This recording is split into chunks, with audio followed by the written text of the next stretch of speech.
Jezero City, Colony 4, Mars. Written by Gerald M. Kilby. Performed by Nicole Zanzarella. 1. 5 clicks due south. Jay Erickson was just 5 clicks due south of the way station when he first felt a slight change in the rover's operation. Nothing major, just a different sound. But it came with a vaguely troubling vibration, the sort that could be nothing. Then again, it could mean trouble. His senses were now on high alert to any further fluctuations in the mechanics of the machine. He was acutely aware that the only thing keeping him alive on Mars was technology, and if some vital component failed, then he would probably die. But he was not unduly worried since he was nearing his destination, the way station near the entrance to the 600-kilometer-long NIli Fossae trench. There were a great many of these way stations, or relay points as they were sometimes called.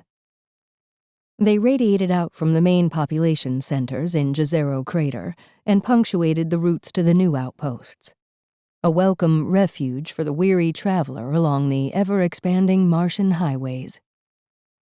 The road he was currently on was a well-traveled route, with machines crossing the high central plateau loaded with ore for processing back in Jezero, the epicenter of human colonization on Mars. Jay knew it well. He had delivered supplies many times to the mining outposts, as well as to the various way stations along its route. These were an important component in the fledgling highway infrastructure of Mars. They facilitated longer journeys, expanding the reach of the exploration teams and miners. As on Earth, useful resources were seldom conveniently located on one's doorstep, so long journeys needed to be made to access these resources. Up here, all across NIli Fossae, was an area rich in calcium carbonate, a significant compound in the manufacture of cement. This made the expansion of Jezero possible. Here, the raw materials for construction were extracted and transported back down to the industrial sector, where it was processed into a thick, viscous sludge to be used by the multitude of industrial 3D printing robots that now dominated Jezero's landscape. They worked non-stop, 24/7, or as in the case of Mars, 24.57, laying down new layers and constructing even more intricate buildings. The old Colony 1, now known as Jezero City, had expanded beyond all recognition over the last decade, and currently housed over 900 people. The construction robots had also been busy elsewhere. The new industrial sector, site of the old Colony 2, had also grown significantly under their ceaseless mechanical hand. It now expanded out from the cave at the base of the crater rim to accommodate the workshops and processing plants of the burgeoning asteroid mining industry that was the main source of Jezero's wealth. Even the vast, formerly empty space of the central crater basin had not escaped the hand of humanity. Here, a 2-kilometer diameter pad of concrete had been laid down to facilitate a spaceport, with a myriad of ancillary buildings for administration, immigration, and technical support hugging its western edge. Over time, natural roads had been etched out across the crater connecting all these different sectors. They had been created more by constant use than by design. But other natural roads existed, ones created long ago by the geological nature of the planet, back when Jezero was a vast lake. To the west and north, 2 great channels had been carved into the rock by rivers feeding the lake from the surrounding highlands. To the northeast, another natural channel would have drained this primordial lake into the Isidis Planitia, a vast circular lowland plain over 1,500 kilometers across. Further out, the northern rim of Isidis merged into the immense and poetically named Plains of Utopia. North of this were the research stations of the UN Mars Alliance Scientific Survey, MASS. To the west were the platinum mines in the lee of Elysium Mons, a long-extinct volcano some 14 kilometers high. It was out there that the furthest reaches of humanity's footprint on Mars extended. J. Erickson was one of many couriers, as they were called, moving goods and supplies around the expanding human infrastructure on Mars. He was, in essence, a truck driver, and the irony was not lost on him that since more truck driving jobs were being lost to autonomous vehicles on Earth, there were far better prospects for the profession up here on Mars. Yet he would shortly be giving up this life and finally realizing his dream of returning to Earth. He counted down the souls to his departure. He had been so immersed in his reverie that he hadn't noticed the temperature alert flashing on his console. It was Banjo, his G2 unit, that brought it to his attention.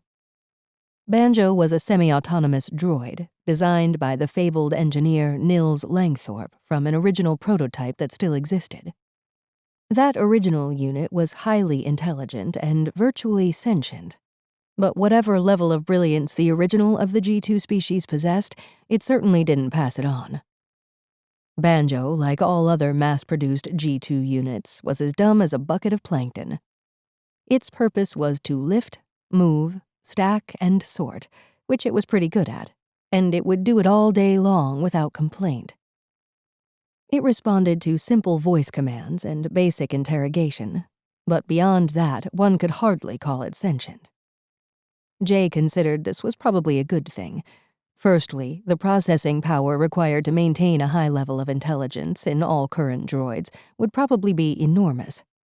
But mainly it would just be a pain in the ass to communicate with. What's more, what would happen if they all got pissed off lifting and stacking and banded together to sue for more rights? The colony would grind to a halt. "Temperature anomaly in left-hand rear drive transmission," the unit announced. Jay snapped back to the here and now and looked at the readouts. Damn. He slowed the rover down. "How far to the way station, Banjo?" The G2 unit took a second to respond. 1.6 kilometers. Jay considered his options. If the drive was heating up, it could mean a bust bearing. And considering the outside temperature was ridiculously cold, for the drive to be that hot meant it must be pretty bad. If he kept driving, it could shatter and he would be stuck here. However, if a fragment from the damaged bearing punctured the skin of the rover, then he would then be losing atmosphere. He could take a risk and push ahead for the way station, or he could play it safe, stop the rover, and do the 1.6 kilometers on foot. But before he could come to a conclusion, the decision was made for him. A horrendous noise emanated from the rear of the rover as the bearing housing disintegrated. Smoke filled the cockpit, and warnings blared out from the console as a fire started sucking in oxygen at an alarming rate. "What the?" He looked over at Banjo. "Put out that fire, Banjo." The G2 unit spun around to size up the situation, but Jay was beginning to get the feeling that this might be more serious than a bust bearing. He considered that getting the hell out of the rover might be a good thing, at least until the fire was out. That wouldn't take too long, as there was only so much oxygen available to feed the flames. He grabbed his helmet and clipped it on. The visor closed and his EVA suit booted up, checking various stats in sequence. Once he got the green light, he hit the button on the rover dash to open the emergency exit on the driver's side. The hatch blew, sucking out all the air and extinguishing the fire. Jay clambered out the opening and down the side of the rover. He had just put both feet on the ground when the machine blew up, completely. The force sent him sailing through the thin Martian air for quite a distance. He hit the ground, spinning and tumbling around 20 meters from the blast. He was lying on his back, looking directly up at the sky. Across his field of vision, he could see a hairline crack begin to snake its way across his visor. He instinctively raised a hand to cover it. He could hear a faint hiss of escaping air. He raised himself up and looked back at the blackened husk of the rover. He could just make out the dismembered remains of Banjo scattered about. This is not good, he thought. But he still had a chance. He could try to get to the way station before his oxygen ran out. He forced himself to move. Up. Get up. Get moving." He stood up and staggered. He was very unsteady. His legs were like jelly. "You're just in shock. It will pass. Now go." He moved with a faltering gait at first, but as his mind began to focus more, he found a rhythm, one foot in front of the other. He picked his way up out of the gully he had been thrown into by the blast. It was difficult, as every now and again he would remove his hand from the visor to get his balance and would hear the faint hiss again. By the time he scrambled back up onto the road, his EVA suit was flashing a low oxygen warning. Something was wrong. Even with the cracked visor, it shouldn't be losing air at this rate. It was at that moment that Jay began to panic, as the full implications of his predicament began to sink in. He wasn't going to make it to the way station. Maybe he'd get halfway there, but that wasn't good enough.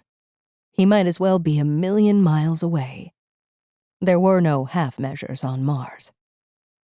He couldn't radio for help as his EVA suit didn't have the range. He sank down to his knees.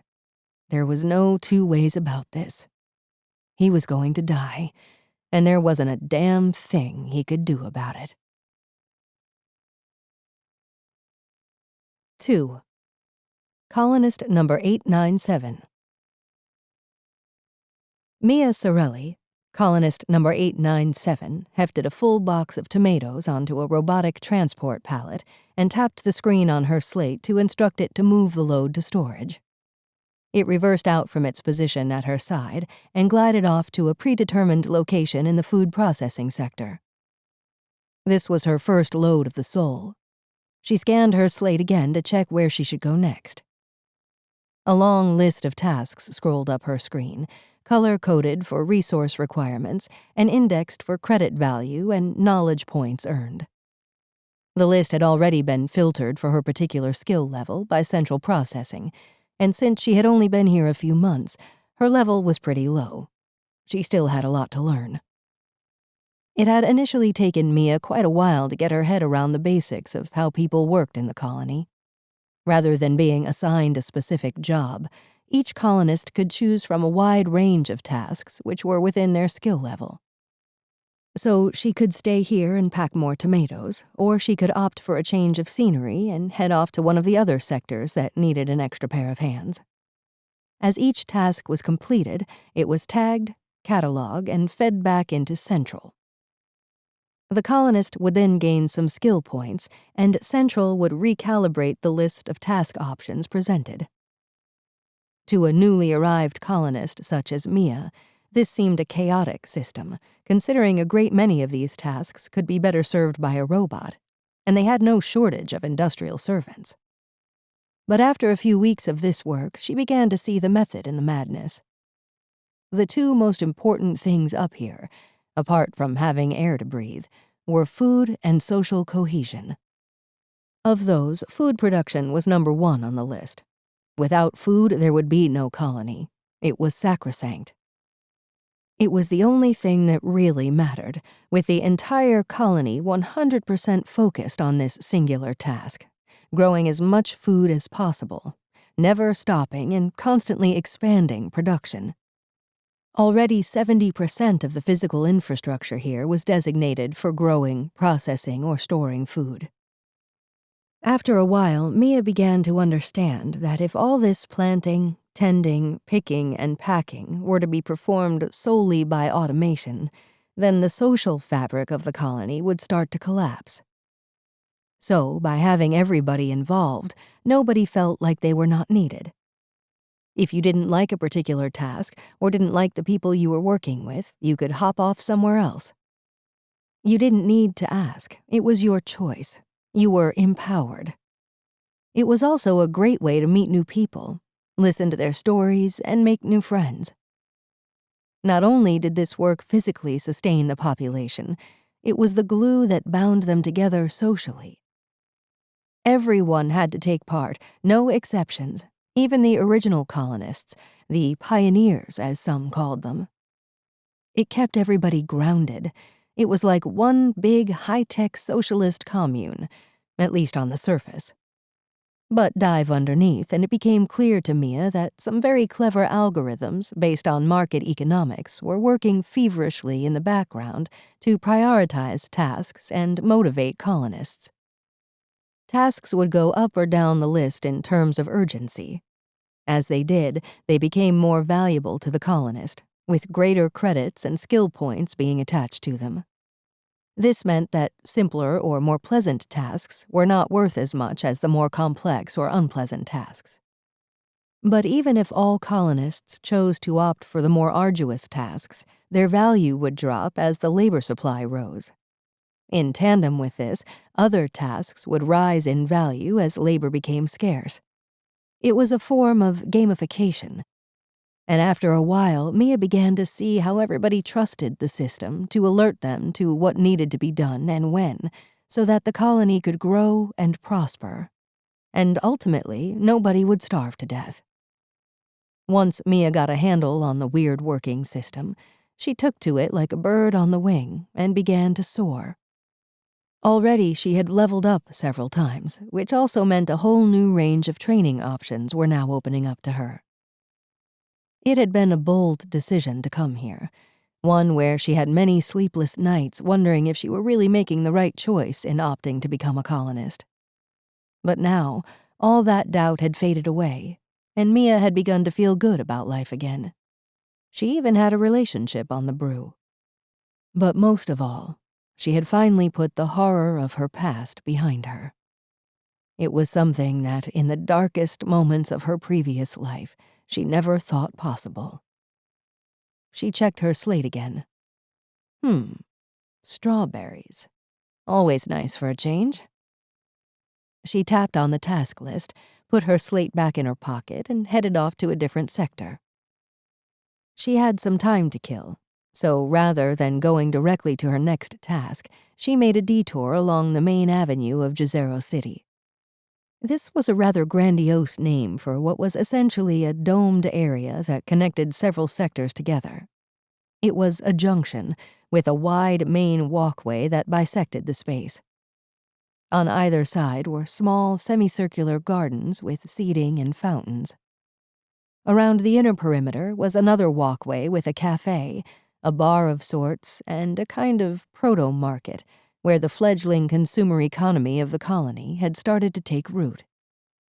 There were small stalls with food and handcrafted artifacts. Central were actively encouraging this retail commerce, and it seemed to be working as there was always something new popping up on the avenue.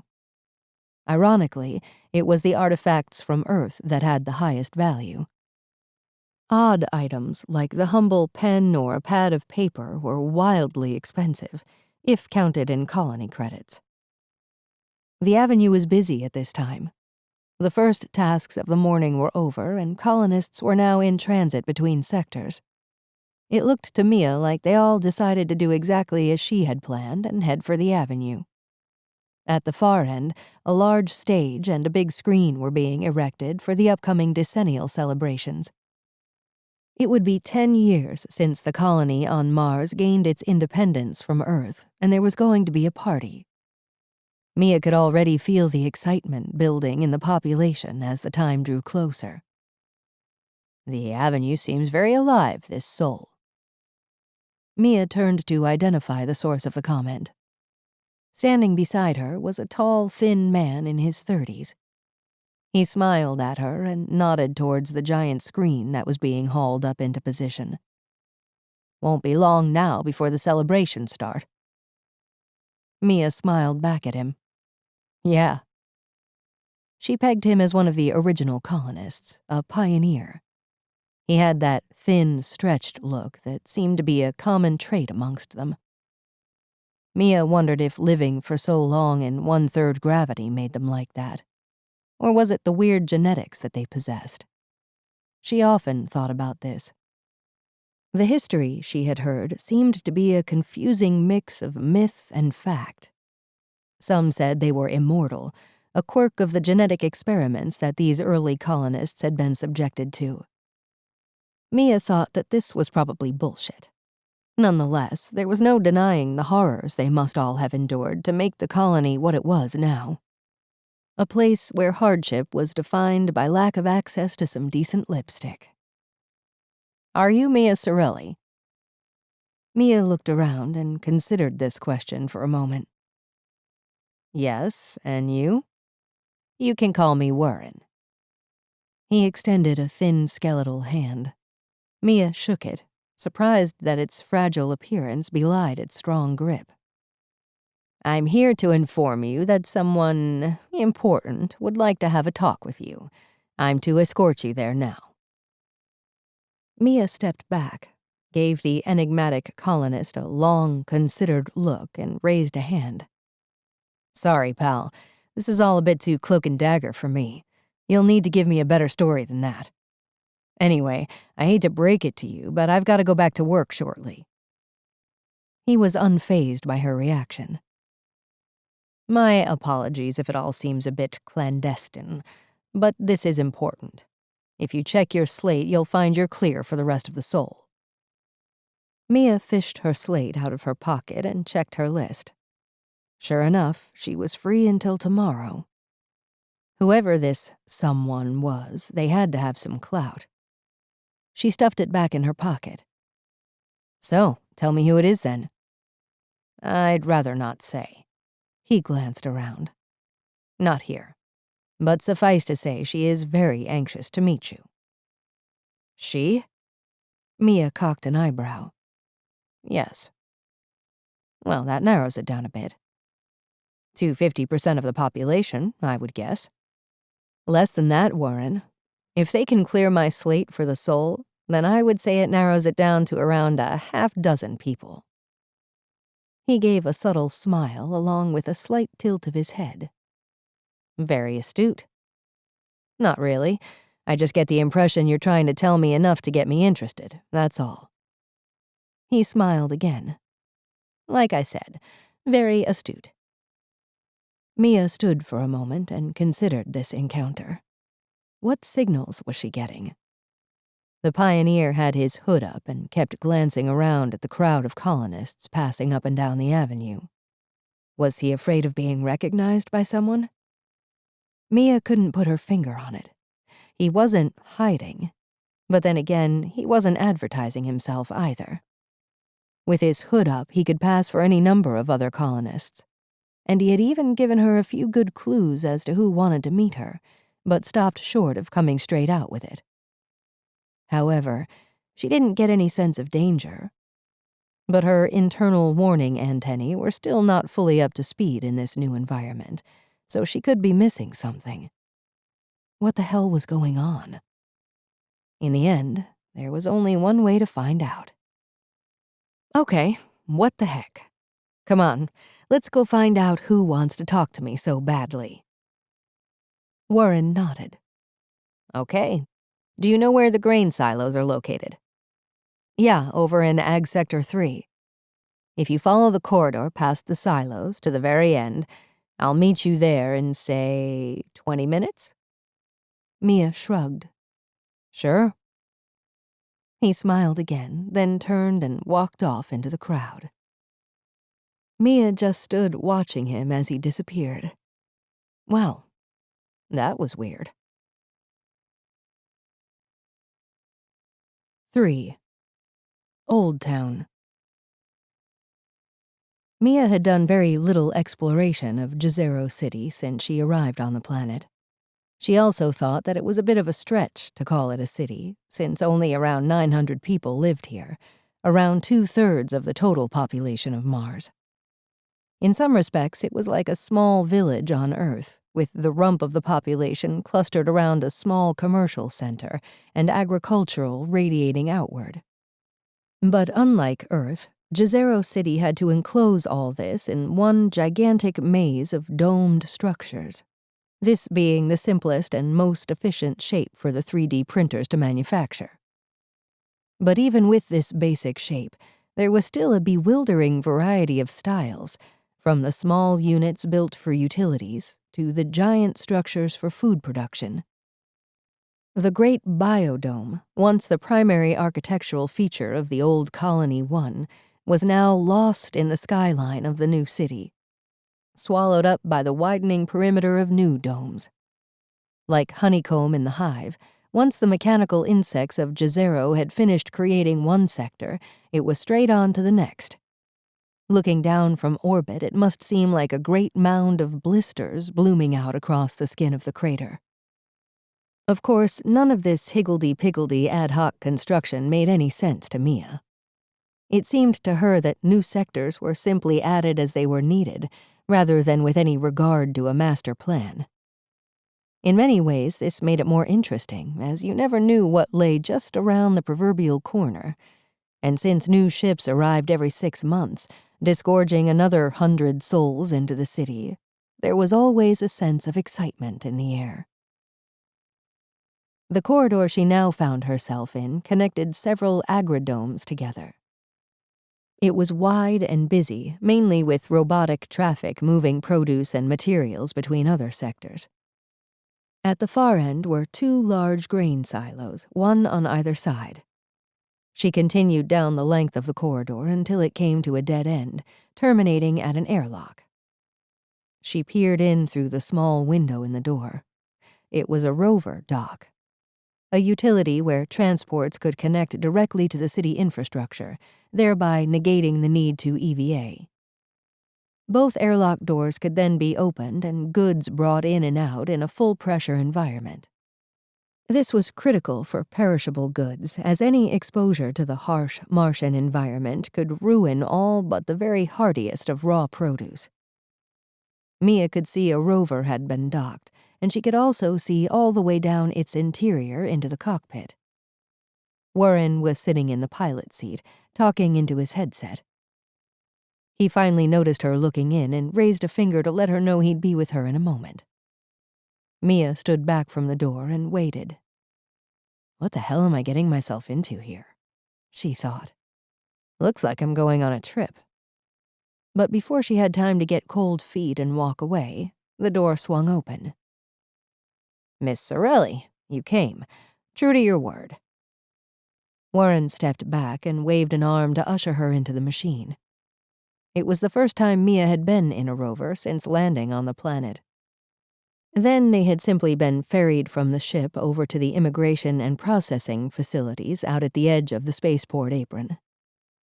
Her memories of that journey consisted of trying to cope with the sudden effect of gravity on her body. She then spent a few sols acclimatizing in processing before being piled onto a rover and ferried to Jezero City to start her new life. It was a journey she remembered vividly. Mia and several other colonists had their faces stuck to the windows of the rover, like a school of sucker fish in a tank, watching as the great domes of Jezero City rose up from the horizon. She strapped herself into one of the passenger seats beside Warren as he disengaged the rover from the airlock and moved out from Ag Sector. Ahead of her, Mia could see the wide expanse of the crater stretching off into the distance. To her left, she could see along the northern edge of the city. Here and there, giant 3D printers were busy laying down new structures. Further out, she spotted several other rovers of varying types, moving along the northern road across the crater. This led to the site of the original Colony 2, now called the Industrial Sector, and further up to the mines at NIli Fossae. She turned back to Warren.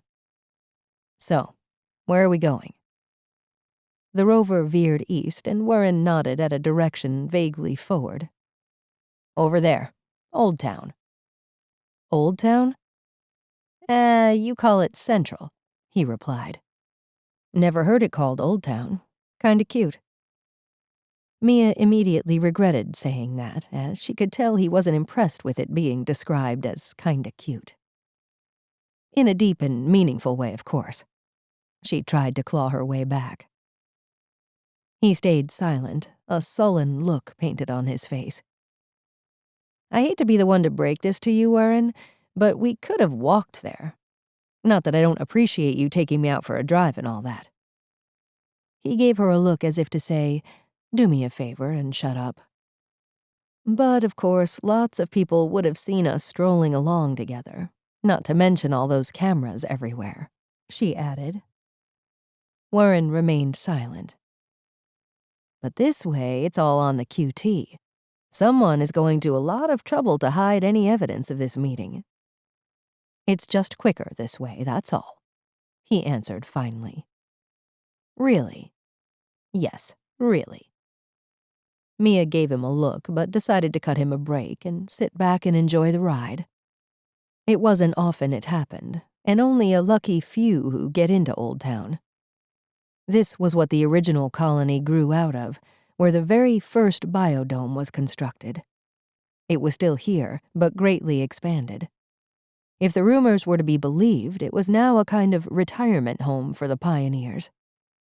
Although Mia reckoned that, too, was probably bullshit. Nevertheless, the sector she was about to enter was the governmental and administrative heart of the entire human colony on Mars. Here was where the council met, and where many of the counselors lived, along with an army of administrators, technicians, and bureaucrats that managed the soul-to-soul running of the colony. They were generally known to everybody simply as Central. Old Town, Mia thought. It sounded like this went deeper than just Central. Old Town smacked of secrets and subterfuge, where the myth and the politics of the history of the colony's founding were kept in glass cases, preserved and polished, lest they be forgotten by those who think it's all kinda cute. She could see the fabled biodome coming into view as the rover skirted the last edges of the new city. The dome was smaller than she had imagined. Perhaps its legend had made it bigger in the mind than it actually was in reality. All around its perimeter were the main administrative buildings for Central. Behind the biodome, stretching back towards the crater rim, a large 3-story building rose up. Along its facade, Mia could see a wide ribbon of windows facing out on the city. Must be one hell of a view from up there, she thought. Warren brought the rover up to the base of this building and reversed into a vacant dock. It came to a halt with a satisfying clunk and a hiss as the airlock engaged. "We're here. Come, follow me." They exited the rover into a plush, circular atrium.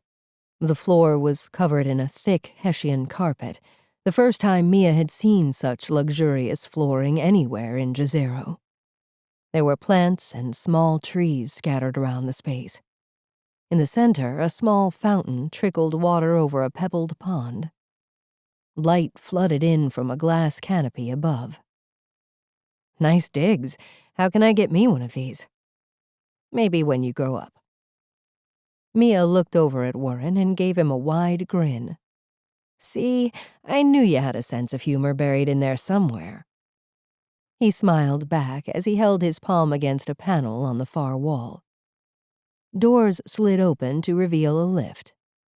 They stepped inside, the door closed, and the lift rose, all the way to the top as far as Mia could figure. The doors finally opened directly into a wide-open living space. Warren gestured for her to exit the lift. "This is where I must leave you." Mia hesitated for a moment, then stepped out. The far wall was a single, wide window looking out over the domed city and across the central crater plateau. The silhouette of a woman with her back to Mia stood looking out at the grand vista. She had one hand up to her ear, talking to someone. For a few moments, Mia wasn't sure what to do, and gave a startled jump when the lift doors closed behind her. This seemed to alert the woman to her presence, and she turned around to greet her. "Ah, Mia Sorelli. So glad you could come." Mia recognized her immediately. She guessed that she would be meeting someone important, someone from the council or high up in Central. But what she didn't expect was to be meeting the legend that was Dr. Jann Malbec.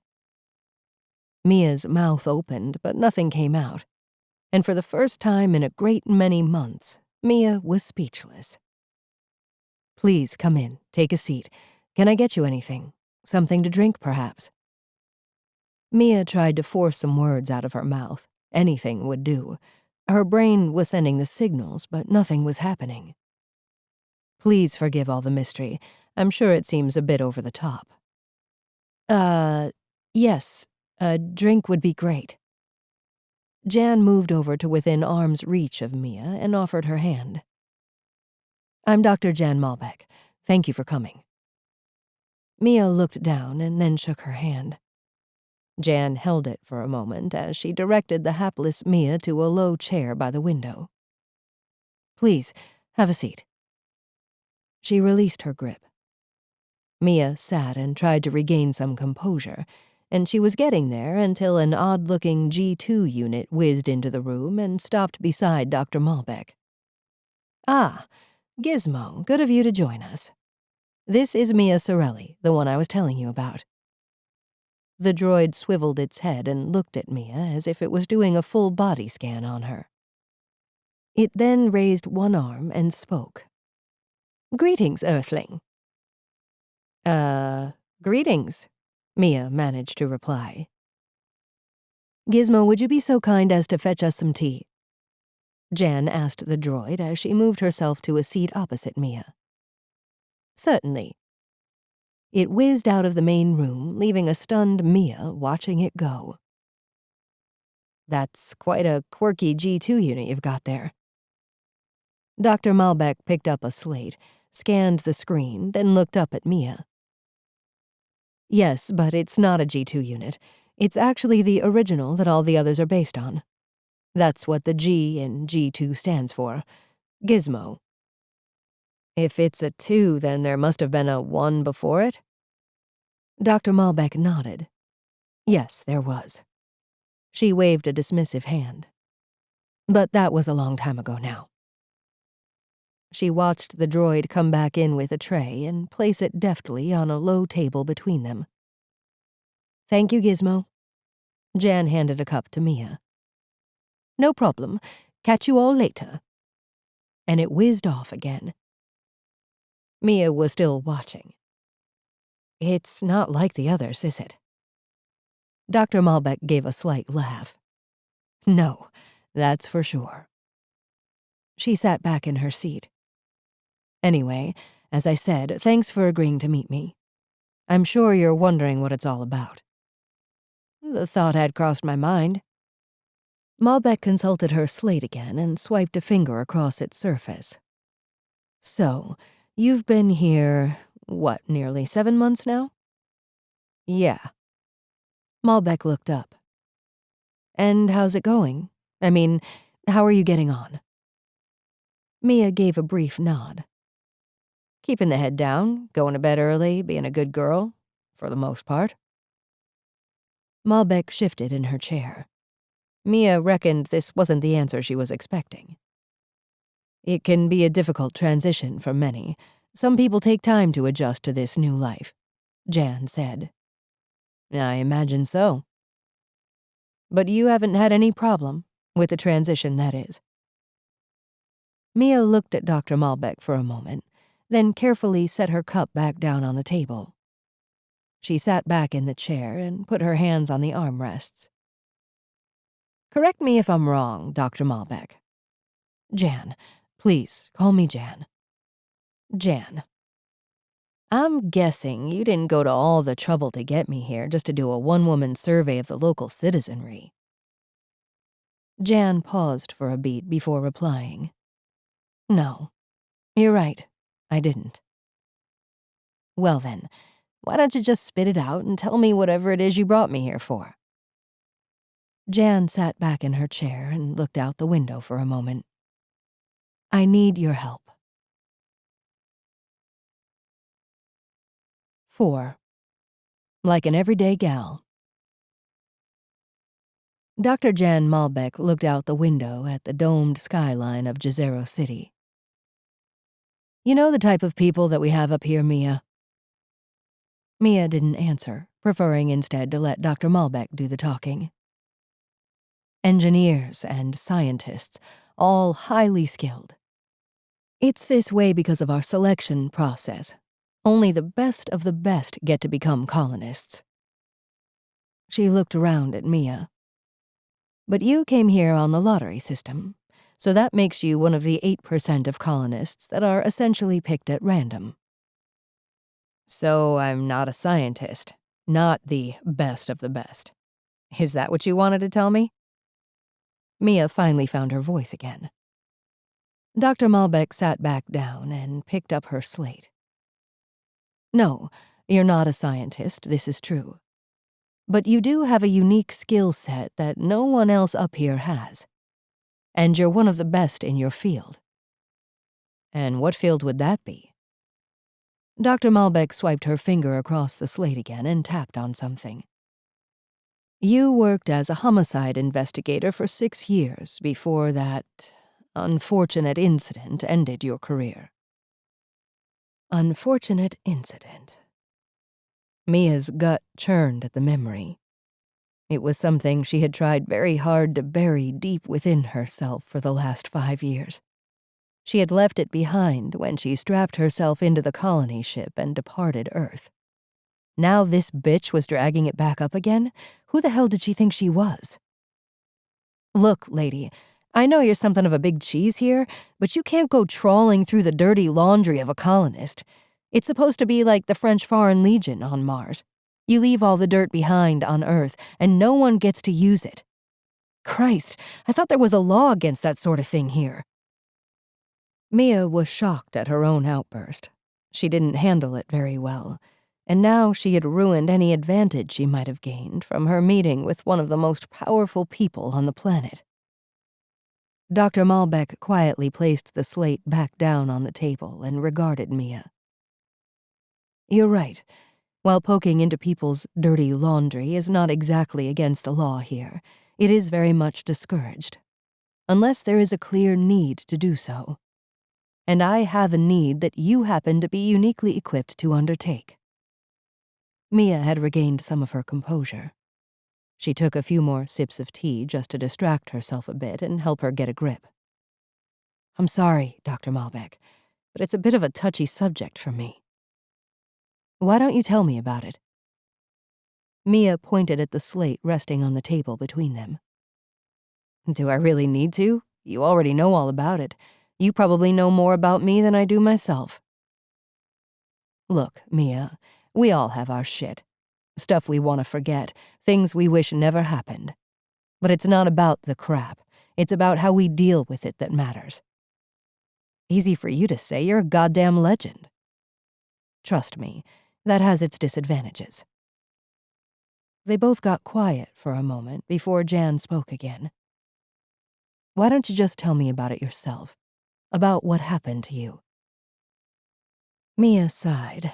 It was not something she really wanted to get into. Not now, not ever. But there was something about Dr. Malbec. Perhaps it was because she had been through more crap than anyone could ever hope to survive. And yet, here she was, in the flesh, drinking tea, just like an everyday gal. Mia never had anything but respect for her and what she had accomplished.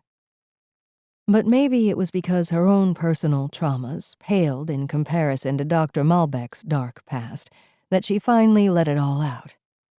The first time she had done so in over 5 years. I killed an innocent kid. Shot her with my service pistol. It was my finger that pulled the trigger. There, she said it. She looked up at Malbec and shrugged. It was an accident. Just one of those things. She was in the wrong place at the wrong time. Mia sighed, sat back in the chair, and proceeded to tell her story. I was following up on a lead, checking out a lowlife who was a known associate of a guy we were looking for. He was holed up in a dump in the outskirts. It was a big old block, fallen apart, full of poor families living on the edge. Anyway, I headed over there on my own. That was my first mistake. Someone somewhere tipped him off I was coming. You know the way these places work. They see a cop coming in through the lobby, and all of a sudden the pipes start rattling. By the time I'd reached the 3rd floor, he was ready and waiting. He jumped me in the stairwell and punched me in the face. I went flying, and he took off like a fat torpedo. Once I got my head together, I took off after him. He was a big bastard, so he was slow. I had him in my sights by the time I got to the ground floor, so I pulled out my weapon and shouted a warning at him. There were a bunch of other people around who all hit the floor at this point. He didn't stop, so I ran after him, and then, well, I tripped over some guy on the ground taking cover. I never found out if he did it deliberately, so the other guy could get away. Anyway, I fell to the floor and the gun went off. For a moment or two, there was complete silence. Then the screaming started. I pulled myself up and went over to see what had happened. A young mother was cradling a kid in her arms, blood seeping from a wound in the girl's abdomen. She was still alive then. I remember her eyes staring up at me as if to say, "Why did you kill me?" And her mother screaming. Mia put her head in her hands and let a few moments go by before she wiped her face and continued. Then they shot me. Never found out who it was. I took a bullet in the chest and one in my left shoulder. I don't remember anything after that until I woke up to a shitstorm. The kid was an immigrant, so I was a racist bitch, and all the goddamn politics of the moment got dumped down on my head. They destroyed me, screwed me over and hung me out to swing. Mia shook her head. Then, for 2 years, I looked for escape in the bottom of a bottle and a drawer full of pills. I didn't find any. Sometimes I thought it would have been better if they had convicted me for something and locked me up. Anyway, bit by bit, I pulled myself back together. Once I had climbed out from the bottom of the pit, some friends lent a hand and straightened me out. That's when I started getting interested in the colony. She looked at Jann. It's hard to ignore the colony back on Earth. It's everywhere. So I said, what the heck? Couldn't be worse than this place. I applied, and the department, to their credit, decided to sponsor me. I think they felt bad about all the crap that had been dished out to me. Anyway, I got picked in the lottery and, well, here I am. That's my story. Jann sat back and sighed deeply. That's a lot of bad luck. I know. It's easy to say, but once the media get you in their sights, you're no longer a human being. You're just a story, and they'll milk it for all they can get. Then spit you out, a spent husk, nothing left of you to matter to anyone. I know that feeling. Yeah, that's probably the only reason I'm telling you all this. I know you get what it really feels like. They sat for a while, saying nothing. Finally, Mia reached for the tea, held it up towards Jann. I don't suppose you have something a bit stronger than tea. Jann smiled. Sure, I think I have something you might like. She rose from her seat and wandered out of the room for a few minutes. Mia felt like she had just run a marathon. She was exhausted, but surprisingly elated, like a great weight had been taken off her shoulders. She had somehow opened a new door, moved on, leveled up. Jann came back holding 2 glasses and offered one to Mia, who accepted it and took a sip. Her eyes widened. Oh my God, is this what I think it is? Kentucky bourbon, all the way from Earth. It's the real deal. Jann sat down again, picked up the slate, and waved it at Mia. It says here it's your favorite. Mia raised her glass to Jann. Here's to Mars. To Mars. After a brief period of delicate sipping and savoring her drink, Mia set it down on the table, brushed the creases out of her colony-issue jumpsuit, and clasped her hands in her lap. So, what is it you want me to do? Jann held her gaze for a moment, like she was considering how best to spit it out. Mia dearly hoped that she wouldn't have to sit through a potted history of the Mars colony. I want you to investigate a murder. A murder? Well, that's a big ask. Mia shook her head a few times. I'm not sure I can be any help to you. even if I agreed to do it. Jann raised a hand. Just hear me out, Mia, then you can decide. Mia extended her hands as if to say, go right ahead, and sat back. Okay, but I can tell you right now I'm not doing it. You probably heard about the courier that was killed on a resupply mission over at NIli Fossae. Yeah, tragic. I heard his rover blew up, said Mia. Well, I'm not so sure it was an accident. Got any evidence to support that hypothesis? Mia took another sip of her drink. No, that's why I need someone to investigate it. Mia pursed her lips. I feel like I'm being dragged into something that, frankly, I want no part of. But since we're buddies now, and I haven't finished this very delicious bourbon, I'll humor you with a few of the more obvious questions. The first being, why do you think it's not simply an accident? Rovers don't blow up like that. Yes, there have been fatalities in the past due to system failures, or even just plain stupidity. But this was catastrophic. That's not evidence, Jann. At best, it's unusual. Mia picked up her drink and took another sip. It might be a long, long time before she ever had a drink like this, so she was going to savor it for as long as possible. Next question, and this is the most fundamental. Why would someone want this courier dead? Jann sighed. I don't know. That's the problem. I don't really know what's going on. I've either lost touch with the socio-political zeitgeist of the colony, or someone is hiding something from me. Well, we have a word for that where I come from. It's called paranoia. Maybe you just need to get out more. Jann let out a laugh and began to nod her head. Eventually, she stood up and walked over to the window again. Maybe you're right, Mia. Perhaps I've spent too long cooped up in this ivory tower, looking down on my realm, trying to divine some nefarious meaning in every random event. She stood there for a while, just looking out. Finally, she turned back to Mia. Great change is happening. Oh God, here it comes, thought Mia, the history lesson. She sipped her drink just to remind herself why she was prepared to listen to Dr. Malbec drone on. It's been nearly 30 years since the first colonists set foot on the planet. We've come a long way since then. And in less than a week, we will celebrate the 10th anniversary of our independence from Earth, the Decennial. Still, Earth continues to try and undermine our independence. This last decade of autonomy has been fought over every single day by the UN.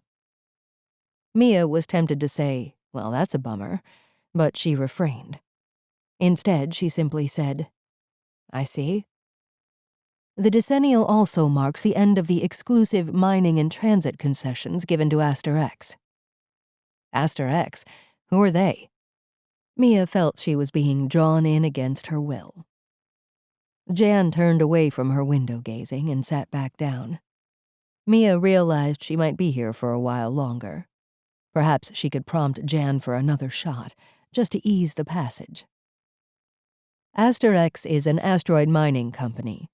Our independence came at a price, and that was granting exclusive mining and transit rights to Aster X. They've prospered greatly from it, but we too have benefited greatly from this arrangement. All that is now coming to an end. Mars is opening up. For the past year, dozens of space corporations have been lobbying for these new concessions.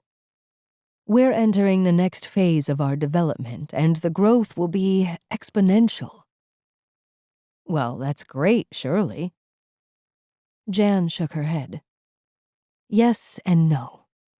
You see, Mia instantly regretted letting her mouth take over her brain. Now she had given Dr. Malbec an opportunity to really get going. She took another sip and resigned herself to being here for a while longer.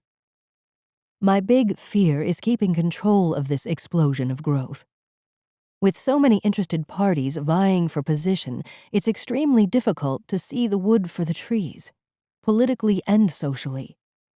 There are powerful interests who would like nothing more than to see the colony here return to direct control of Earth. Jann. Mia had had enough. She had no interest in politics, and she got the feeling that Dr. Jann Malbec had spent too long fretting over the machinations of those around her to be able to see anything of the reality. What's all this got to do with the dead guy? Jann sighed. If someone or some group wanted to take back control of the colony, then the time to do that is running out. After the Decennial celebrations, and when the Aster-X concessions end, it will be too late. That's not an answer. That's simply a personal fear, Jann. Okay, let's say this guy was murdered. Who stands to gain from it? That I don't know. But a rover does not just blow up like that. Look, if you want my professional opinion, you're chasing ghosts. You're falling into the trap of trying to bend facts to fit your own hypothesis. You need to ask yourself the hard question. Am I just being paranoid? You're not convinced? Mia laughed. Very thin pickings, Jann. There's nothing you've said so far that leads me to think this was anything more than an unfortunate accident. Well, don't you see? That's why I need someone to investigate it. Mia shook her head. No, I'm sorry, but I'm not your girl. She put her now-finished glass back down on the table and leaned in a bit. Her voice was low and hesitant. Jann, I'll be straight with you. I can't go back there. I left all that behind. What little skill I had died back when I killed that kid. I can't do what you want. I'm not going to let all that in again. Jann sighed, visibly deflated. Mia could see she was disappointed. Instinctively, she wanted to give her something to lessen the blow. Listen, I'm not saying your hunch is wrong. Maybe this guy was murdered. Let's face it, you know infinitely more than I do about what's going on up here.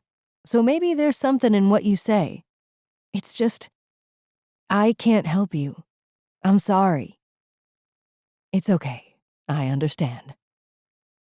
Anyway, what good would I be? I've only been here 7 months.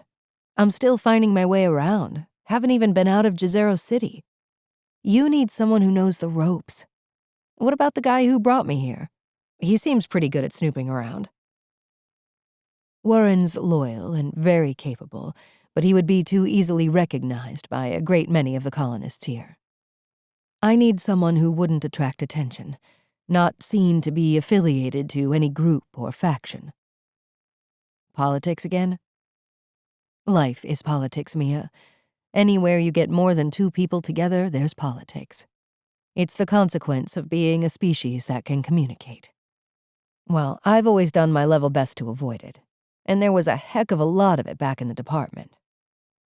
And how did that work out? Mia thought about that for a moment before realizing the point Malbec was trying to make. Not very well. You see, Mia, that's the thing about politics. Either you're playing the game or it's playing you. With this, Jann rose from her seat. Mia sensed the meeting was over. Thanks for coming. Mia stood up and shook Jann's outstretched hand.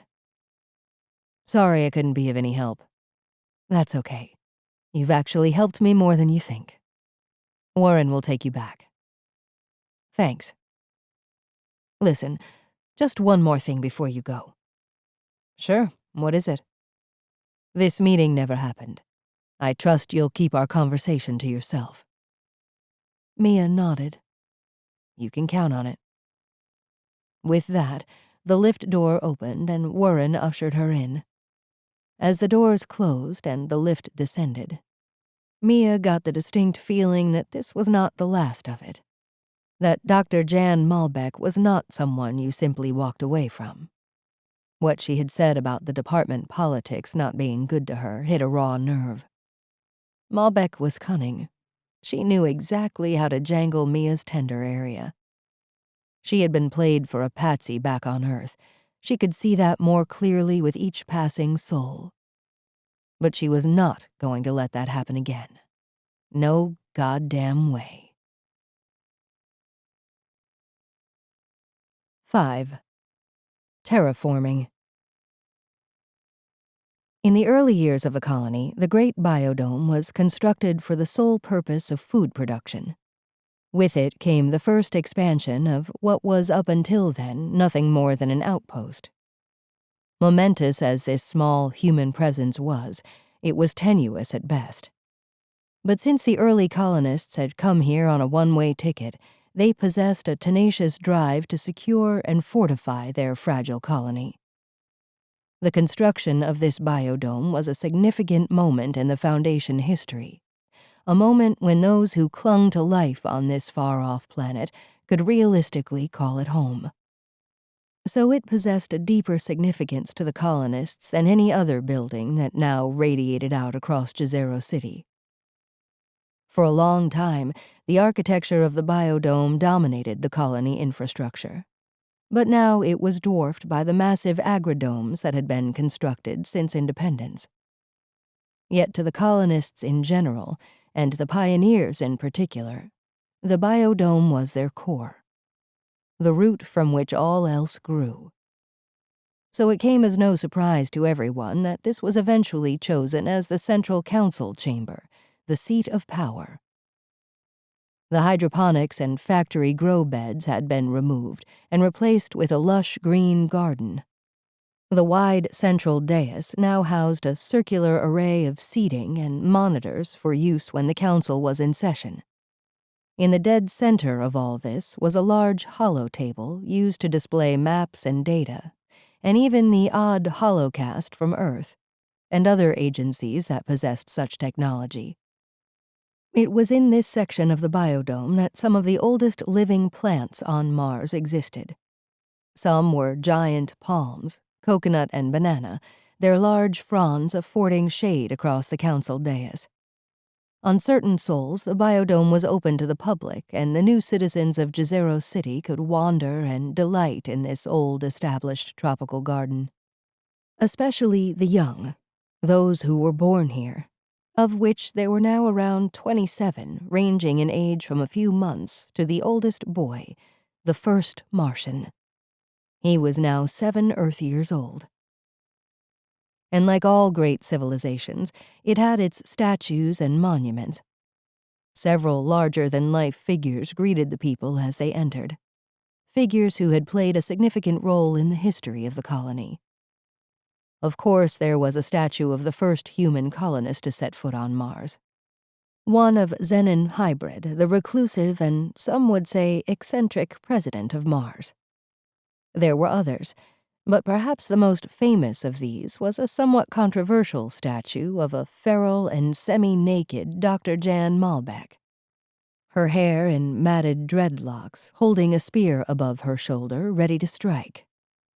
It was a depiction of her time living alone on Mars, in this very biodome where she had regressed to barely more than that of a Stone Age hunter. Some colonists hated it, arguing that such an important figure in the history of the colony as Dr. Malbec should be depicted so crudely was not proper. But Dr. Malbec herself liked it. She said it was real. She had been that person. She also appreciated it because, in her mind, it showed that despite all our technological brilliance as a species, take it away and we're just animals. Also in the tropical vegetation surrounding the Central Council dais were a number of small contemplative spaces, where one could sit and not be overheard. They were used as side meeting areas where sticky political issues could be worked out in private. In one such area, Councillor Yuto Yamashita and Lane Zebos, CEO of the asteroid mining company Aster X, were admiring the small fountain that had recently been installed. At its rim, a small bird hopped uncertainly before dipping its beak to take a drink. It was one of the few avian species that had survived the journey from Earth. Their songs echoed off the dome and augmented the sense of tropical beauty that the biodome evoked. Their introduction had initially been as a potential additional food source, but as time went by, the colony had released some into the space, purely for the aesthetic. While they did indeed add a new layer of beauty to the ecosystem, it came with a cost. That being the danger of being in the line of fire when nature called. Lane gave the seat a quick inspection to ensure it was free of guano before seating himself on the stone plinth. So, Yuto, I'm assuming your request for a quiet chat here was not for us to enjoy the twitter of birds. I just wanted to give you a heads up on the unfortunate incident over at NIli Fossae. Yuto kept his eyes on the bird still drinking at the fountain. Ah, yes. A tragic accident, I believe. Yuto shifted his gaze to Lane and lowered his voice. There are those who are not so sure this was an accident. They feel that someone or some agency must have sabotaged his rover to make it explode like that. Lane held Yuto's stare for a beat. Do they have any evidence to support this theory? No, but here's the thing. That rover was last serviced only 1 week ago at your shipyard over at the industrial sector. Meaning? Yuto shrugged. Meaning some individual, who shall remain nameless for the moment, thinks that Aster X might have been behind it. Lane bent in close to Yuto. That's horseshit. Why would we even contemplate such a thing? Look, Lane, I know it's a crap. I'm simply letting you know it's out there in the wild now. Who's spreading this around? Yuto waved a hand. I can't say, but I think you can guess. Lane sighed and shook his head. Yuto continued. As you probably know, the rover belonged to the Mars Alliance Scientific Survey, the UN agency that's conducting the terraforming experiment. So? The counselor sighed in exasperation. Do you really need me to spell this out for you, Lane? Humor me. It's no secret that of all the agencies and corporations vying for a slice of the new, open Mars, Mass are the most powerful. When the Aster X agreement ends next week, they will be in an even greater position of power. Some feel that Aster X would have much to gain by discrediting them, particularly technologically. Lane sat with his arms folded, studying the water flowing from the fountain. Interesting theory, but utter nonsense. I agree, but there you go. I just wanted to bring you up to speed. Lane let a moment pass before replying. Thanks. I appreciate it. They sat contemplating this while the little bird returned, or maybe a different one of the same species. It had a friend with it this time. You know, I never really saw the merit in giving such carte blanche over the exploration of Mars to Mass, said Lane finally. Yuto shrugged. They're a UN agency, non-profit, multi-country. They represent Earth's interests. They've been here purely for the scientific study. The search for a life is important to humanity. Anyway, we had no choice, you know that. It was the concession we had to make to get access to nuclear technology. Without that reactor spitting out the watts over in the industrial sector, none of this would be possible. Lane snapped. I've made no secret of my objections to their ever-expanding mandate. When they first came here, it was supposedly about the search for life. That's fine. Let them do it. But no sooner than they put the first boot print on the surface, they were already drafting up a list of no-go areas. Places with valuable mineral resources that we can't access. All because of the perceived fear of biological contamination. It's a valid concern. True, but why do I get the feeling they were just doing it to undermine Aster X, and ultimately the prosperity of Mars? You can't say Aster X hasn't grown rich and fat from your 10-year exclusive agreement. Lane smiled reluctantly. No, I can't. He looked around and leaned in. But their mandate has changed yet again, to this terraforming experiment. I mean, what the hell is that about? I don't know, but it's quite exciting. You know the idea was originally postulated back in the early part of the 21st century. Using a nuclear detonation at the poles to convert the frozen CO2 into a greenhouse gas.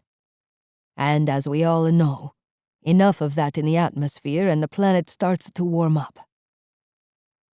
It's an interesting idea, and has a modicum of scientific credibility. But to actually make a difference, you would need a continuous chain of detonations. Hundreds, maybe even thousands. What they're planning is to test a single thermonuclear device. It seems utterly pointless to me. Yuto smiled. Do I detect a hint of envy there? Lane laughed. I just think it's a complete and utter waste of resources. It's Earth's money, so what do we care? Anyway, it's just an experiment. To test the theory. Lane folded his arms. Maybe it will prove worthwhile, but somehow I doubt it. Well, it's going to make a spectacular finale to the Decennial celebrations. They plan to detonate it at the end, with the whole event relayed to the big screen we're erecting on the avenue, via their orbital space station. Everyone's looking forward to it. They stopped their conversation as a G2 unit rolled by. The birds that had been cleaning their wings in the fountain flew off, and the unit stopped and started poking around in the flower beds. Yuto removed a slate from his pocket and tapped a few icons. The G2 unit spun around and moved off. When it had disappeared from view around a corner of dense foliage, they continued their conversation. I know we have gone off topic a bit, so just one thing you need to be aware of. The courier that died was a pioneer. One of the clones. Yeah, I heard. Yuto shifted in his seat. They don't like to be called that, Lane. They can be very touchy about it. Lane nodded. The death of any colonist casts a dark shadow over all of us. It reminds us just how dangerous a place it is we live in. But the death of a pioneer is doubly disturbing. After all they have been through to put us on the map, so to speak. So there are certain elements within the Council who will not let this go. Lane nodded again. I get it. Watch my back. They'll be agitating for reduced compensation and minimal contracts to Aster X after the deadline. Lane watched the birds fly off again, contemplating the current situation. He had lobbied hard to keep as many as possible of the lucrative contracts that they, Aster X, had built up over the last decade on Mars. As a reward for helping the fledgling colony gain its independence from Earth, they had secured exclusive rights for mining on the planet, and as a transit point en route to the asteroid belt, where the true riches lay. They had established a spaceport, shipyards, and a new base on Ceres. And Yuto was right. They had grown rich and fat on the proceeds. But in less than a week, this exclusivity would be over, and Mars would open up to everybody and anybody who had the wherewithal to mount such an operation. All good things come to an end eventually, he said to himself. It didn't help his cause, or that of Aster X, that his power base on the Council had been eroded. The old guard, Dr. Malbec, Langthorpe, Zenon, and others, were now sidelined by the new young guns, fresh with new ideas about how things should be run. His efforts to cultivate some of the new blood had had mixed results. The best of these was Yuto, and Lane didn't trust him with anything more than minor affairs. He was too much of a political animal. You were never quite sure what side, if any, he was on. But Lane still had friends among the pioneers, a group of around 100 that had been the colony before independence. They almost all had positions in administration. They were the hands and feet on the ground. They kept the wheels of the colony moving on a soul-to-soul basis. But they were clannish and almost tribal in their allegiances. Probably since most of them were clones, created during the colony's dark past. They were literally a breed apart, and that made them tricky to deal with. But their power was waning, and with Mars now taking in 100 new people on average every 6 months, it wouldn't be long before they too became a relic of the past. Nevertheless, there was now a clone dead in suspicious circumstances. What did it mean? What concerned Lane was not the fact that there were elements within the Mars Council using this as a weapon against him. He had expected as much. No. What bothered him was a pioneer, working as a courier for mass. That was unusual in itself. The fact that his rover exploded as it did just added more intrigue to the riddle. What's more, Mass had so far refused to let the rover be inspected by anybody but themselves. It smelled all wrong to Lane. Something was going on. Something different. Something that didn't quite fit. He shook his head and rose from the stone plinth by the fountain. He cast his gaze around the splendor of the biodome and marveled at what had been achieved over the last decade up here. But his time, and that of Aster X, would soon be over. Out with the old, in with the new, he said to himself. He sighed. My work is done. Time to move on.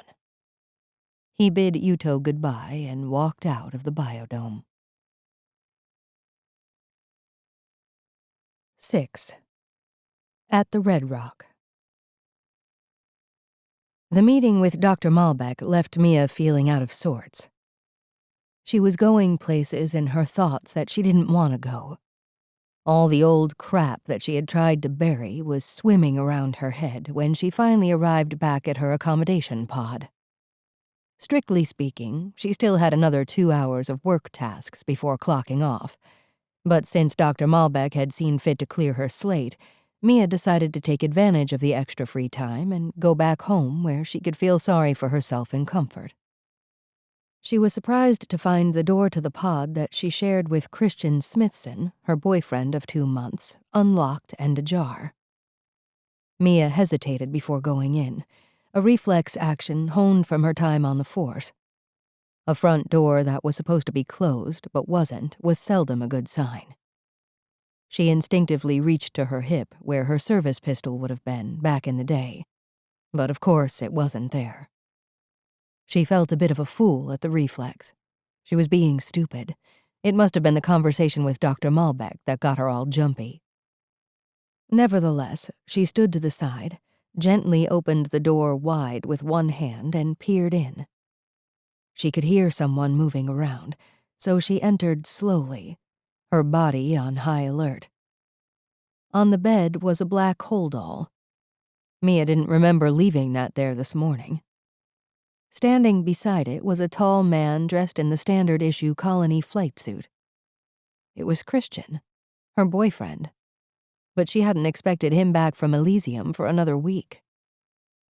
Mia relaxed and rushed in to greet him. "Chris, you're back." He spun around and a look of shock rippled across his face momentarily. "Mia, it's you. I thought you'd still be at work." This felt to Mia more like an accusation than a greeting. "Yeah, well, I got the rest of the soul off. It's a long story." She went to embrace him, but it seemed a little lackluster. "So what happened? How come you're here? I thought you'd gone for another week at least." Something cropped up." Mia looked down at the holdall. "Here, let me give you a hand unpacking." His hand lifted to stop her. "No, it's okay." She looked at him for a moment, and then her eyes went to the holdall. He wasn't unpacking it. He was packing. She looked around the tiny pod and realized that he had removed all his stuff. She turned back to him. "What's going on, Chris?" He shrugged and looked down. He scratched his chin and looked around at nothing in particular. "Chris, tell me." "Mia, we've had a great time together. Really great, I mean." Had? Yeah, I've had a blast, but here it comes, thought Mia. She didn't need a diploma to figure it out. She was being dumped. Bastard.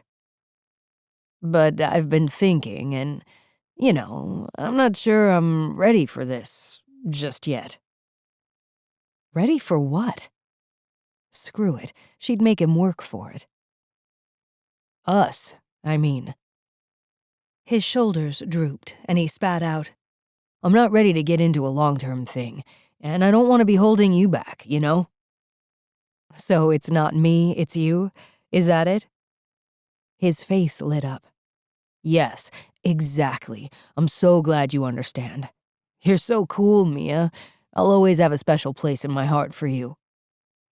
Mia said nothing. What was there to say? She just stood there and watched as he packed the last of his stuff into the hold-all, all the time muttering away about how he had had a great time, but now it was time to move on. She watched him from a place far, far away. She only returned when he kissed her on the cheek and walked out the door. Mia sat on the edge of the bed and put her face in her hands. How could she not have seen this coming? After a while, sitting there, she realized she really didn't care that much about him going. What she did care about was the manner in which he went. Was he really just going to disappear and not tell her? They met shortly after Mia arrived on the planet. He was a courier working for Mass, so he was away most of the time, particularly if he was going on a trip to Elysium. That was a 10-sol round trip. But when he was here in Jezero City, they had spent most of their time together. And since the terms of Mia's sponsorship provided her with her own accommodation pod, he had moved out of the dorms for Mass contractors and in with her. Now where was he going? Back to the dorms? Maybe over to the industrial sector? To hell with him, she thought. Mia really wanted someone to talk to, but she realized that she had fallen into the trap of spending so much time with Chris, she had neglected to foster any other relationships. Well, that's going to change, she decided. Right now. She wasn't going to mope. Far from it. She would grab a shower, put on a clean kit, head out to the avenue, and celebrate her newfound freedom. By the time she stepped out of her tiny shower and got dressed, she was already feeling better. Mia checked her appearance in the mirror, and when she satisfied herself that she probably wouldn't scare any small children, she reached for her jewelry box. It was gone. For a moment, she did a mental double-take. It must be here. She searched all the places it should be, then all the places where it could be, followed by all the places that were simply wishful thinking. There weren't that many places to search. It didn't take long for Mia to accept it was gone. He must have taken it. She would have to find him and get it back, and then beat the crap out of him. It was a frantic 2 hours later when Mia finally plonked her ass down on a bar stool in the Red Rock Cafe on the avenue. She picked a quiet corner. She was very pissed off. Bad day at the office? Victor Wanyama, the resident barman, came over and wiped the counter in front of her. Men are complete bastards. Mia scowled. I'll try not to take that personally. She looked up at him and sighed. Okay, let me refine that. Just the ones I get involved with. Ah, what a relief. For a moment there, you had me worried. Boyfriend trouble? Yeah, the bastard dumped me and then robbed me. Ouch. So I could use a drink. Certainly, madam. Only right and proper. What'll it be? Do you still have that synthetic bourbon? You're in luck. We have a fresh batch just in from the labs, and this distillation is only mildly radioactive. Hit me then. Mia put back a shot and felt the edge coming off her rage. Victor poured her another. So, did you manage to get your stuff back? No. He had taken the rover over to the industrial sector before I could catch up with him. I was too late, and I can't go after him either. Don't have the clearance."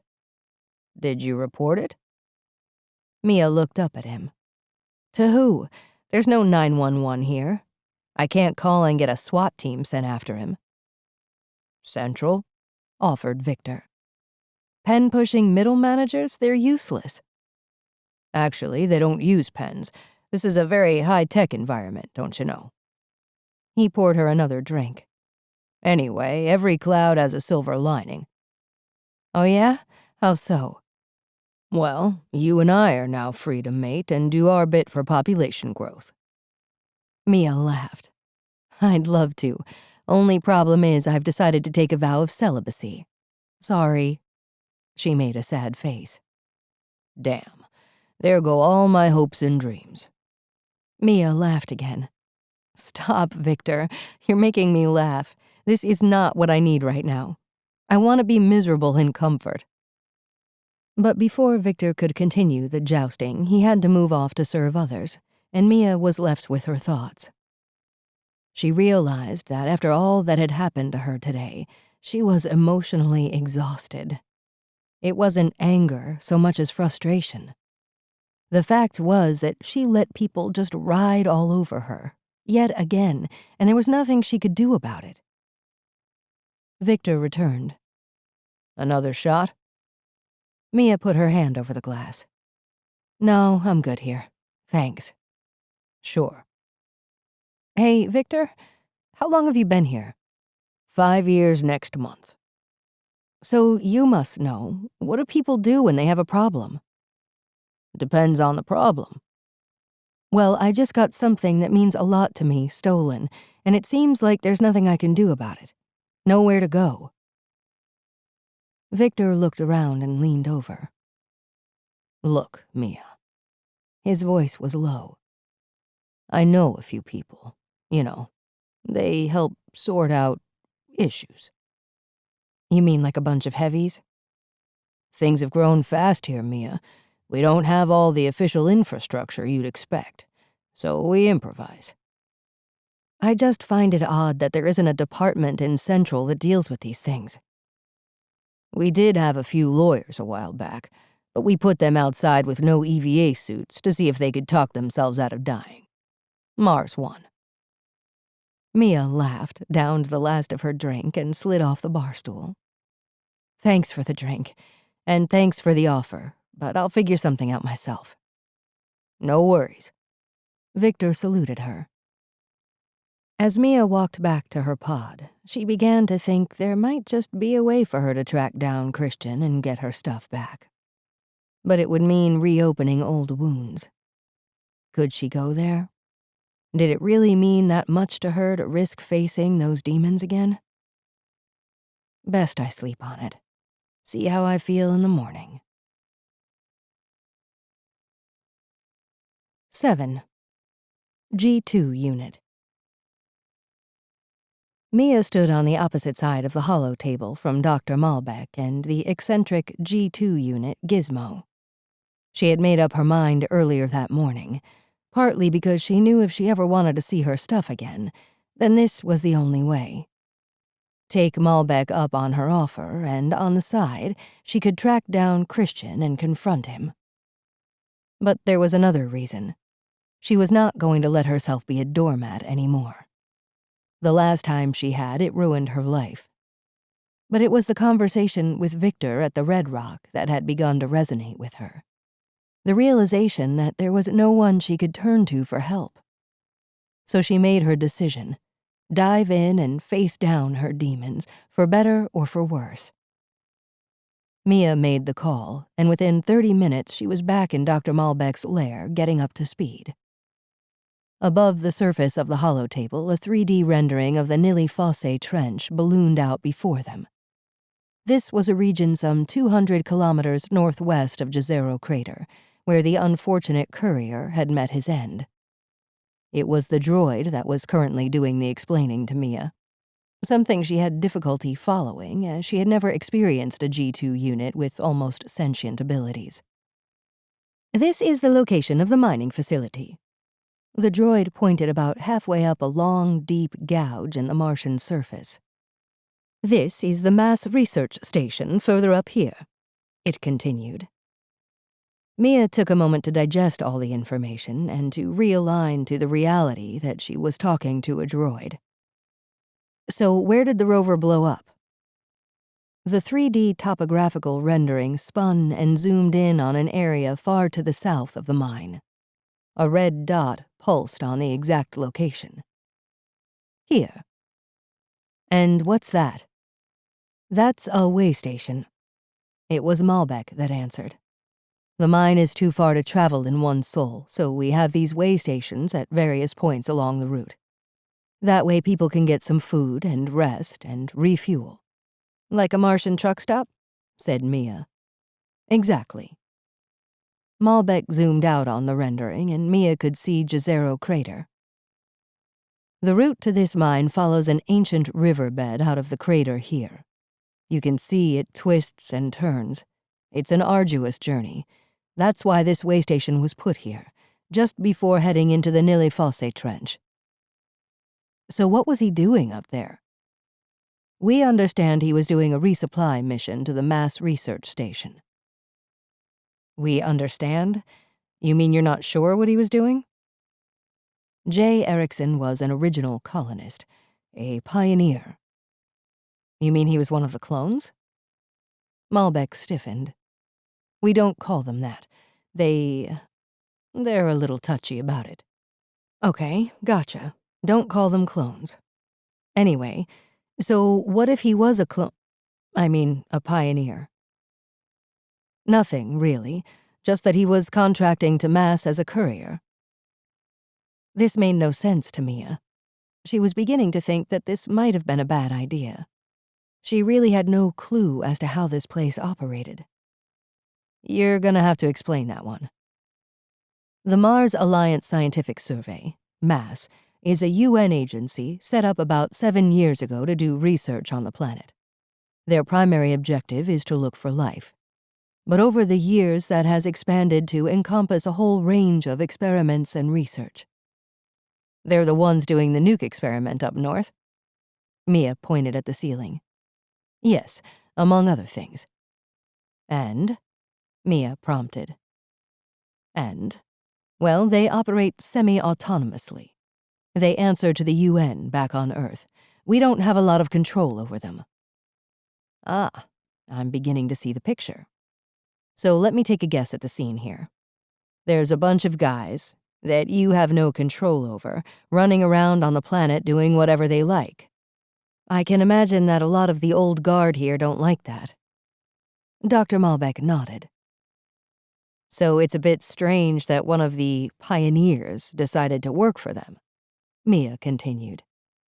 Very strange. Okay, assuming your hunch is correct and he was murdered, that would mean every one of the other pioneers would be a suspect, including you, Dr. Malbec. Mia could see she was taken aback by that. I see your reasoning, but I don't think so. Look, Jann, I know this is probably not what you want to hear, but most murders are done by someone known to the victim. Someone who held a grudge, a jilted lover. It's all very predictable. So, first we look at all the ex-girlfriends or boyfriends, all the people who may have been pissed off with him for whatever reason. In other words, the usual suspects. Malbec said nothing, just pursed her lips. Do we have any forensics? She continued. Mia rolled her eyes.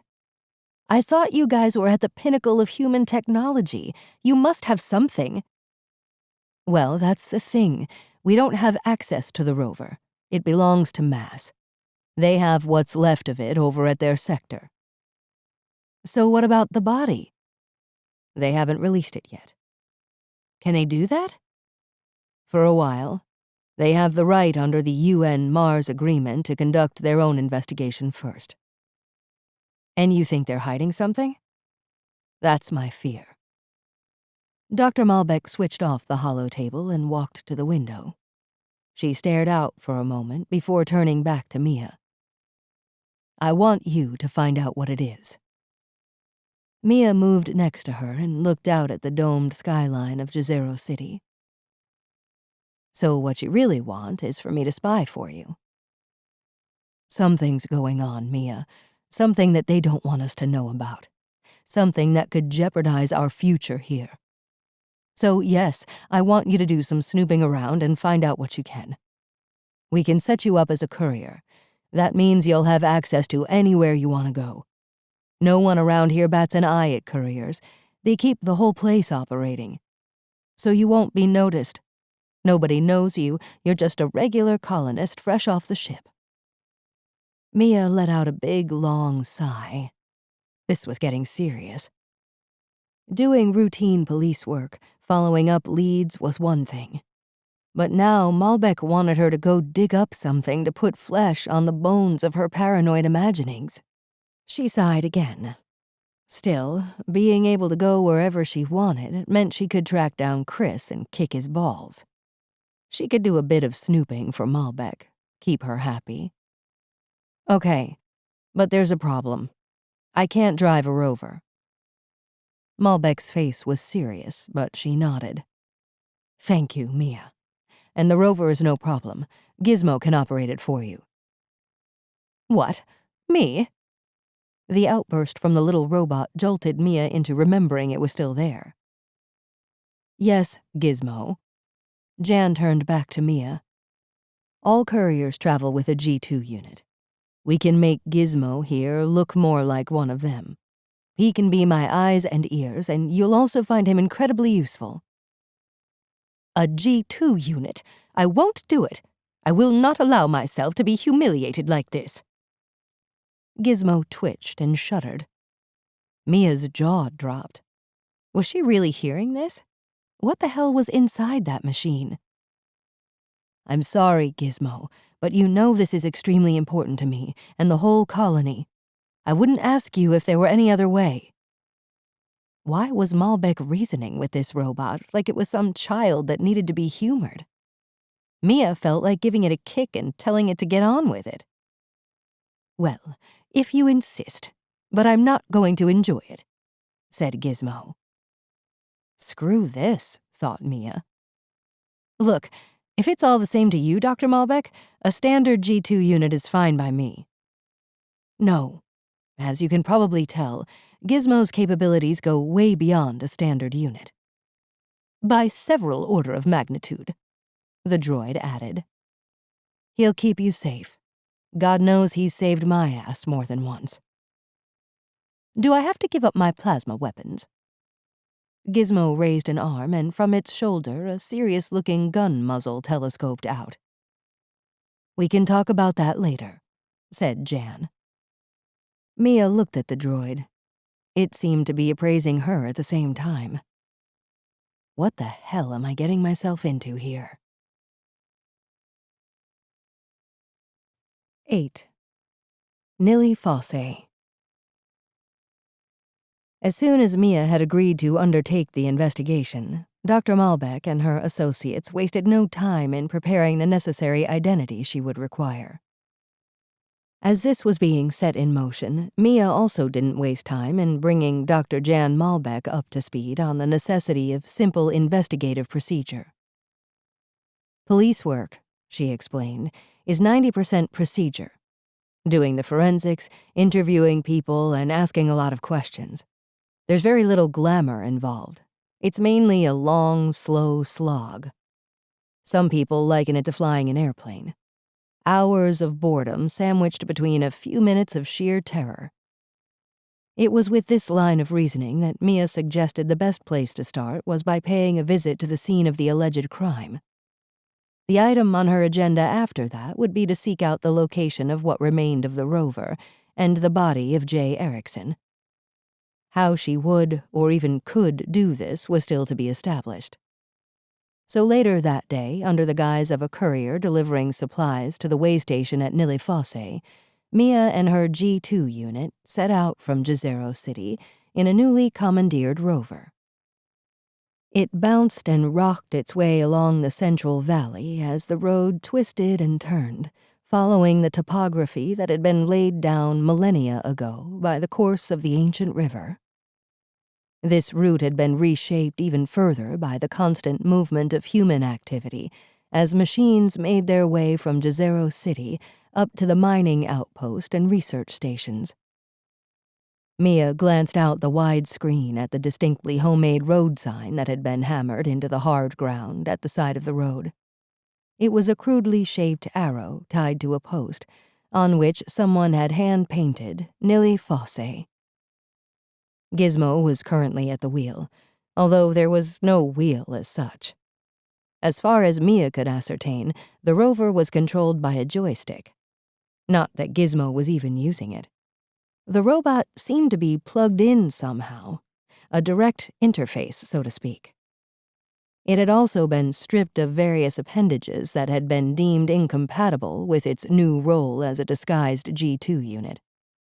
What function the missing pieces performed for the droid, Mia had no idea, but it was clear to her that Gizmo was very unhappy about their loss. The concept of being in such close proximity to a malcontented, sentient droid was one that Mia was still struggling to get her head around.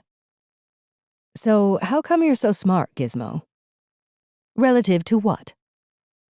Mia already regretted asking the question, but since it would take hours to reach the site of the rover explosion, she was looking for a way to break the monotony of the journey. "Other G2 units. I mean, they're all pretty dumb service droids. Their cognitive abilities are self-contained and limited to the processing power that is engineered into the unit itself. My mind, if you wish to call it that, resides primarily in the Jezero City mainframe. So why don't they build the other units like you?" "It would require too much processing power to sustain a larger number, and it is unnecessary, as they have a very rudimentary instruction set that can easily be accommodated within the unit." "I still don't see why more of you weren't built, since you seem, well, quite extraordinary."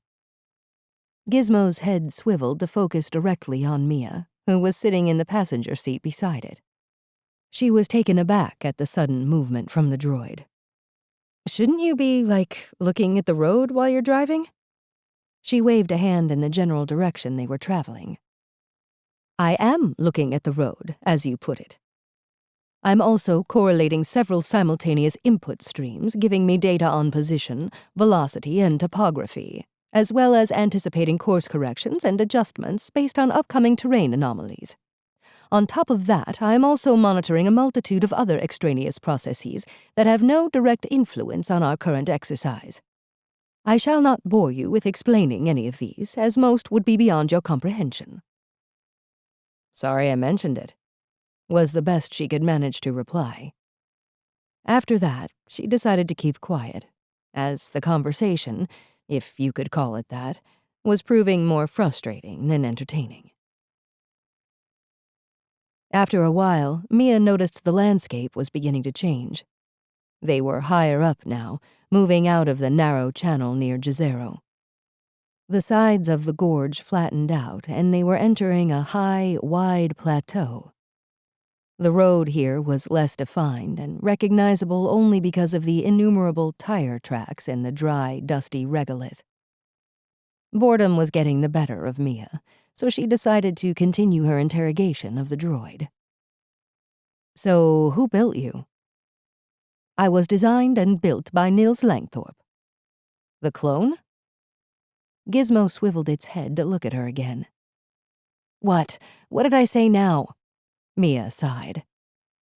"They do not like being called that. Pioneer is the preferred nomenclature." "Right. Fine, okay. Pioneer, then." Gizmo reoriented its head. "I was initially designed as a service and maintenance droid, but my fundamental cognitive reasoning was based on advanced neural network structures. This was so I could evolve to manage all the life support systems in the colony. At that time, my creator, Nils Langthorpe, was the only human living in the colony, and he wanted a backup system in case he became incapacitated in some way." "So you can control all the life support systems?" "Not anymore. My access to those higher-level systems was curtailed as the colony grew, and there were also those that were fearful of allowing a semi-sentient droid to have that much control." "In case you decided you didn't like humans and turned off all the air?" "Precisely. Mia was beginning to understand why the powers that be in the colony were not inclined to build any more robots with the level of sophistication that Gizmo possessed. Too resource-hungry and just plain too dangerous to have around. She wondered if this droid's souls were numbered. Over the next few hours, Mia gleaned as much information as she could from the little robot. It seemed to know everything about the colony, all the way back to well before independence from Earth. She found it fascinating, partly because of the subject matter, and partly because Gizmo seemed very responsive to all her questions, even if, at times, she got more than a hint of intellectual arrogance. It was deep into an explanation of the various zones housed within the industrial sector of the colony when it stopped talking and brought the rover to a halt. It looked over at Mia. "What? What's wrong?" "We are here. This is where the courier, J. Erickson, died." "Okay then, let's saddle up and take a look." Mia was glad of the distraction. The journey had been long and arduous, and she had a new admiration for the colonists who worked as couriers. It had seemed to her, and those working in the agridomes, like such a glamorous occupation. But after several hours inside a rover traversing the surface of Mars, she realized it took a special type of person to do it. She booted up her EVA suit and snapped on the helmet. She had only gone EVA 3 times before, for very short periods. This would be her first time going solo. She instinctively took a deep breath before closing her visor. Then she let it out and took another deep breath. So far, so good. She headed for the airlock. When the door opened and Mia stepped out onto the surface, a wave of exhilaration rippled through her. She had not expected this. So wrapped up had she been with the politics and intrigue of the mission that she had forgotten to consider the realities. It was the same feeling she had stepping off the transit craft that very first Sol after she had arrived on Mars. But back then they were all ferried into transportation. Now she felt more like a genuine colonist. She was snapped out of her thoughts by Gizmo's voice in her headset. "This way, follow me." The droid moved past her, its sleek tracks making easy work of the terrain. It had parked the rover a little off the roadway to make room for any of the gigantic ore carriers that might be coming down from the mines. Mia began to take in her surroundings as they moved. They were on a vast and relatively flat plateau. Ahead of her to the north, mountains rose up, and she could see the wide gap in the line that signified the entrance to the NIli Fossae Trench, a 600-kilometer-long gouge in the Martian surface. Mia could make out the silhouette of the way station to the north, its large solar array glinting in the late evening sunlight as the panels tracked around to follow it. "This is the place," Gizmo's voice in Mia's headset. She stopped and looked around. There was not much to see.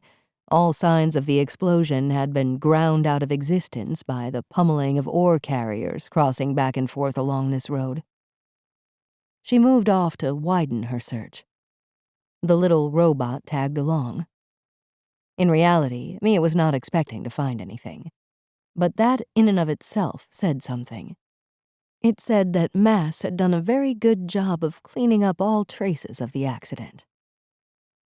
"If you tell me what you are looking for, perhaps I can assist in the search," the droid offered. Mia looked down at Gizmo. "I'm not sure. Can you detect metal?" "Absolutely. Would you like me to scan the area for debris from the explosion?" "You can do that?" "Yes, of course." "Okay, that would be great. I'm going to take a walk along this road, up to where the body was found." Gizmo spun around, and Mia assumed it had begun its search, so she started walking. J. Erickson's body had been found approximately 500 meters from the site of the explosion. Mia paced this out and looked around. He was still alive when the rover exploded, so he must have gotten out before it went boom. Why did he do that? She wondered. She looked up and could just make out the vague shape of the way station. How far away it must have seemed to Erickson as he fought his way towards it, his air running out. I wonder when he knew he wouldn't make it. After a short while, Mia returned to find Gizmo still moving around the site. Anything? Nothing. Nothing at all? Not even a washer? Nothing. How is that possible? I would suggest that Mass were using the same or better technology than I am to do a thorough cleanup. Why would they do that? Because they could, offered Gizmo. Or because they didn't want anything to be found. Not even a washer, confirmed the droid. Why would that be? I am reluctant to admit it, but I have no reasonable answer. Mia took one last look around. Well, I think we're done here. Let's go back to the rover and move on to the way station. Her plan had been to spend the night in the way station. She had checked the schedules of other couriers and reckoned there was a good chance that somebody else might be holed up there tonight. Somebody she could possibly pump for information. Maybe get a better understanding on what went on up here. As luck would have it, when they arrived, Mia could see one of the massive ore carriers already attached to the umbilical carousel. This enabled people and goods to be moved in and out of the way station completely in an atmosphere. It reminded Mia of the passenger walkways in large airports that bring you directly onto the aircraft without having to walk out on the apron. On the side of the massive truck was emblazoned the Aster X logo. We're in luck, Gizmo. Looks like there's at least one other person here. Forgive my ignorance, but how can that be construed as luck? She looked at the little robot. Gizmo, keep in mind that they'll probably have their own G2 unit with them, so you need to drop the fancy pants talk and keep up the pretense that you are an ordinary dumb droid, okay? Okay, if you insist, but I'm not going to enjoy it. If it makes you feel any better, this is not about enjoyment. We're here to work, and that means pumping this guy, assuming it's a guy, for information. Very well, but I can't imagine that a humble ore hauler will have anything useful between his ears. Because if you want to know what's happening on the street, you start talking to a local. Get it? No, there are no streets here. Mia contemplated the little droid for a moment. Has anyone told you can be a serious pain in the ass? On many occasions. Mia sighed and pointed out the windscreen. Come on, just take us in. The dominant structure of the way station was a large dome, perhaps 30 meters across, constructed from the same cement material used for every other structure on Mars. It was that same rough-hewn rust color that made it seem almost part of the landscape. It reminded Mia of some ancient adobe building from some long-forgotten civilization. Radiating out of the central building were several smaller domes designed for storage, power, and a methane reactor. Behind that was a large solar array mounted on stilts, tracking the sun. Snaking out from the main dome was a long tunnel with airlocks dotted along its side. Gizmo reversed the rover up to one of these, and they connected to the umbilical with a satisfying clunk. Mia moved out of the rover and into the tunnel walkway. As she walked, lights automatically came on to illuminate the area. Gizmo shut down the rover and followed along behind. The tunnel finally opened out directly into the main dome. At the far end, a man sat at a table eating. He lifted his head up for a moment as Mia and Gizmo entered, gave a vague nod as a greeting, then went straight back to his food. Mia reckoned that this guy didn't look like a talker. It would take a bit of work to pry him open. Greetings, Earthling. Gizmo waved. Ah, shit. Mia groaned to herself. The guy stopped mid-chew and stared at the droid with his mouth open. Even the G2 unit at his side swiveled its head around to investigate. Mia laughed nervously.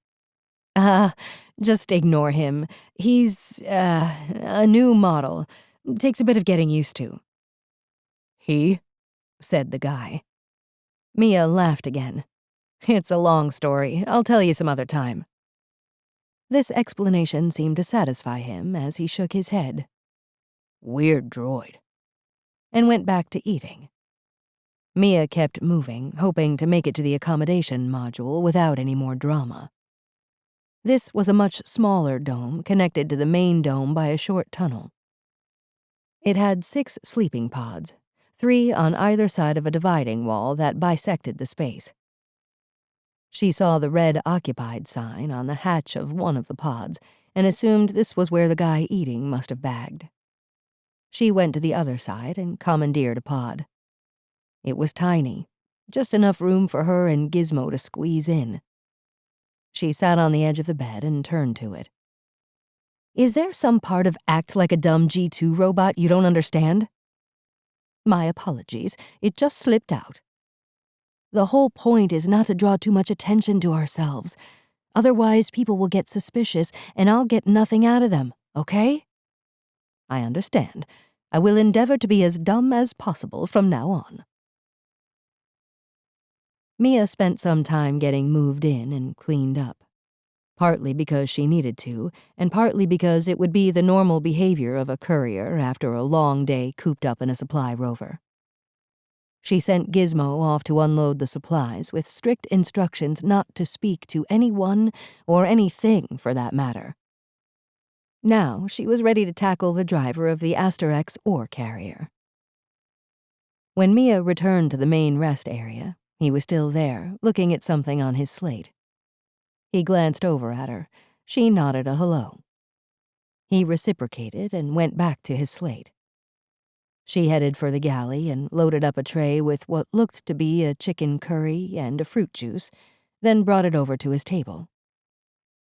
Mind if I join you? First soul on the job, still finding my feet. He looked up and hesitated, then gestured at the seat opposite. Sure, go ahead. Mia sat down diagonally across from him, so as not to be too in his face, give him some room. I assume that gigantic machine is yours? Must be a challenge driving that. He cocked an eyebrow in her direction. You get used to it after a while. Been doing it long? Mia was pushing it now, taking a risk. He could easily not reply or give her a monosyllabic answer. He put his slate down, looked at her for a moment, and started talking.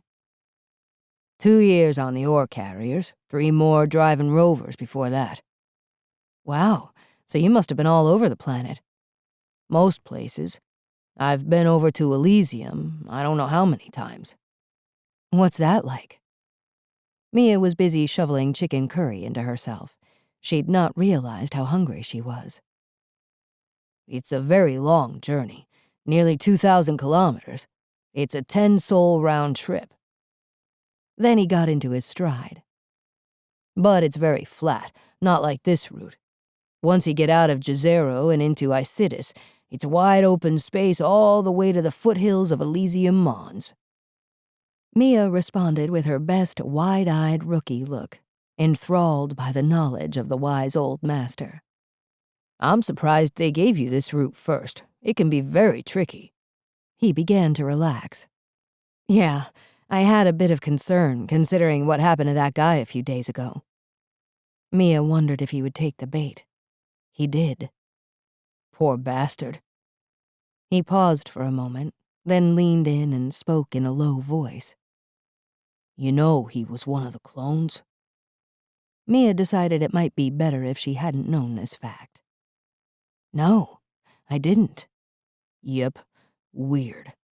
I mean, what's a clone doing working as a courier?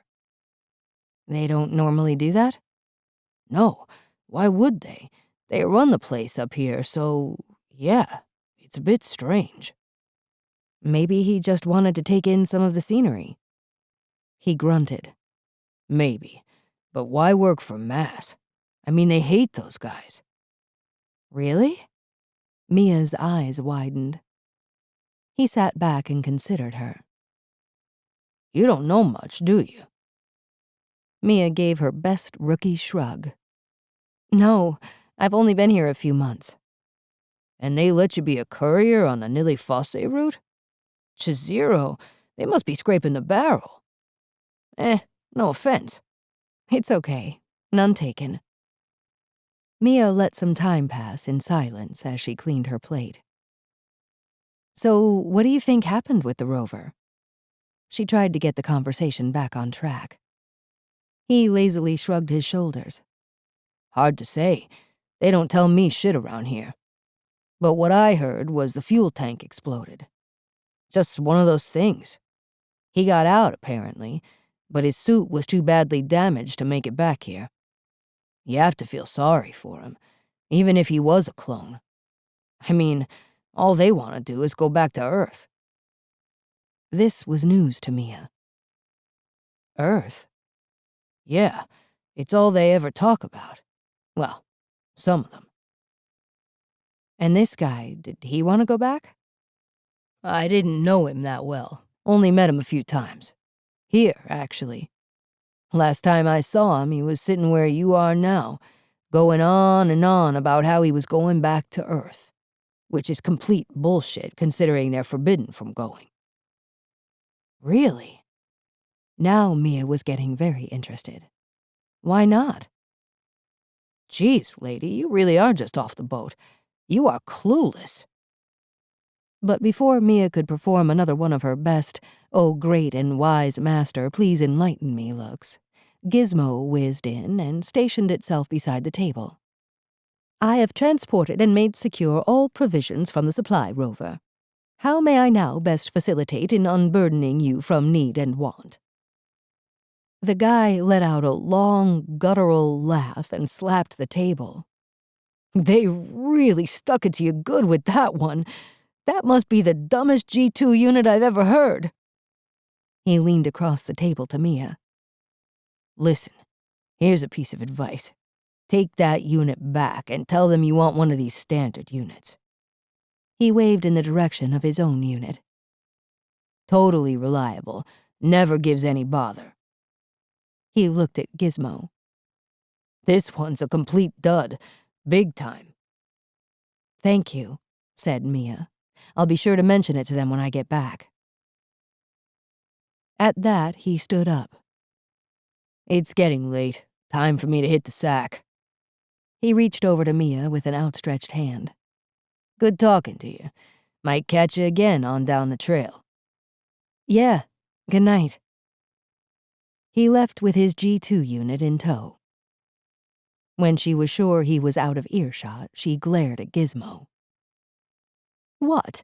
said the little droid. "What did I say wrong now?" Mia fought her exasperation. "It's okay, Gizmo. Never mind." "It appears that my act has been very convincing." "Yeah, but not quite the way I had in mind." Mia began digesting some of what the ore hauler had said.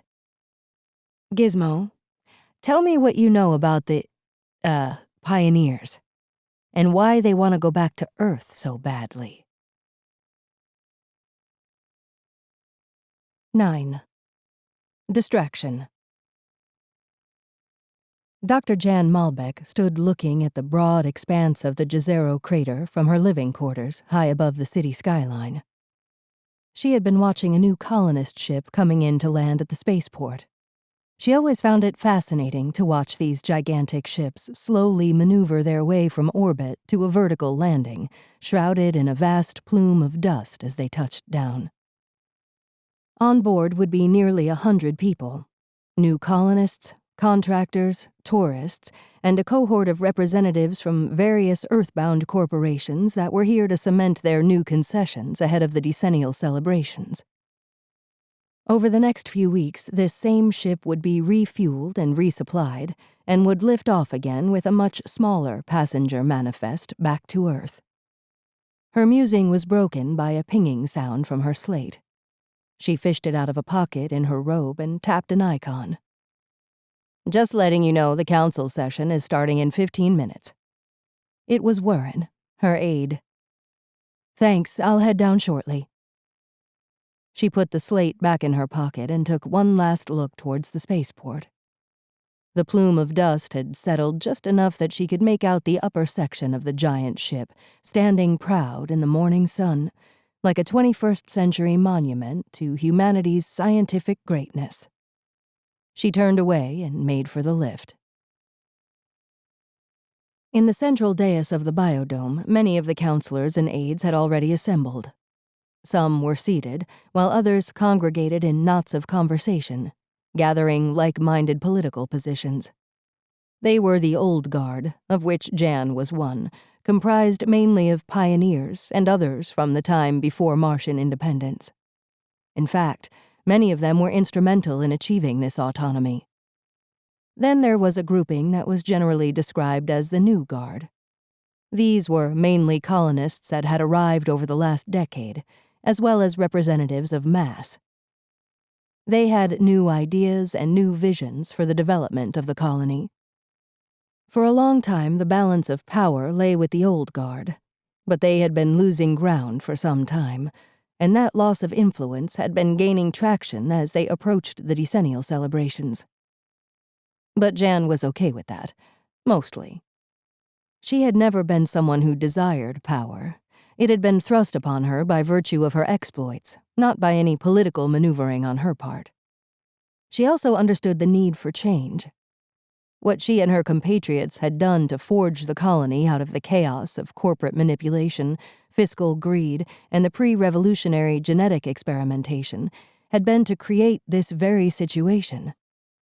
One where the foundation was laid down for the next generation to have a stable, normalized, cohesive environment, free from extraneous influences. But all change brings with it an equal measure of uncertainty. As the hour neared when the exclusive rights granted to Lane Zebos and the Aster-X Mining Company would come to an end. New Earthbound corporations were lobbying hard to be included in the next round. These had all found more sympathetic ears with the new guard than that of the old, who were reluctant to change and happy to maintain the status quo. But now the new generation of power brokers were in the ascendance. They knew their time was coming, and soon. In this mix was MASS, a UN agency granted rights to conduct scientific studies of Mars. Their odd, semi-autonomous mandate came about from Earth's exploitation of Mars's need for energy. Shortly after independence, it became evident to the then Council that to expand, they were going to need more than just solar panels. Nuclear power was the obvious choice, but this meant kowtowing to the UN on Earth, many of whom were still angry at having been forced, as they saw it, to grant independence to the colonists on Mars. This same cohort now saw their opportunity to row back on that agreement. A torturous negotiation ensued with neither side looking like backing down, but in the end, a compromise was reached. It was agreed that a new non-profit UN agency would be set up to have oversight of all nuclear projects on Mars. In return, this agency would be granted full and unrestricted access to the planet and its moons for the purposes of scientific investigation, the primary objective being the search for life. They would also be allowed seats on the Council of Mars with full voting rights. So began the rise of MASS as both an industrial and political power. With the decline of the old guard and the new young guns not yet fully formed, MASS had reached a point that saw them control the balance of power. Jann scanned the assembled gathering looking for Nils. He promised her he would be here, but she couldn't see him anywhere yet. "Where's Nils?" She turned to her aide. "He's running a bit late." "Ah, Dr. Malbec." Rob Hoberg sidled over and offered a hand. "Looking as youthful as ever." "Thank you. The wonders of modern science." "Speaking of science, our erstwhile MASS colleagues are treating us all to a detailed explanation of their terraforming experiment." "Interesting." "Well, I, for one, am ready to kill myself now rather than suffer through another science lecture." Rob rolled his eyes. "Yes, they do love their science. almost as much as they love themselves. Now, Dr. Malbec, cynicism is best left to those of us who are old and tired, like my good self. Not too old and tired that you can't fight for the cause anymore, I trust. Ah, I fear our soul draws near, Jann. That time when we are made redundant and put out to pasture. Well, we still need to get through these decennial celebrations first. After that, I think your prophecy might be accurate. Jann glanced at a small knot of counselors huddled together in hushed conversation. I see Yuto has acquired some new friends. Yes, the Mason Corporation. They're here, like all the others, to lobby for access rights. Be prepared for a request for your vote. Why so? Do they not have enough? It seems they have fallen out of favor with Mass, so may need a backup plan. And you, Rob, how are you voting? You know me, Jann. I have a simple rule. Anyone Mass takes a dislike to, I regard as fine, upstanding citizens. Good to know. I'll keep that in mind for the future. You're assuming you and I have a future. Jann considered this to be an odd remark for the old counselor. True, he seemed tired and cynical lately, but he was not a fatalist. This was new. What was also new was the presence of the Aster X CEO, Lane Zebos. It was rare that he showed up in person, generally leaving such formalities to one of his minions. Perhaps he, too, was putting on a show of defiance in the face of the seismic changes that were about to occur. Of all the stakeholders, Aster X was the one who would lose the most, now that their exclusive contract was expiring. The chime sounded, signaling all present to take their seats so the session could begin. Jann moved towards her place, nodding her acknowledgement to those who wished to catch her eye before kickoff. The preliminaries passed quickly, as they always did. And then it was on to a number of issues requiring a vote by show of hands. But none were contentious, so this too passed without incident. Once the business of decision was concluded, the council finally moved on to the meat of the session, which was the agenda item labeled Any Other Business. If there were snakes in the grass, this was generally where they would show up. Jann nodded to Rob Hoberg, who stood and took the floor. "Councillor Hoberg has the floor," said the chair, formally signaling that Rob could speak his piece without interruption. He cleared his throat. "With regard to the unfortunate death of J. Erickson, a long-standing and esteemed citizen of the colony, I wish to inquire of Mass as to the specific nature of this tragic accident." He sat down. Evan Dent, the most senior director of the Mars Alliance Scientific Survey, stood. "I would like to take this opportunity to express our sadness at the loss of such an upstanding and committed colonist. We will all feel his loss. His body was released this morning in preparation for his internment in the colony mausoleum." "Duly noted, but can you enlighten the council as to the manner of his death?" Rob prompted. "We have not concluded our investigations, but initial indications would seem to suggest that the fuel tank on the rover was faulty, which caused it to rupture and subsequently ignite. The result was a catastrophic loss of rover integrity." "You mean it blew up?" said Rob. "That is our general conclusion." "And do you know what caused this?" Rob continued. "We are still investigating it, but our initial findings indicate a fault was introduced during the last full service on the rover, conducted, I might add, by the Aster X maintenance team." "That's horseshit." Lane Zebos stood. "Show me the evidence." "I'm afraid the rover was too badly damaged," said Evan. "Hand it over to us, then, if you can't find anything. We'll get to the bottom of it." Lane was getting more animated. "I'm sorry, but this is being viewed as an internal matter from Mass." "More horseshit. This is a colony matter. You can't just keep us out of it." "Agreed. The colony will be updated in due course once our investigations are concluded. but it is up to the Council whether they share this information with Aster X, especially considering your rights are soon to expire. What are you hiding, Evan? What game are you up to? That's enough, Mr. Zebos. The chair rapped hard with his gavel. This is not the time nor place to cast irresponsible accusations. You are disrespecting the decorum of this council. Lane scowled, sat down, and glanced at Jann. The chair continued. That said, Mr. Zebos does have a point, in that this is a colony issue. The death of a colonist makes it so, but the death of a pioneer makes it doubly so. This cuts us deeply, and as such, this unfortunate incident needs to be brought to a satisfactory conclusion.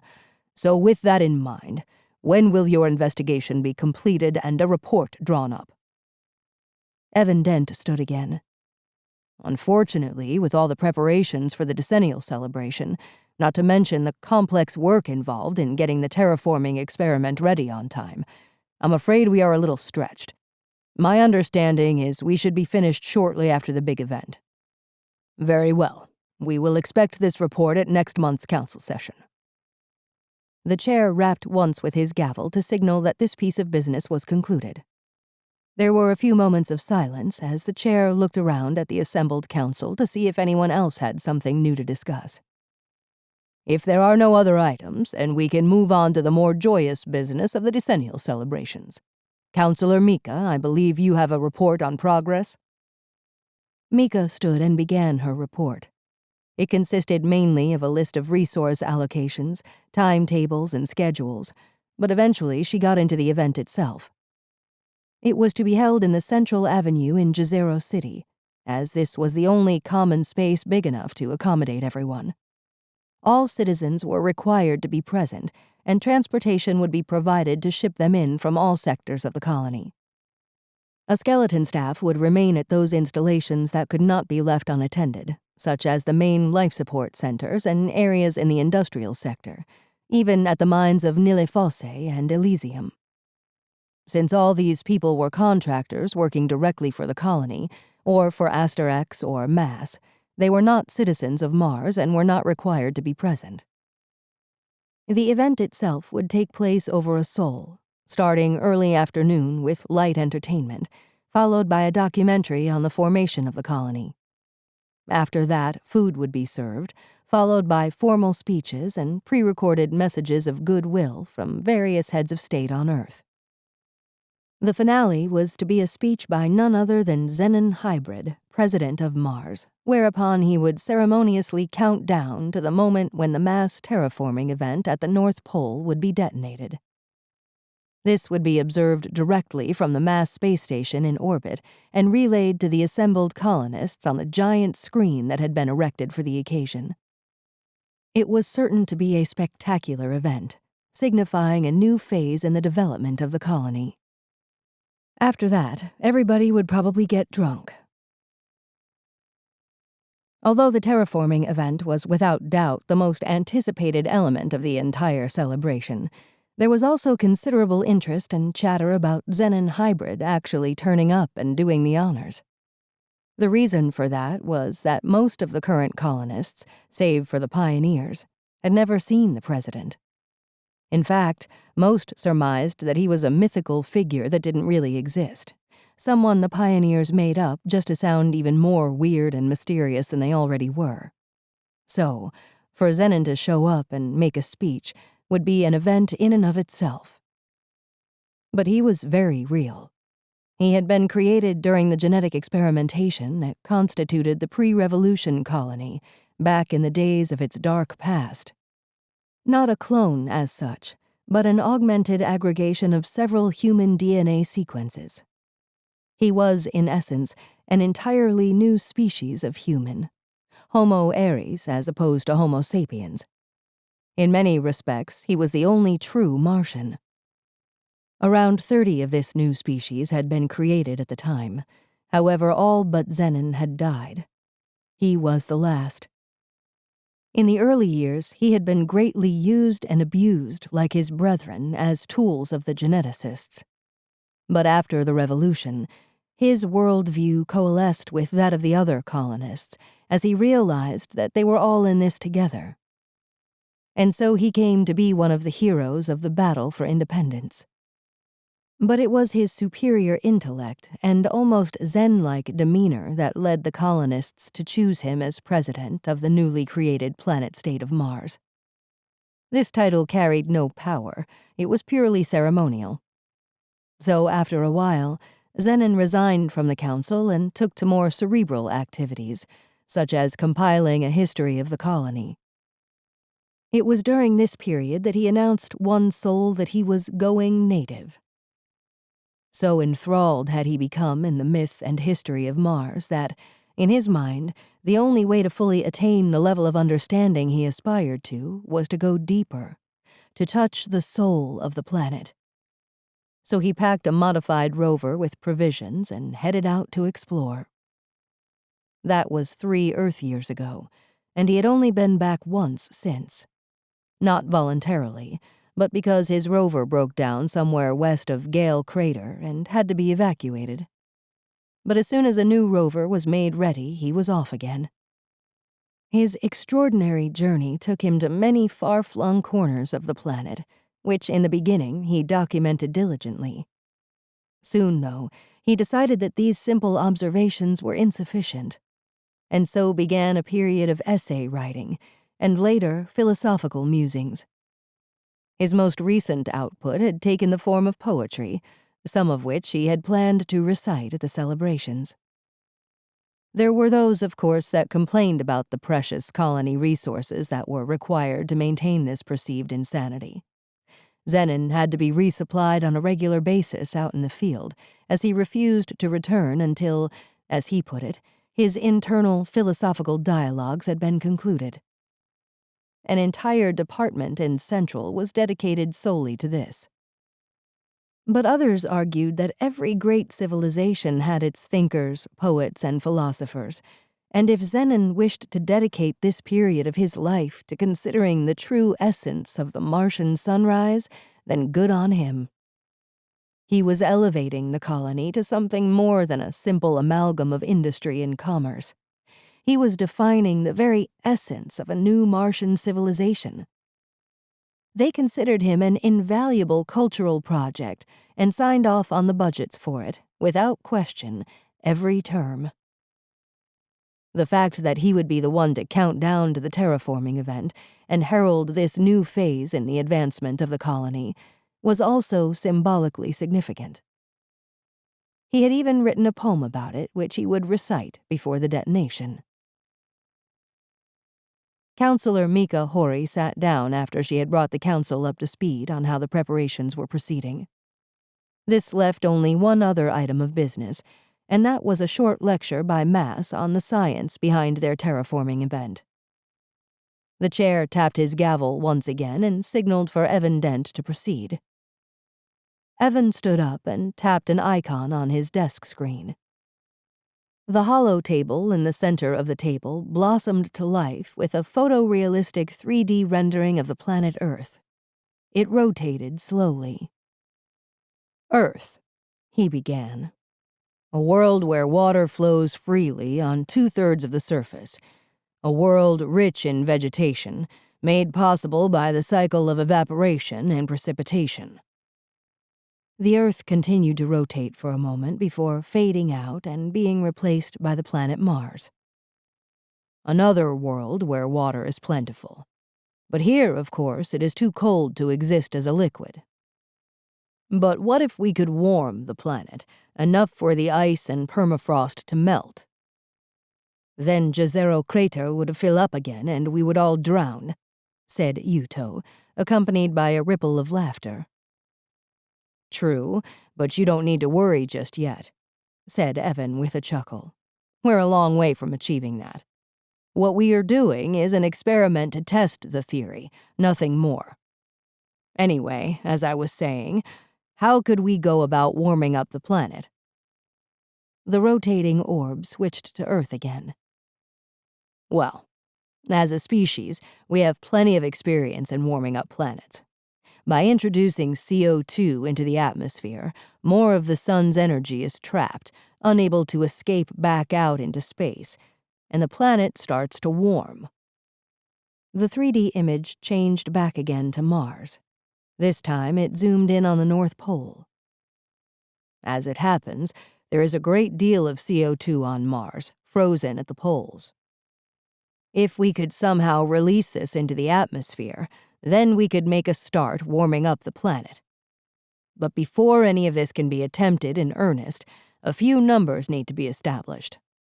So, to help us start understanding the necessary equations, we are going to detonate a small thermonuclear fission device. The rotating Mars rendering zoomed into a location north of the 60-degree latitude near the pole. The event will vaporize a significant quantity of frozen CO2 and release it into the atmosphere. From this, we can ascertain any resultant temperature deviation with measurements that will be made over the next year. While the experiment itself will do nothing to actually terraform the planet, it will give us the quantity of new CO2 introduced, the resultant rise in temperature, and also the energy requirement to create these numbers. From that, we can then calculate the required volume of CO2 and the total amount of energy it would take to raise the planet's temperature to a point where water could flow freely again on Mars.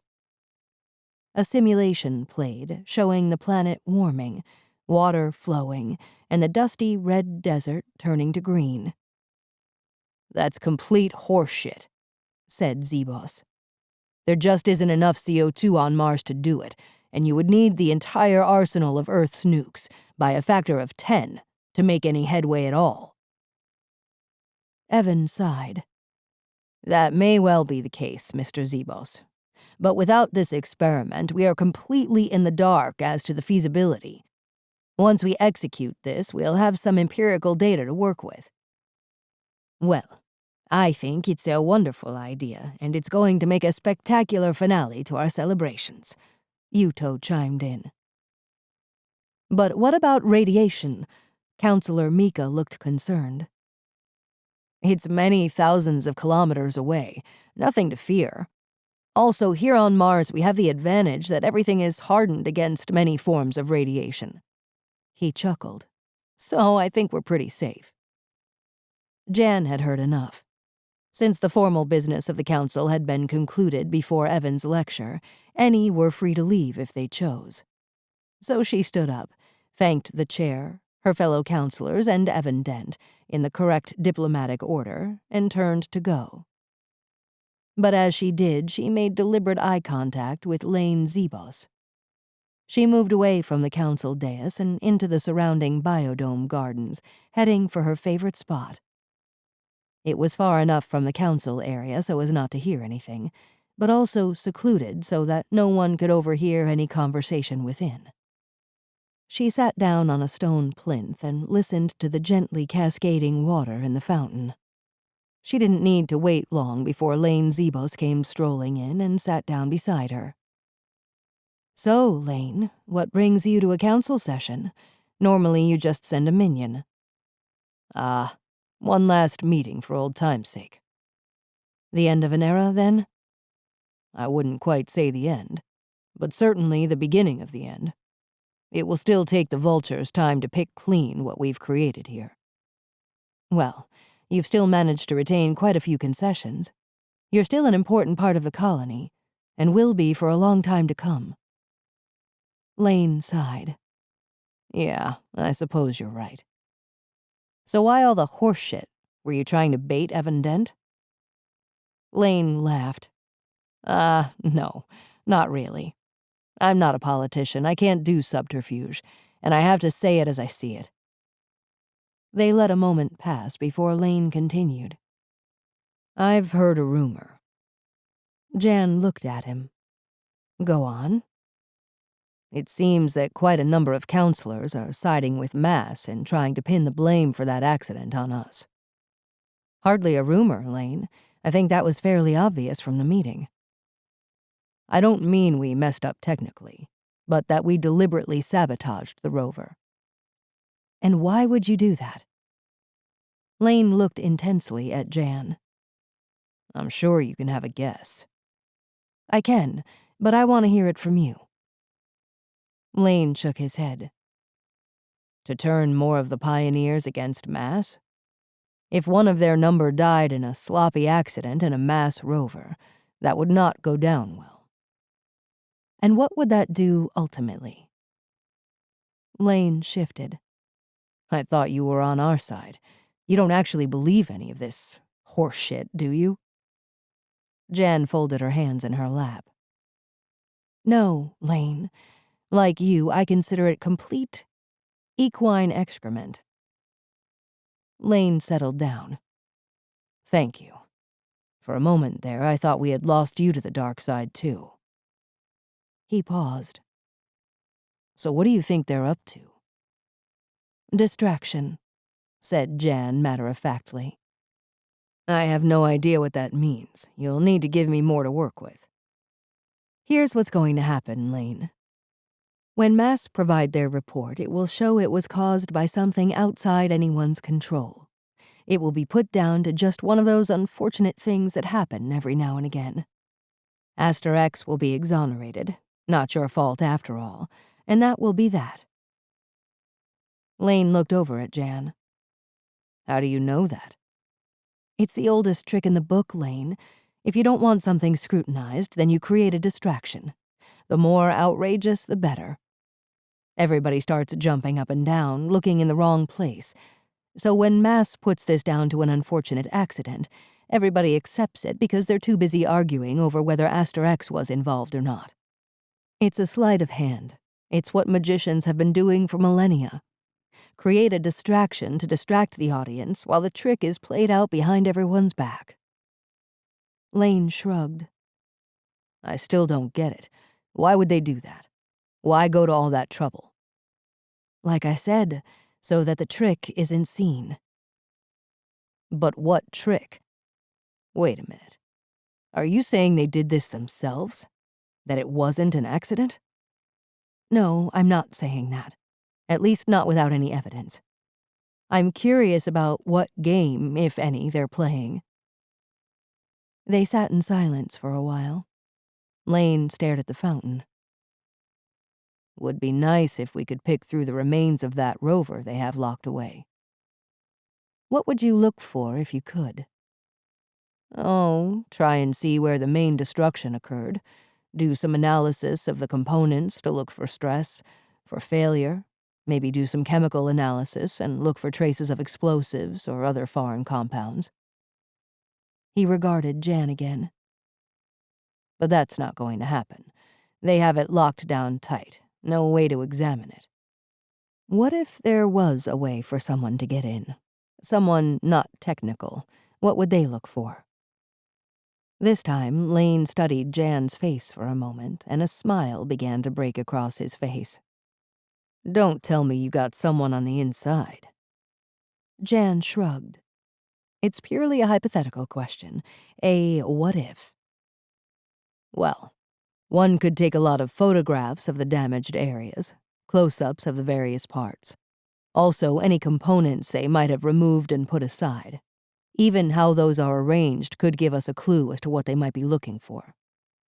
And since we're speaking hypothetically, it would be even better to acquire one or two of these components and do some chemical analysis. In a hypothetically independent lab, of course. I see. Very interesting. Lane favored her with a broad smile. You've become a wily old fox, Jann. Back in the day, you would skewer your enemies in the eye with that spear you used to carry. Jann laughed. Yes, but we've moved on a lot since then. Nobody wants to go back to those times. In the corner of her eye, she spotted two of Zebos's minions walking toward them. Lane had also seen them coming and nodded to them. They stopped and waited a respectful distance, not wishing to intrude, content that they had been acknowledged. Lane stood up. Looks like I have to go. Jann also stood, and Lane threw his arms around her in a firm hug. He broke away, holding one of her hands in both of his. Let's not leave it so long the next time. Maybe when all these celebrations are over, you and Nils will pay us a visit up at the space station. Yes, perhaps. We haven't been up there in a while. He shook her hand again and turned to go, but took only a few steps before he turned back. Just one other thing. The EVA suit. What do you mean? It would be interesting to have a closer look at the EVA suit the courier was wearing. Considering what you were saying about distractions, everyone is talking about the rover. Nobody has mentioned the EVA suit. I'll keep that in mind. Anyway, just a thought. Gotta go. He turned and walked away. 10. Central Logistics. Mia woke late the next morning to find the ore hauler she had talked to the previous night was long gone. She was disappointed, as she would have liked to pump him a bit more. But the way station was deserted now, so it was time to move on. She had considered heading up to the mining outpost deeper into the NIli Fossae Gorge, then traveling on to the mass research station about 50 kilometers further north. But that all changed when she received a message from Central Logistics informing her that she should make her way back to HQ and await her next assignment as a courier. This was the department that controlled and managed all movements of goods and people around the sectors of the colony and its satellite installations. Since, strictly speaking, she was in the employ of Central Logistics, Mia was not surprised by this directive. But she did have a sense that Dr. Malbec might be behind it.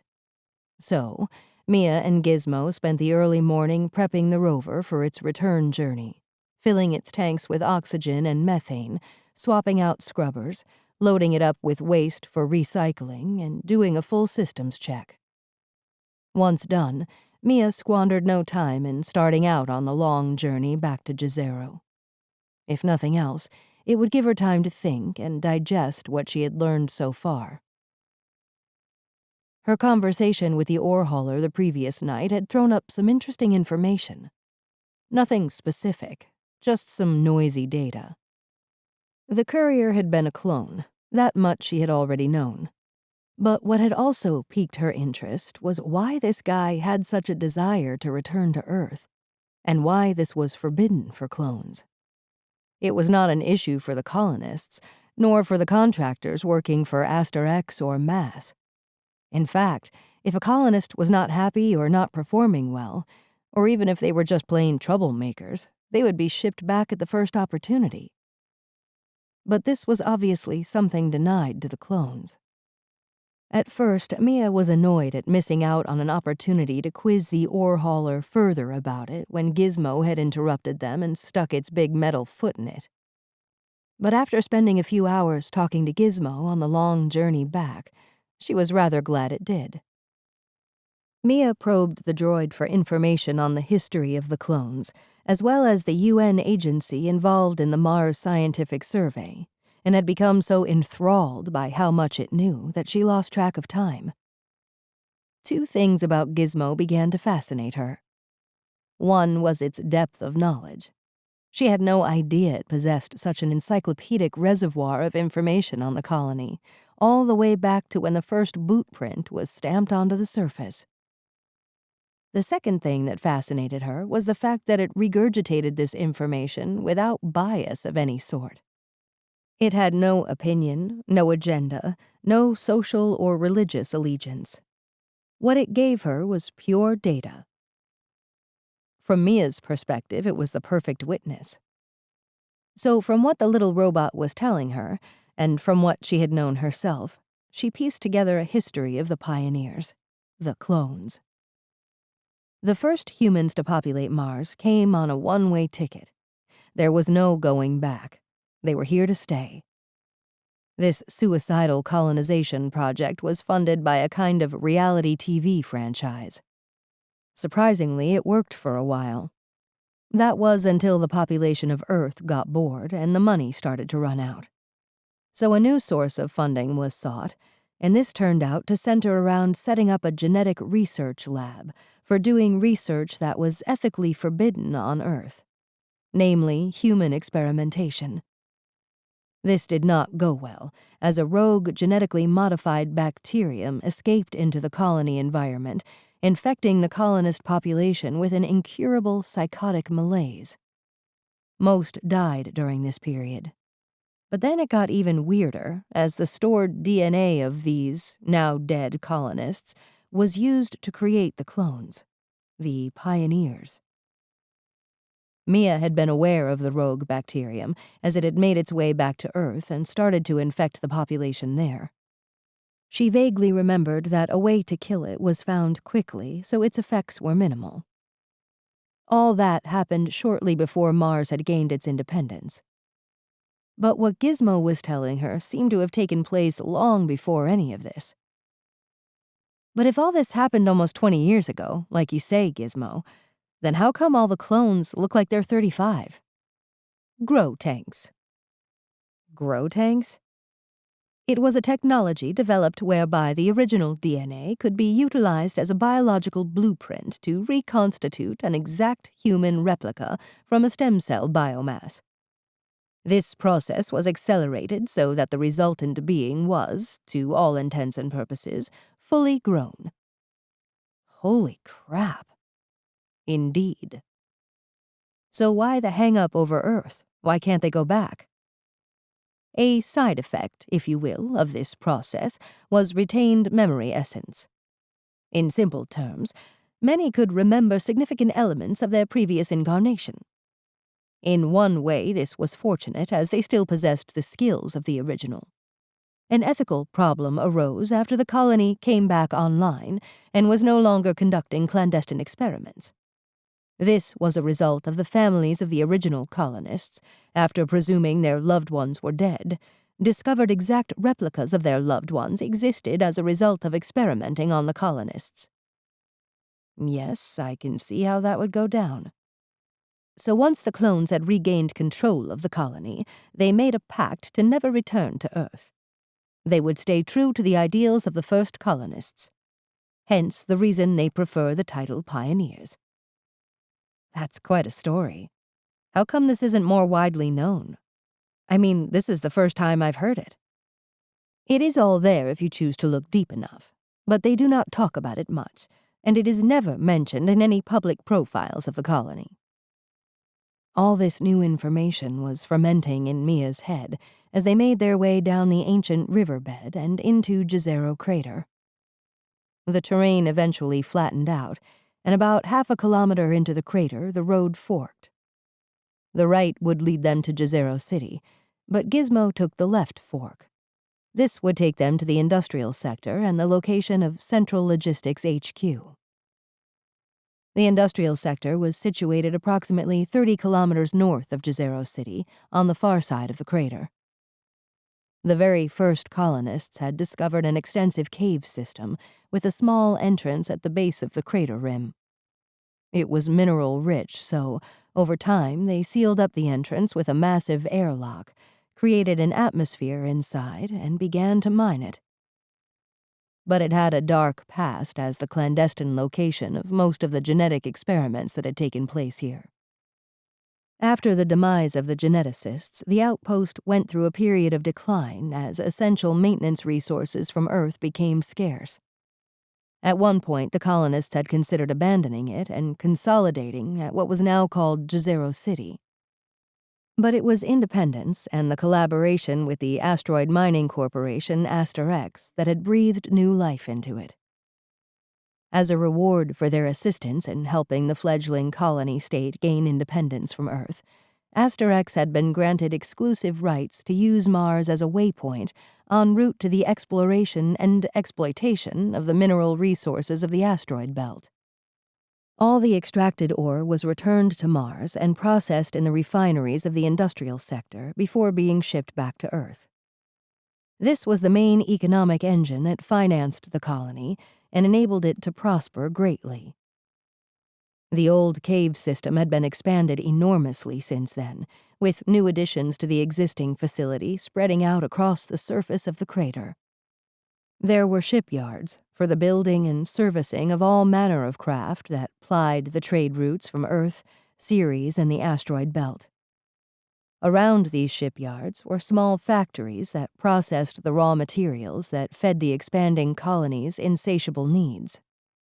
Regolith from NIli Fossae was processed into the cement that fed the large-scale 3D printers that worked 24.57, building the vision.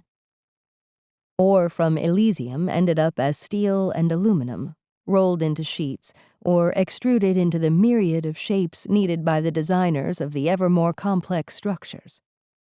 Sand and silicas were transformed into glass and ceramics. Chemical reactors produced methane, oxygen, hydrogen, and a raft of other gases by the ton. It was a busy place. Entrenched in this hive of industry was central logistics. Its sole purpose was to distribute goods throughout the entire colony and its satellite outposts. Raw materials from the industrial sector, food from the agridomes in Jezero City, specialist supplies from Earth, water from the processing plants out at Isidis, ore from the mines, as well as provisioning the multitude of way stations and outlying research stations. All of this required a small army of couriers and vehicles to haul goods from A to B, from the big ore carriers to specialist containers for transporting liquids and gases, to pressurized rovers for transporting food and other perishable goods that could not withstand the rigors of a 0.6% atmospheric pressure and outside temperatures of -60. Gizmo backed the rover into a free docking station connecting them to the main hub at logistics. That same instant, the screen in the rover dash lit up as the central mainframe communicated with it, assessing its systems and resources and scheduling the next tasks for the crew. Mia read the screen. They were to unload the spent supplies brought back from the way station and take them to the reprocessing center. That would be Gizmo's job. Good, she thought. That will keep it out of trouble for a while. Mia, on the other hand, was to report to Central to pick up a package for delivery to the Mass HQ. Excellent. Looks like Dr. Malbec found me a way in. HQ was where the remains of the wrecked rover was stored, so delivering there would at least get her moving in the right direction with the minimum amount of suspicion. The problem was the Mass sector was a sizable facility, and Mia still did not know the exact location of the rover's remains. And even if she did, she would still have to find a way to get past security. The pickup wasn't for another hour. The rover needed to be fueled and given the once-over. This was done automatically, but still took time. So Mia decided to head for the canteen. She was hungry, and she also hoped she might get an opportunity to talk to a few other couriers. Now remember, Gizmo, try and act like a dumb G2 unit. We're in the hornet's nest here, okay? I shall do my best, difficult as that may be. And take your time doing this unloading. I don't want you hanging around me in the canteen. I sense I am being shunned. Mia raised a finger to the robot, like a teacher making a point to an errant child. Be good, okay? Define good. Oh, for heaven's sake, Gizmo, just don't communicate with anyone. If you insist. I do. Now I'll let you get on with it. I'm going to eat. The canteen was spacious. It was early evening, and the main shift of the Soul was over. Half a dozen couriers were milling around, some eating, some just chatting. Mia headed to the food dispensing machines and placed her palm on the ID pad. It scanned her hand and then displayed her name along with a mugshot and gave her the green light to make her selection. She grabbed a few energy bars, an apple, and a carton of juice, then turned around to decide where to sit. She was keen on not drawing too much attention to herself, to blend in with the ebb and flow of the crowd. The tables were in long rows with enough seating at each for around a dozen people. She picked an empty one and sat down in the middle. It didn't take long for someone to bring their tray over and sit down opposite her. Hi, haven't seen you around here before. He was a tall, frizzy-haired guy with an easy smile and a bright face. He reached over and offered his hand. Dexter. Mia. She shook his hand. Yeah, I'm new. Just started a few sols ago. He looked around and gestured with both arms. Welcome to Courier Central, where the great problems of the universe are discussed and sometimes even solved. He touched a finger to the side of his nose. Mia smiled back. Good to know. So, what route have they started you on? I'm just back from delivering supplies to the way station at NIli Fossae. Dexter's eyes widened. Really? They don't normally give such a challenging journey to rookies. It took me 3 months before they let me out of the crater. Mia decided it was best not to comment on it. Instead, she changed direction and tried to get him talking about himself. So you must have been everywhere by now. Oh, yes. I've done the Elysium route several times. Even been up at the Mass Research Station in Utopia Planitia. What do they do up there, at the research station? I don't know. Something to do with the nuke experiment. Is that where they're doing it? No, I don't think so. I heard it was further north, near the ice cap. That must be quite a journey. It's a bit boring, to be honest. Lots of flat, featureless land. The only thing to break up the horizon are the way stations, and boy are they a happy sight after 7 hours of traveling across nothing but flat emptiness. Before Mia could think of a reply, another woman sat down beside Dexter with a flourish. She leaned across the table. A word of warning. She jerked a thumb at him. Our resident Romeo, he hits on all the new girls. Dexter rolled his eyes. Geez, Marina, thanks. Now why'd you have to go and say that, eh? Marina laughed and slapped him on the back, then tipped her head at Mia. Just joking. He's really dead on. Got a girl over at Jezero he's really sweet on. Mia could see Dexter was taking umbrage. Yes, I do. Thank you, Marina. He turned to Mia and jerked a thumb back. Mother Superior is what we call Marina around here, mainly on account of her advanced years. He tapped his head. Going a bit senile. They bounced off each other in this vein for a while, and Mia zoned out. When they finally settled down into what passed for rational conversation between this pair, Mia decided to venture a question. Do either of you know Christian Smithson? There was sudden silence. A definite reaction. One that signaled to Mia that A, they did know Chris, and B, they didn't much care for him. Marina looked around the canteen and then leaned in. How well do you know Christian? Mia considered this for a moment.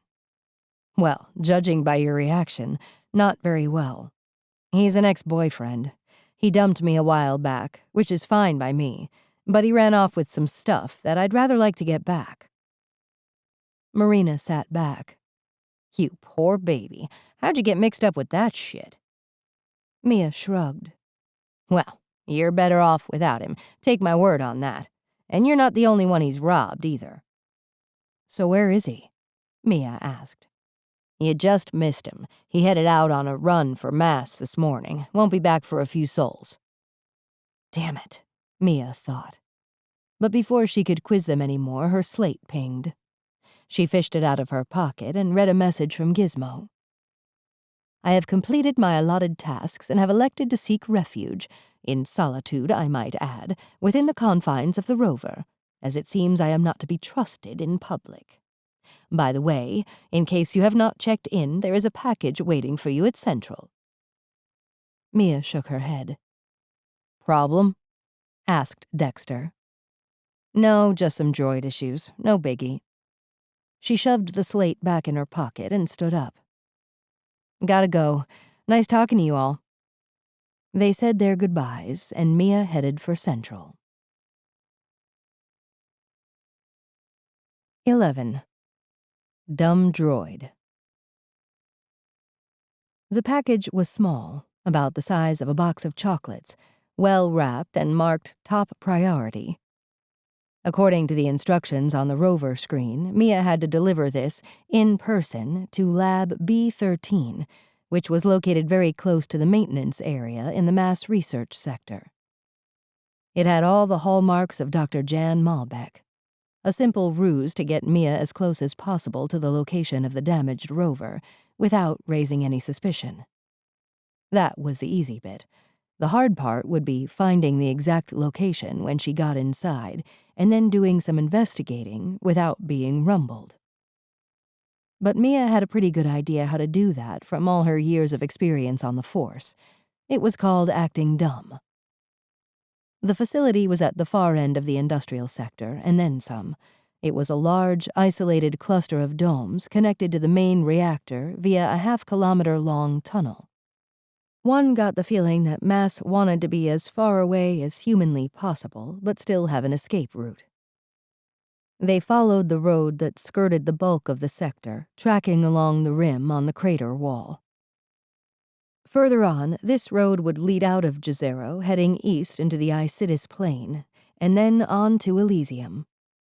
But Mia and Gizmo weren't going that far. It took them around 40 minutes to navigate their way around to the main entrance of the Mass facility and dock. The rear airlock door of the rover opened, and standing right inside the entrance was a guy with the bored look of someone who would rather not be here dealing with couriers. "What you got for us?" "Package for Lab B13. She handed him her slate. He glanced at it. "Okay, fine. I'll take it from here." "Sorry, top priority. I need to deliver it personally, see?" Mia showed him the line on the slate again. "Yeah, whatever." He stood aside and let Mia and Gizmo, who was holding the package, into the facility. "You're sure giving that droid a workout? Do you really need it to carry such a small box?" It's new. Gotta train it. You know how clunky these G2 units are when you first get them."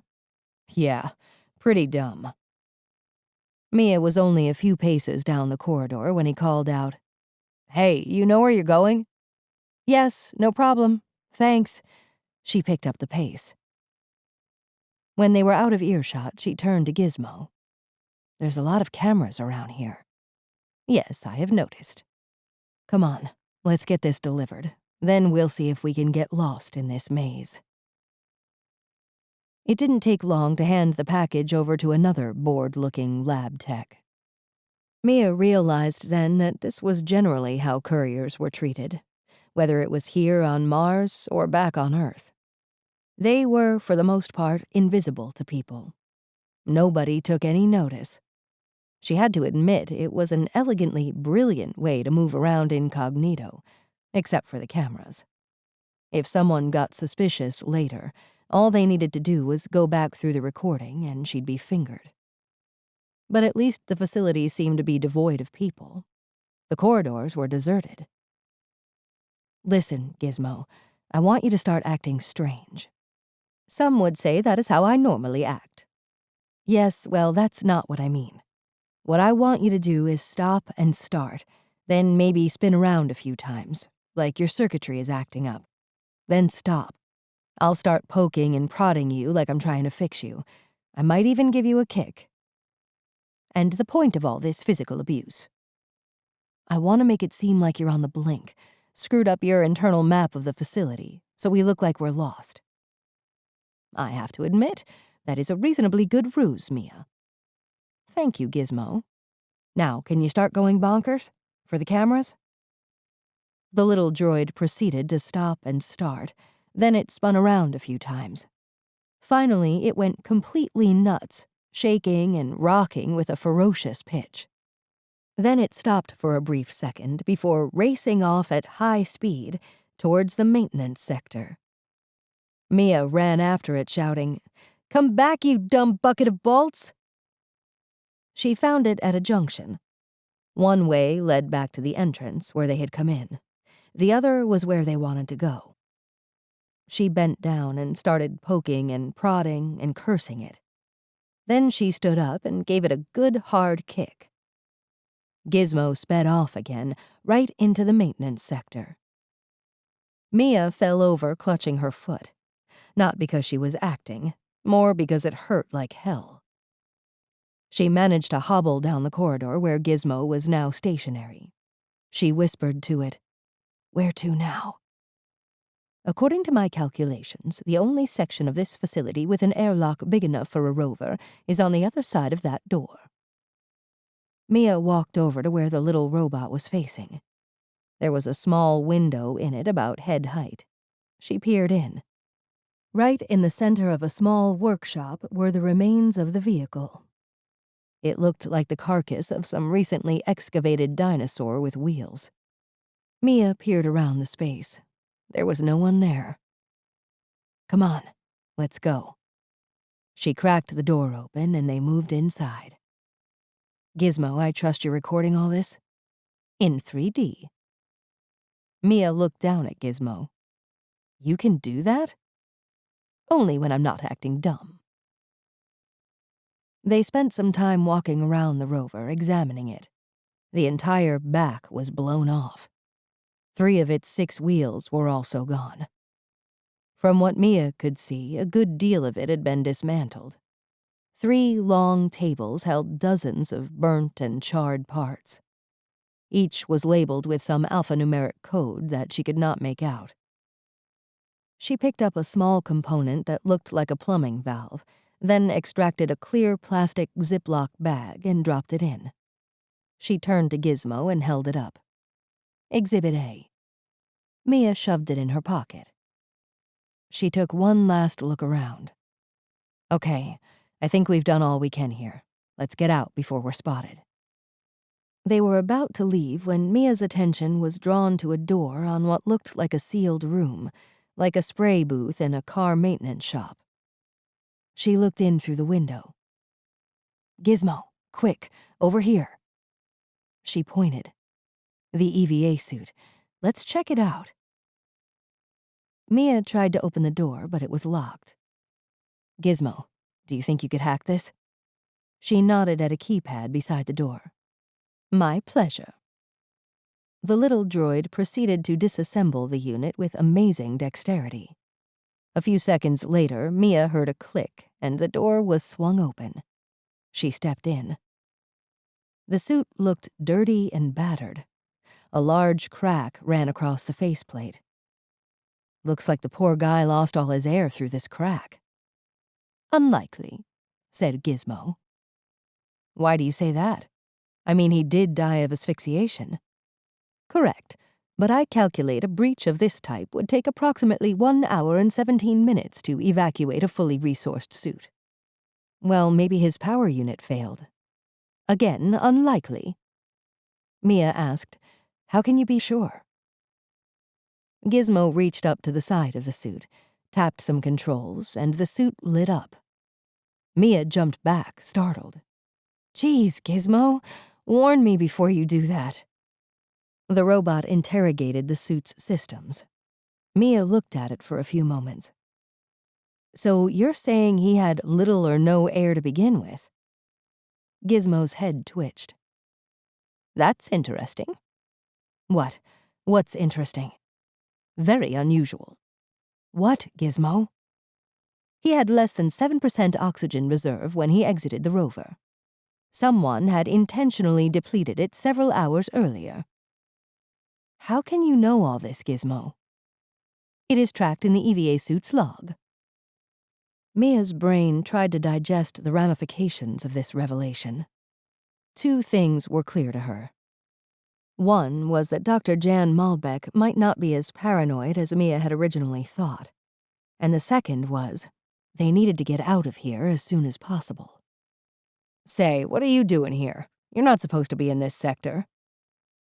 Mia spun around to see the same guy that had met them at the airlock. He must have been monitoring the camera feeds. Maybe he wasn't as stupid as he looked. Oh, thank God you found us. Mia clutched at her chest. I thought we'd have to stay the night here. She turned to Gizmo. I don't know what's happened. My droid has gone bonkers. It must have blown a fuse, or maybe it's having an existential crisis. She looked at the guy to see how all of this was going down with him. He looked confused, but Mia could sense the same whatever attitude was beginning to get the upper hand. So she kicked Gizmo. Dumb robot lost its internal map. We've been wandering around trying to find our way out. He moved over to take a closer look at Gizmo. Yeah, some of the newer ones can be a bit sketchy. I haven't seen one like this before. He bent down to examine the droid. Gizmo took off at high speed out the door. Mia and the guy chased after it. See, I told you, panted Mia. Totally nuts. By the time they caught up with it, Gizmo was back at the entrance airlock of their rover. The guy stopped and had to lean against the wall to catch his breath. Well, would you look at that? It found its way back after all. Mia turned around to see what he was doing. He was still getting it together. Sorry to put you to all this bother. I think I can manage from here. She backed towards the now open airlock. Gizmo was already inside. Hey, wait a minute. The guy had regained the use of his body, and he was approaching her. Yes, she said with a big smile. A bit of advice. Don't let them stick you with that droid, even if they fix it. It will be nothing but trouble. Make sure you get a different one. Sure, I'll remember that. Thanks. She turned back to Gizmo in the airlock and gave it another kick. Come on, you dumb droid. Let's get going. 12. Smoking Gun. The lift door of Dr. Jann Malbec's living quarters opened with a ping, and in stepped Nils Langthorpe to an immediate embrace. It took a few minutes for the pair to disentangle themselves. Miss me? He said with a smile. They embraced for a few more minutes. I'll take that as a yes. What took you so long? I was expecting you at the council meeting. Oh, the usual technical issues. It's not an easy job keeping the wheels of the industrial sector running like a Swiss watch. They migrated to the large panoramic window. Nils sat down and looked out at the Jezero city skyline. I am really envious of the view you have here, Jann. She sat down and poured 2 glasses of the best colony wine. She handed one to Nils. You can always move over here. She raised her glass. Nils smiled. Yeah, but who would keep the machines running over at Industrial? Jann looked wistful. Sometimes I think you love your machines more than you do me. Nils' face reconfigured into a dismayed expression. That's absolutely not true. I love you both equally. Jann threw a cushion at him, nearly spilling his wine. They laughed together. Speaking of machines, where's Gizmo? Nils looked around. On a mission. What? You let him out on his own? He's perfectly capable of looking after himself. But Jann, we talked about this. It's not about Gizmo. It's about letting a semi-sentient robot armed with plasma weapons go wandering around. You know they're just waiting for an excuse to lobotomize him. He pointed in the direction of the council chamber. Relax. He's in disguise. Nils sat back and took a long, slow look at Jann. Okay, what are you up to? Jann returned the look. I found someone, unencumbered by any affiliation, to do some snooping around. Nils remained silent and sipped his wine. She was an investigator back on Earth, so we set her up as a courier and gave her Gizmo disguised as a G2 unit. And don't worry, we got rid of the weapons. Nils said nothing as he digested this information. Finally, he said, How did Gizmo react to that? Not very well. I will not enjoy this. Jann put on her best Gizmo voice. It's nearly worth it to hear his reaction. Nils almost spat out his wine, he was laughing so much. So, you still think that rover accident was not an accident? Don't you? Nils put his glass down, sat back, and looked out the window. To be honest, I don't know what the heck is going on anymore.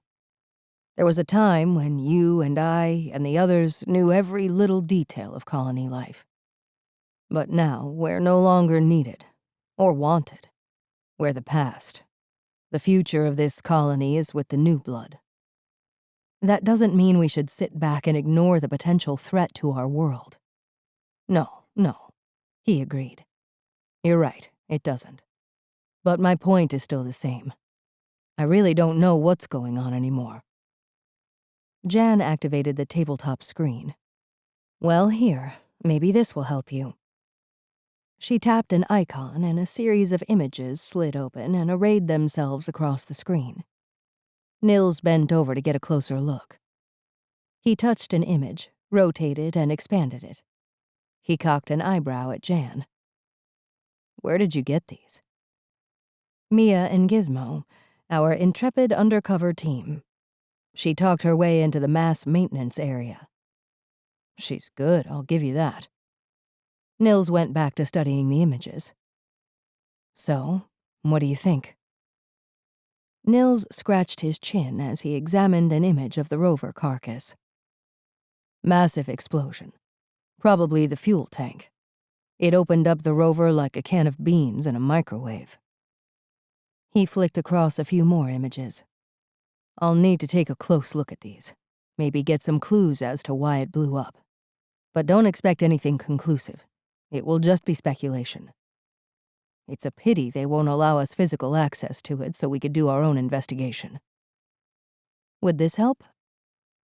Nils looked over to see Jann holding up a clear plastic bag containing the charred remains of some component. He reached over and took it gently from her. You think you could do some forensics on it? Looks like an oxygen regulator valve. He turned it over in his hand. I suppose we could run a few tests on it. Check for trace chemicals, that sort of thing. Not sure if it will tell us much, though. There's something else. Jann leaned in. Gizmo managed to access the EVA suit diagnostics. It turns out that when he escaped from the rover, his suit was damaged, but not enough to prevent him from making it to the way station. It seems that he had little or no air in the suit.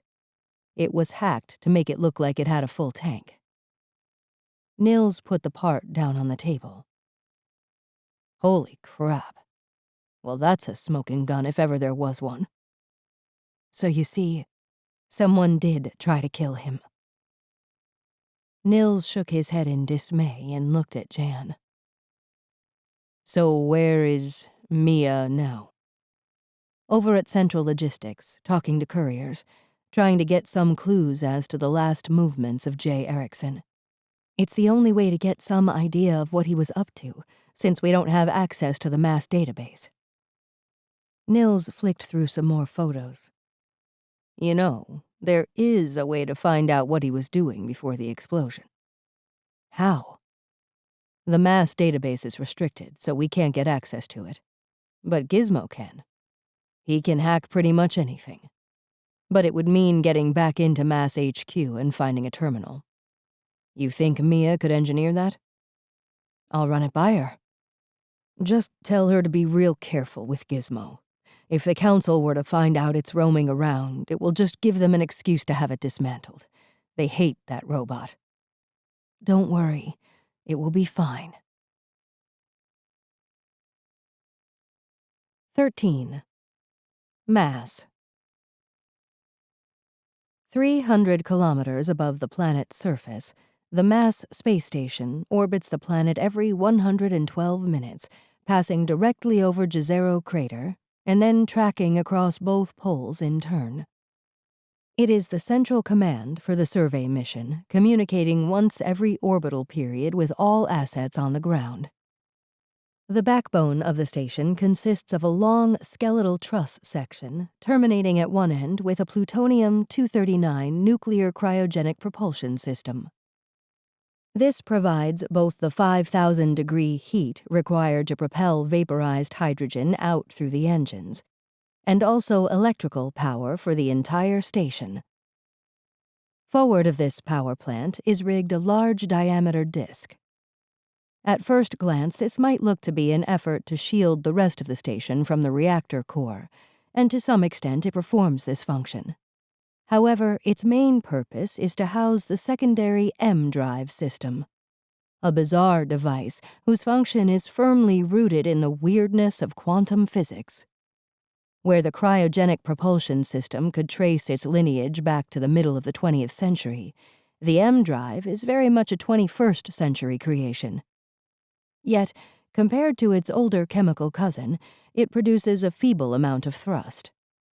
Nonetheless, being electric, it can run non-stop, and so can accelerate the spacecraft way beyond anything that a conventional rocket engine could hope to achieve. It is the engine of choice for all solar system craft, and the main reason that the colony on Mars, as well as the mining of the asteroid belt, could be accomplished.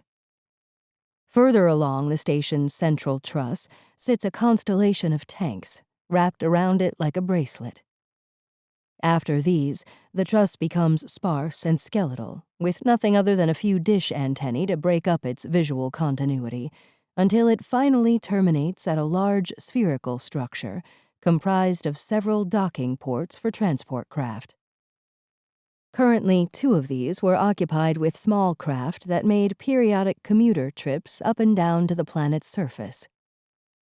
As impressive as all this engineering is, by far the most spectacular aspect of the station is the 100-meter-wide rotating torus anchored just aft of the docking sphere.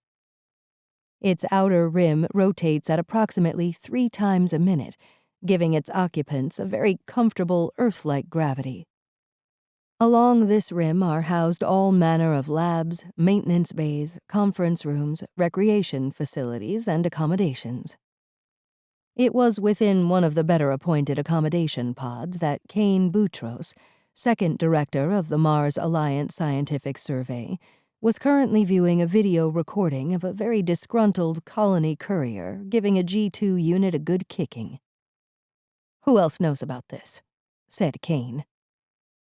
"I thought it would be better to keep it to ourselves, for the moment," said Blake Derringer, his security advisor. "Good. Keep it that way. I cannot stress enough how delicate the current situation is. A good deal of the mass board are already spooked by this rover accident. We can't risk any further cause for suspicion." He looked back at the image of the courier on screen. "So what the hell is going on here?" "Apparently, her G2 unit blew a fuse and they got lost while delivering a package to HQ." "Well, maybe they did." "I don't think so. Have a look at this." Blake moved the video forward.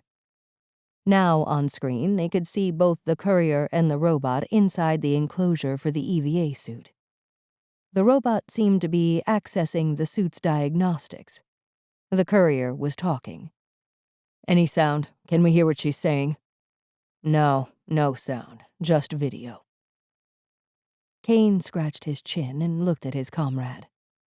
"Not good." "My thoughts exactly," said Blake. "Who is she?" He looked up. "And I mean, who is she really? And who's put her up to this? And since when can a G2 unit run diagnostics on an EVA suit?" "I already know who she is, and you're not going to like this. She's an ex-cop. Came up here on sponsorship 6 months ago." "A cop?" "Ex-cop," Blake corrected. "So who put her up to this? Someone has to be behind it." "It's unclear. But let's face it, we both know who's been agitating for an investigation." "Malbec?" "Exactly. She's like a dog with a bone, won't let go." "So she recruits some ex-cop colonist, and all of a sudden we've got a problem." Kane was looking back at the frozen images on screen. "The question is, how much can she find out between now and the event? Even if Malbec does suspect something, the Council are against her. She's powerless to influence anything." Kane waved a dismissive hand at his security advisor. "Don't be so sure. From what I've heard of her reputation, she's capable of anything. Underestimating Dr. Jann Malbec has been the downfall of many better than us." "So what are you suggesting then, Blake?" "Well, let's not be too hasty. We're so close now. We need to tread carefully. Well, I say we get rid of this cop and that droid. I don't like it. Too risky. We've already managed to load all the blame for the last accident onto Aster X. Any further unexplained deaths would just raise more suspicion. Remember, Kane, I advised against the first operation. He had to go. You know that. There's no way we could let a clone go back to Earth. You knew that when we set him up. Still nothing. Kane's tone became more measured, his stance aggressive. Now is not the time to grow a conscience. You know what's at stake here. This needs to be dealt with, and soon. His tone lightened, and he moved to wrap an avuncular arm around the shoulder of his colleague. You know, Blake, sometimes to get out of a problem, one needs to get into it more. Just remember, she's going to die anyway. They all are. True. Good. So we need to deal with this courier problem head on. Blake nodded his approval. You'll need to go down there again and get this issue tidied up, and I need to keep the mass board up here on track for the event. Already certain parties are spooked. He lowered his voice again. There's talk of canceling. I know, I heard, but it's just talk. Maybe, but let's not give them any more excuses. Kane looked back down at the screen as the video replayed. So what else do we know about her? Just what's in her official profile. Blake tapped an icon on the table screen and several documents appeared. Kane began to scan through them. One other thing might be useful. Then again, it might not. Her boyfriend is none other than Christian Smithson, and he just dumped her. Kane lifted up his head and looked at his security advisor. Interesting. But I can't see how that's going to help us. Maybe not. But the word is she's trying to track him down. Apparently, he stole something from her, and she's desperate to get it back. Really? Maybe we've underestimated Christian. Speaking of which, where is he now? In HQ, awaiting transport up here to the station. In fact, it was he who brought this video to my attention. Do I detect an effort on his part to curry favor with us? My thoughts exactly, considering he just shopped his ex-girlfriend. If that's the case, then I think we should keep him closer to us while this mission plays out. I think it would be good to get him out of the way.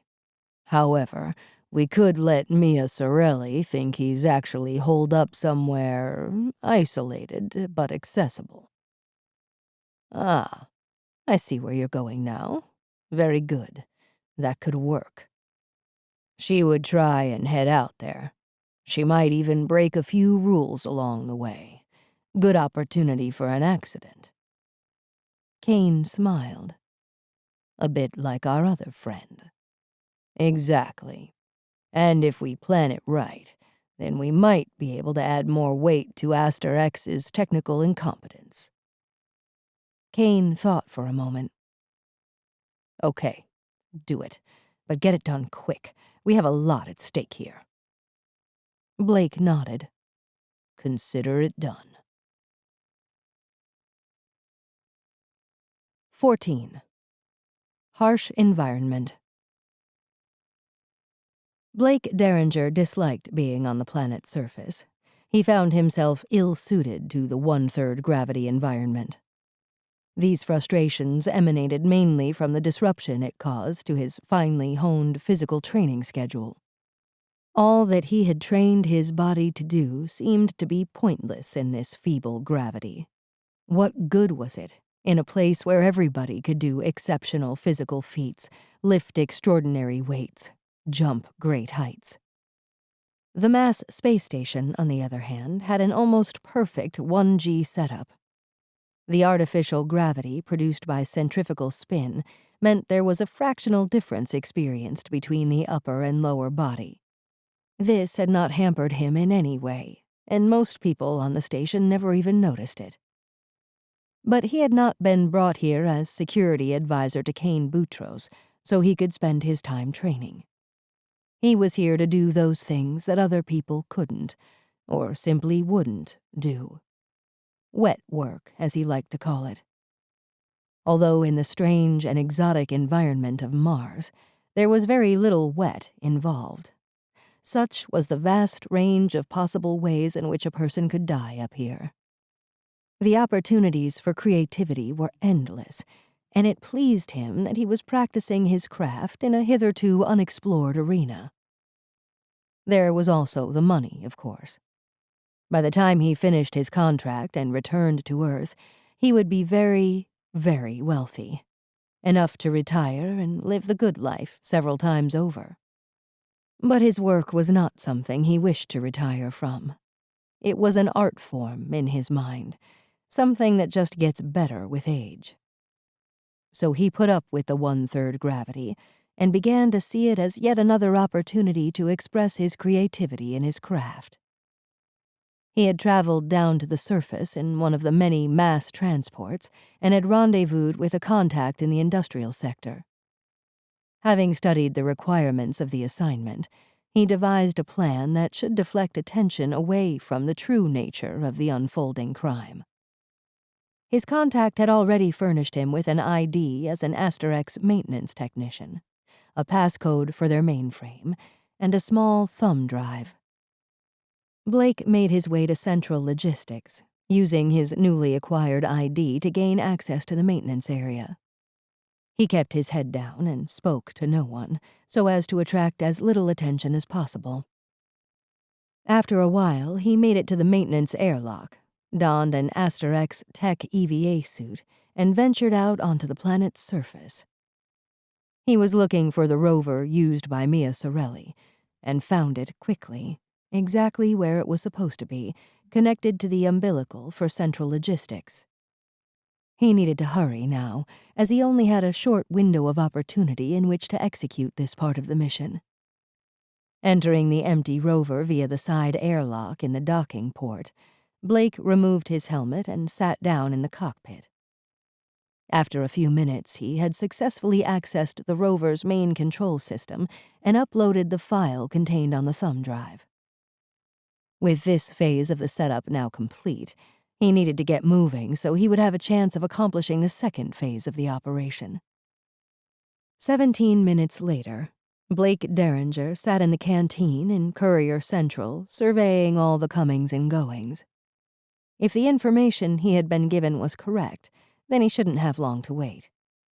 His big fear was that he might be too late and have missed his opportunity.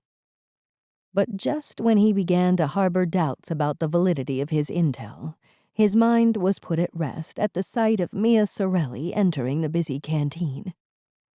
He waited and watched from an inconspicuous corner as she loaded up her tray from the food dispensers and made her way to an unoccupied table at the back of the canteen.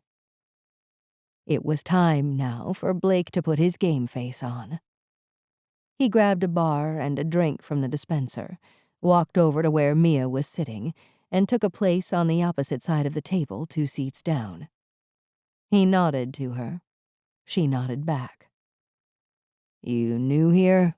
Haven't seen you around before." He gave his best smile. "Yeah, just a few souls," she replied. "You like it?" Mia looked up at him. "It's okay. I get to see more of Mars this way." He nodded and let a moment pass. "Terrible tragedy about that guy up at NIli Fossae." "Yeah, these things happen, I suppose."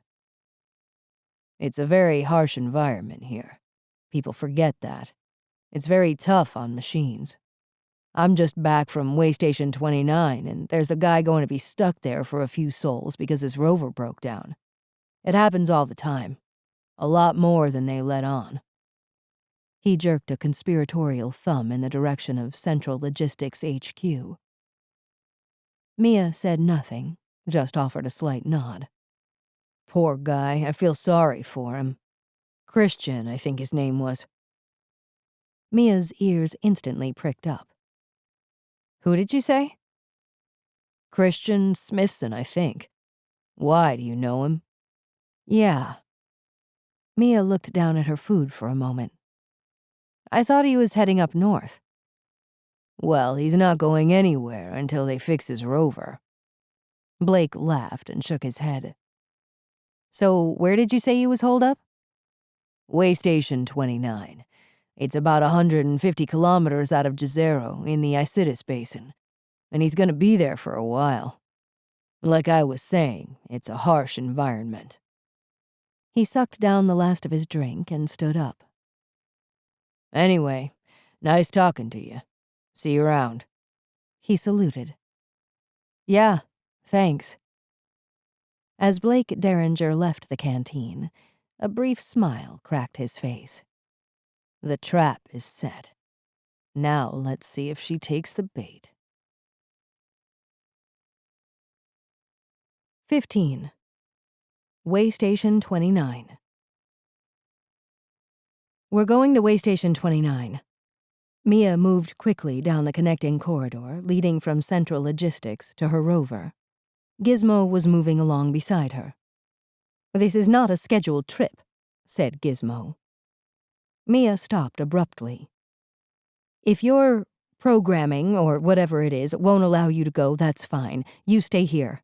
But I'm going. This is most irregular, Mia. We have no clearance to embark on this trip. I suggest you allow me to pass a message to Dr. Jann Malbec, and she can evaluate the risk-reward inherent in this endeavor. You do whatever you like. I'm going. It may be my only chance to catch up with this guy. Perhaps if you explain the nature of the operation so I can present all the data for analysis. Mia threw her hands up in the air. Why am I explaining myself to a robot? She stopped and looked at Gizmo. Look, you infuriating bag of spare parts, this guy did me wrong. I don't expect you to understand that, but the only reason I took this gig in the first place is so I could track him down and get my stuff back. I see. No, you don't, Gizmo. You're a robot, okay? Now I'm going, with or without you. And how are you going to operate the rover, pray tell? Stop, go, left, right. How difficult can it be? With that, Mia moved off to the airlock door of the rover. Gizmo hesitated for a moment, then followed her. Mia looked back. So you're coming, then? I am afraid you leave me no choice. My responsibility is to ensure your safety. So this prerogative overrides any others. Mia smiled at the little droid. Well, that's good to know. Come on, then. Let's get moving. They got the rover powered up and detached from the umbilical with no problems. But she had only moved a few meters when the comms burst into life. This is Central Logistics. This vehicle is not scheduled for operation at this time. Please state your intentions. We're en route to Waystation 29. You should have it in your system, said Mia. I'm sorry, we have no such record in our inventory. I insist you return to the docking hub and await further instructions. Mia gave Gizmo a conspiratorial glance, winked, and started talking in broken sentences into the comms. This, high priority, top command, by order of council, serious shit. Sorry, you're breaking up. Please repeat. Mia switched the comms off. Okay, Gizmo, let's hit the road.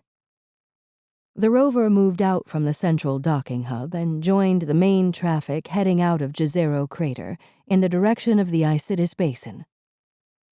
Mia estimated the trip would take over 3 hours, so she sat back and considered what she was going to do once she confronted Christian. Maybe she had been mistaken. Maybe he didn't take her stuff after all. Maybe it was still in her accommodation pod, having fallen down the back of some unit. Or maybe she had just misplaced it herself, and it would show up next time she did her laundry or some other random chore. She would look like a right fool going all the way to confront him only to realize she had judged him wrong. Doubt began to creep into her thoughts. She had spent all this time and energy finding a way to get to him. Now that it was within sight, she wondered if what she was doing was right. But then again, he probably did steal it. Even Dexter and Marina in the canteen said he was no good. Things went missing when he was around. That is strange. They were nearing their destination, but it was the first time Gizmo had spoken in well over an hour. Mia looked across. What is? I am reading anomalies in the power distribution controller. Mia looked at the robot. Fluctuations inconsistent with acceptable component tolerances, it continued. Can you just cut to the chase, Gizmo? Is it good or bad? With that, Mia experienced a complete brain whiteout. An intense, blinding flash seemed to emanate from inside her head. At the same instant, every muscle in her body spasmed in an uncontrollable convulsion. Then she blacked out. When Mia came to, the first thing to register was that it was unbelievably cold. A shiver ran through her body, and she started to shake uncontrollably. She got a grip on her body, literally, folding her arms around herself and rubbing some feeling back into her torso. Her breath condensed, and she could see fine ice crystals feathering across the edges of the rover windshield. Mia looked over to where Gizmo was docked in the cockpit. It was still and silent. Gizmo? She reached over and touched the droid. Its metal shell was icy to the touch. Gizmo.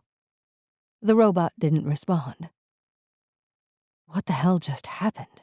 She thought. She examined the rover dash. Everything was dead. No lights, no readouts, no power.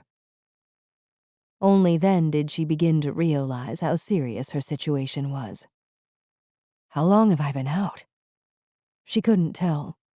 It was long enough for the rover to lose a considerable amount of heat, but with no power, that probably didn't take very long. That also meant the oxygenator was out, and CO2 would start building up in the cabin. How long have I got without power?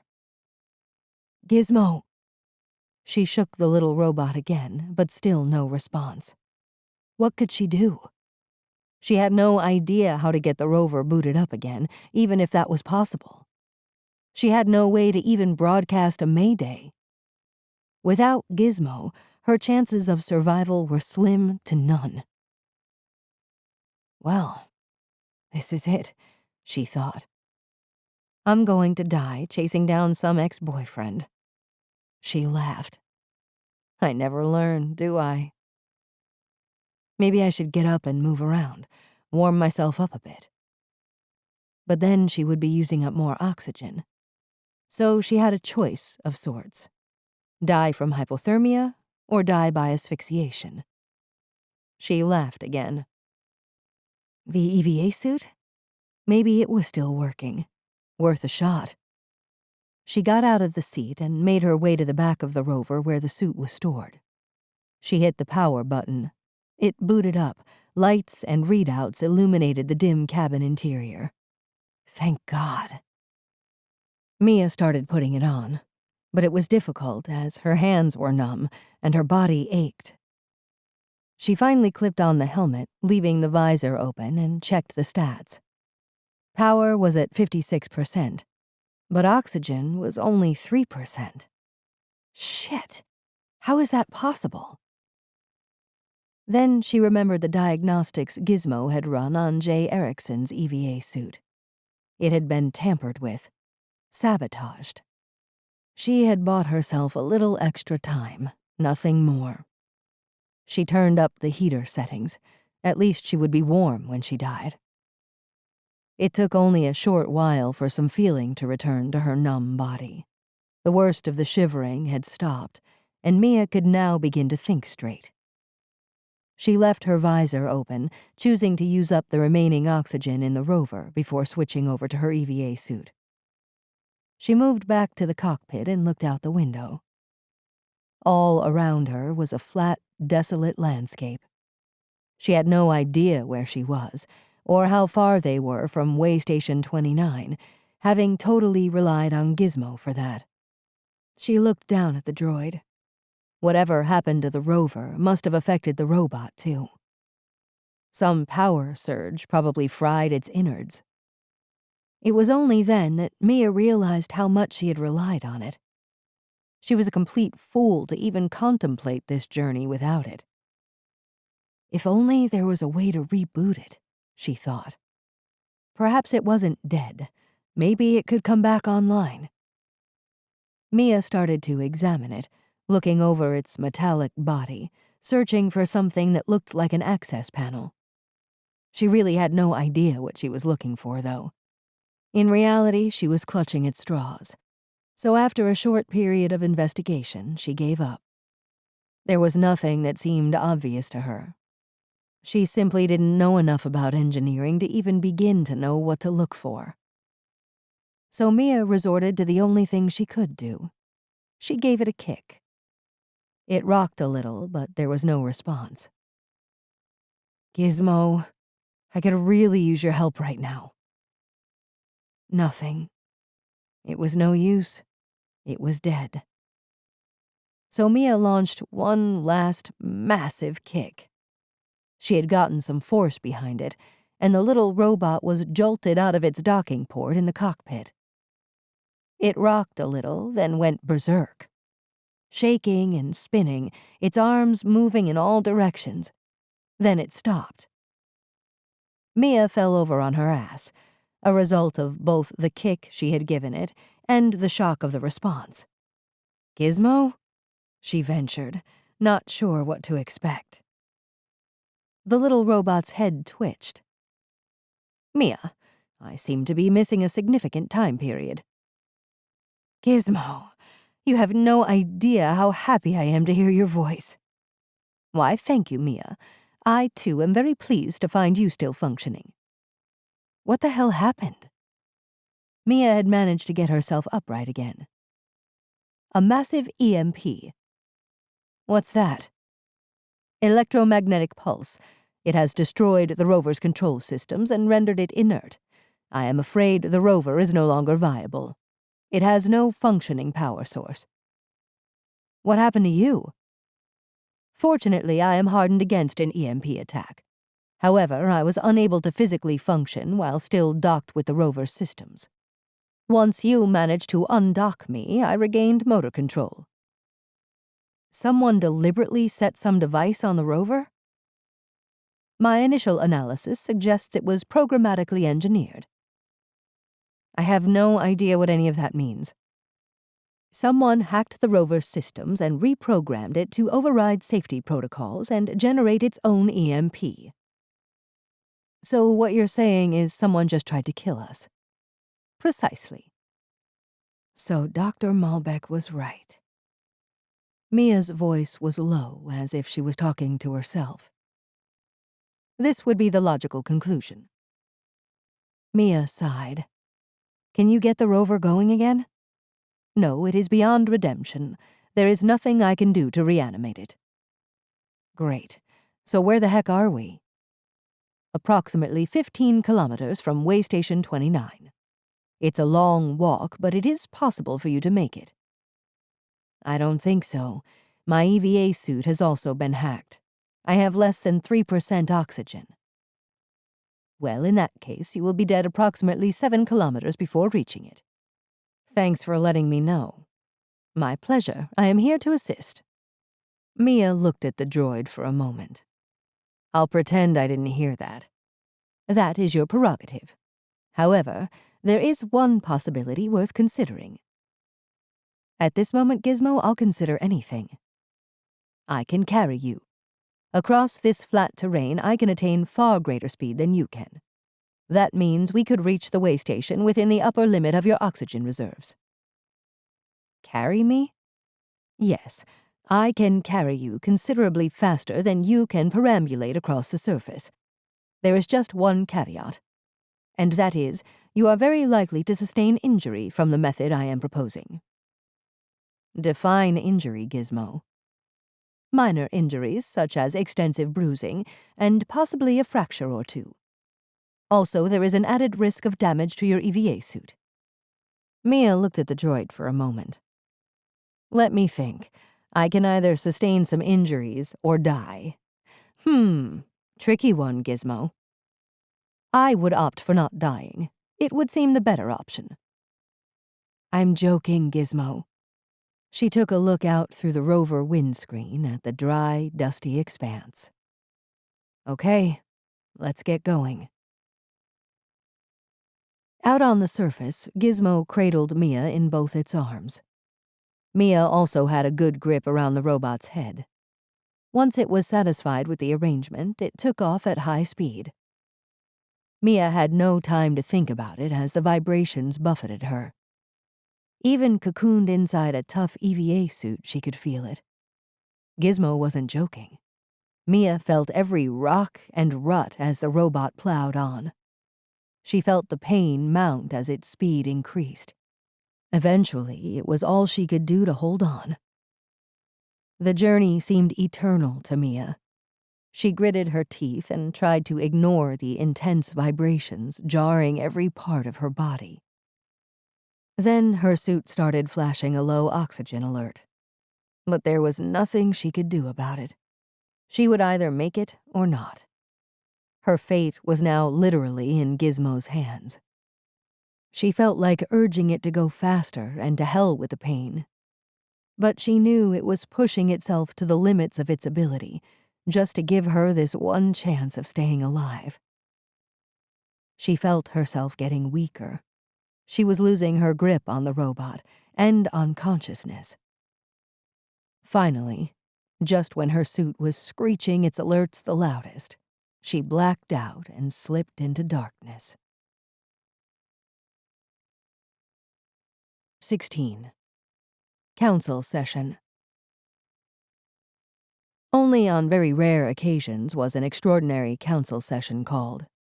This was partly because it took time to assemble the required minimum of members, and partly because decisions made with such a diminished number could be open to appeal. The other reason, of course, was that most of the time they were simply not needed. They were, by their nature, extraordinary, and so were only required when something unprecedented happened. This was definitely one of those occasions. The session had been in progress for a while as the formalities of calling for such a meeting were dealt with. Councillor Yuto Yamashita stood and presented the facts of the matter, as they were known to him, pertaining to the incident at Central Logistics. These facts boiled down to a courier by the name of Mia Sorelli, effectively stealing an unserviced colony rover and embarking on a reckless and wholly unauthorized journey in pursuit of her ex-boyfriend. This, by any stretch of the imagination, was a criminal act. But while this incident, heinous though it was, would not necessitate the gathering of an extraordinary council meeting, new facts had come to light that made it of major concern to the Council of Mars. Councillor Yamashita paused in his presentation to gain the attention of the assembled members. After they were all quiet and focused on him, he continued. It transpires that this colonist, Miss Mia Sorelli, only arrived on the planet 6 months ago. So how, you may ask, did such an inexperienced colonist get to be a courier? Not only that, but it transpires that she didn't even have any training. How is this possible? He let the question hang in the air for a brief moment. Well, it seems that our very own Dr. Jann Malbec has abused her position as a prominent statesperson of the colony to get this rookie a position as a courier. The assembled members looked from one to the other, reacting with gasps and murmurings of incredulity. Finally, all eyes settled on Dr. Jann Malbec. Councillor Yamashita continued. All procedures were bypassed. All safety and training programs were simply cast aside. He waved his sheaf of notes to emphasize this point. Jann knew what was coming down the track at her. But if that wasn't bad enough, she also chose to have that semi-sentient droid of hers disguise itself as a G2 unit, threatening the safety of the wider colony population. There was an audible intake of breath at this revelation. Jann realized that Mia, by virtue of her irresponsible actions, had just dumped her in the shit. The chair banged hard with his gavel as the assembly descended into chaos. "Order! Order! For heaven's sake, can everyone please settle down? We'll get nowhere like this." It took a few more attempts before some semblance of calm was restored. Then the chair turned to Jann. "So, what do you say to these accusations, Dr. Malbec?" What could she say? Plead innocence when it was patently all true? So she chose instead to go on the attack. "I have watched from the sidelines for too long as this colony that we fought so hard to create has grown fat and complacent on its own success. But let's not forget how this success was won. By knowing who our enemies were and meeting them head-on." Counselor Yamashita scoffed. "I can't see how this has any relevance to the issue being discussed. This is just the usual paranoid bullshit we have grown to expect from Dr. Malbec." The chair rapped his gavel. "Counselor Yamashita, I insist that you show some respect here in the council chamber and desist from personal rebukes." He then turned to Jann. "Dr. Malbec, please continue." "Thank you." Jann nodded to the chair. "You all know my opinions here, and yes, some may say I am overly suspicious. But it has served me well in the past. But for it, I wouldn't be here, and neither would any of you, for that matter." "Be that as it may, the past is the past. We have moved on," said Yuto. "Yes, get to the point, Dr. Malbec," urged the chair. "The point is, I do not believe that the incident over at NIli Fossae was an accident. I think he was killed deliberately to hide something that could threaten all of us." "This is a nonsense. We've been over all this before. I think Dr. Malbec has finally lost her marbles." Counselor Yuto Yamashita appealed to the chair. The chair rapped his gavel again. "With all due respect, Dr. Malbec, this is old ground. Your feelings on this matter have been discussed several times and, without exception, have been shown to be unfounded. I think you need to return to the matter at hand, which is why you saw fit to abuse your position and set up a very inexperienced colonist as a courier." "Because I'm not going to sit here and watch everything I have fought for be destroyed by the naivete of this council. That courier was murdered, and since none of you were going to do anything about it, I decided to investigate. Mia Sorelli, far from being inexperienced, was a highly regarded homicide detective back on Earth. So in my opinion, she is the single best individual on the planet to find out what the hell is going on." The council chamber again descended into chaos, and the chair almost broke his gavel trying to regain order. When some semblance of discipline had been established, he returned his attention to Jann. "If I may speak for the council as a whole, we have nothing but the greatest respect for what you have done in the past to help build the colony into what it is today." He looked around at the assembled counselors. There was a tacit agreement, acknowledged by nodding and murmuring. "But it seems you misjudged this Ms. Sorelli, since she went off on her own wild goose chase in pursuit of an ex-lover of all things.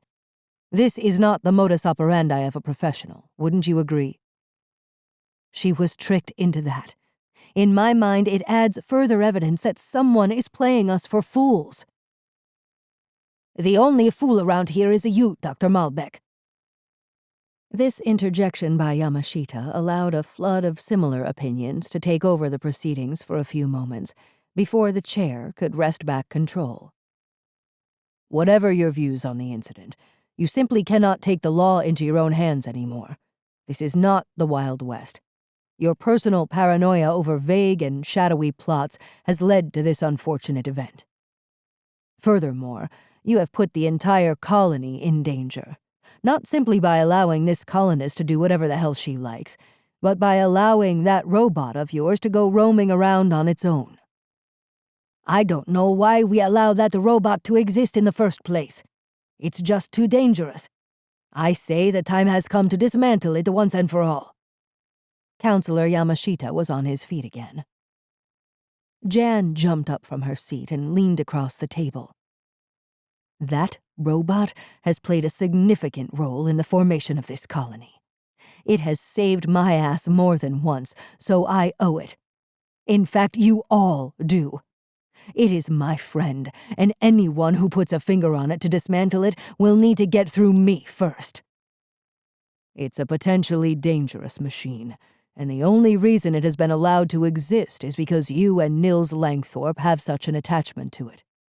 You are supposed to keep it on a short leash, not let it wander off where it likes. You are putting us in a difficult position, Dr. Malbec." The chair sighed and sat back. "I think this might be a good time to take a break and let passions on both sides cool down. When we resume, we will have to decide on what disciplinary action to take. That is all. We will resume in 1 hour." The chair tapped his gavel again, and Jann stood up and walked out of the council chamber, alone.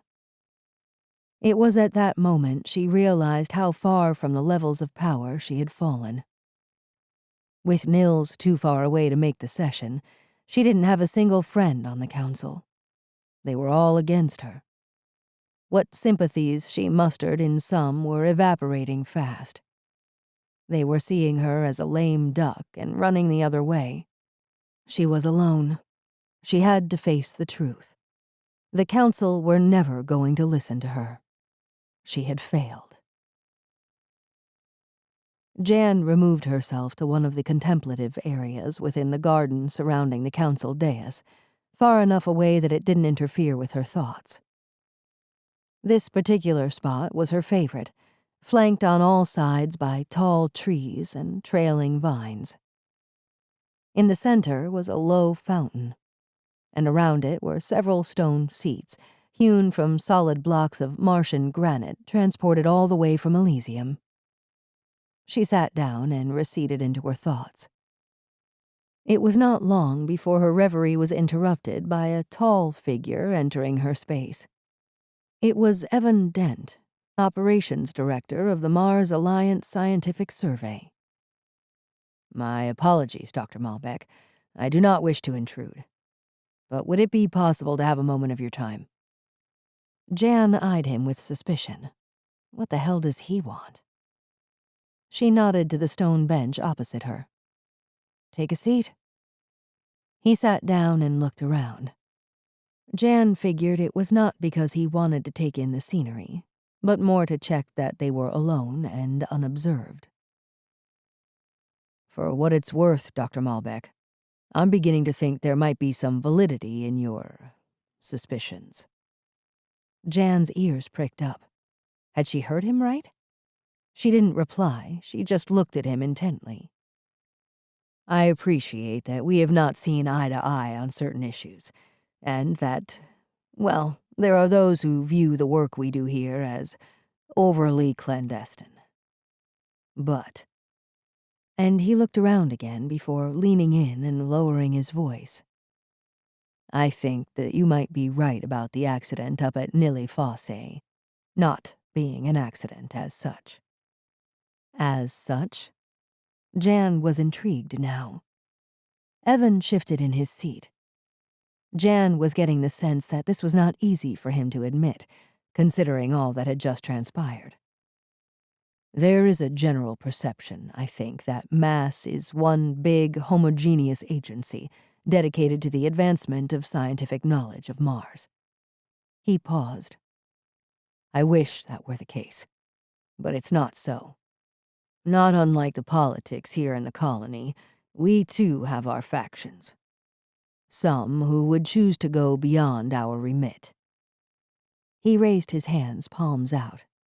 I know, this is also many other people's perception of us, but I assure you it is not what we're about." "I appreciate your candor, Evan, but so what? We all know this. Anyway, you know more about the accident than anyone, as you've been sitting on the evidence, doing exactly nothing. That's the thing. We don't know, because every time I inquire as to the progress of the investigation, I get the feeling I'm being stonewalled. Meaning that I think, like you, that someone or some group within mass doesn't want the results out in the open. In short, Dr. Malbec, I think someone is leading us on a merry dance. Evan did another of his quick scans of their surroundings, starting in again. It may come as a surprise to you, but we have a gap in our records concerning J. Erickson. It seems that he disappeared from our official database for the best part of 4 sols. But if someone were to locate the rover's recorder, we would know where it was during that time, and possibly get some idea as to what J. Erickson might have been up to. Jann considered this revelation for a moment. So how can we do that? I was hoping you might be able to help in that regard. Jann considered this request. Here's the thing, Evan. I don't know which is more disconcerting. The fact that I may be right in my suspicions, or the fact that you seem to have lost so much trust in your own organization that you want my help. Anyway, I don't see how I can help. As you can tell from the reception I just got in the council meeting, I'm fast running out of options. Unless, that is, my errant agent decides to stop screwing around and come back on radar. 17. Reboot. A brilliant fluorescent light burned its way through to Mia's retina and into her optic nerve. She shut her eyelids tight and instinctively moved a hand to cover her face. A sharp pain shot up her arm, making her cry out. Mia, you have returned to the land of the living. It was Gizmo.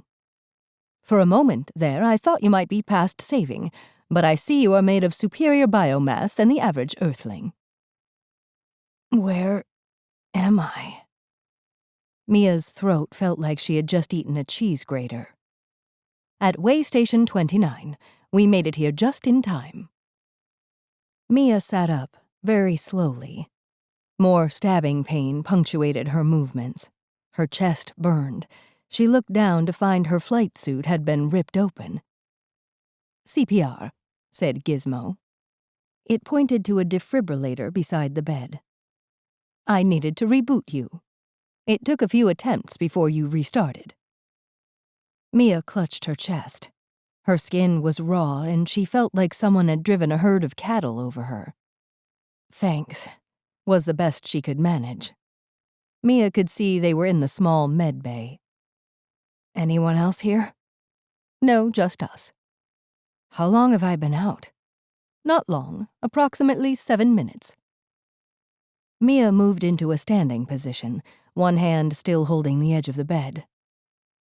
Oh my God, my entire body is seriously banged up. I don't think there's anywhere that I don't have pain. She moved over to the small workspace and started to open drawers. Painkillers. I need lots of painkillers. It took Mia 5 minutes of searching and label reading before she could finally sit down in the main common area and take stock of her situation. The droid had not used the comms to send any distress message yet, even though they were now technically stranded. The rover was damaged beyond Gizmo's ability to repair, so the only way back to civilization was to call for help. But that could alert whoever was trying to kill her that she was still alive. Do you have a way of contacting Dr. Malbec that can't be traced? I can send an encrypted message, but I will need to relay it through the waystation comms antennae, as I do not possess sufficient range. Can that be traced? While the contents would be indecipherable, the transmission would indeed be noted. Mia thought about this. Her only other option was to wait and hitch a ride on the next courier through here, but it could be several sols before anyone else showed up. And with the migration of all citizens to Jezero City for the celebrations, she would be stranded here until after that. Gizmo, get a message to Jann. Tell her someone just tried to kill me and that we're stranded out here. Will do. It buzzed off to the comms desk. Mia relaxed a bit as the effects of the painkillers began to kick in. She knew there wasn't much one could do for cracked ribs, but she decided to bandage herself up just to give her torso some support. Her left wrist was also swollen and extremely painful to move, so it too would need wrapping. As she tended to her injuries, she considered why someone wanted her dead.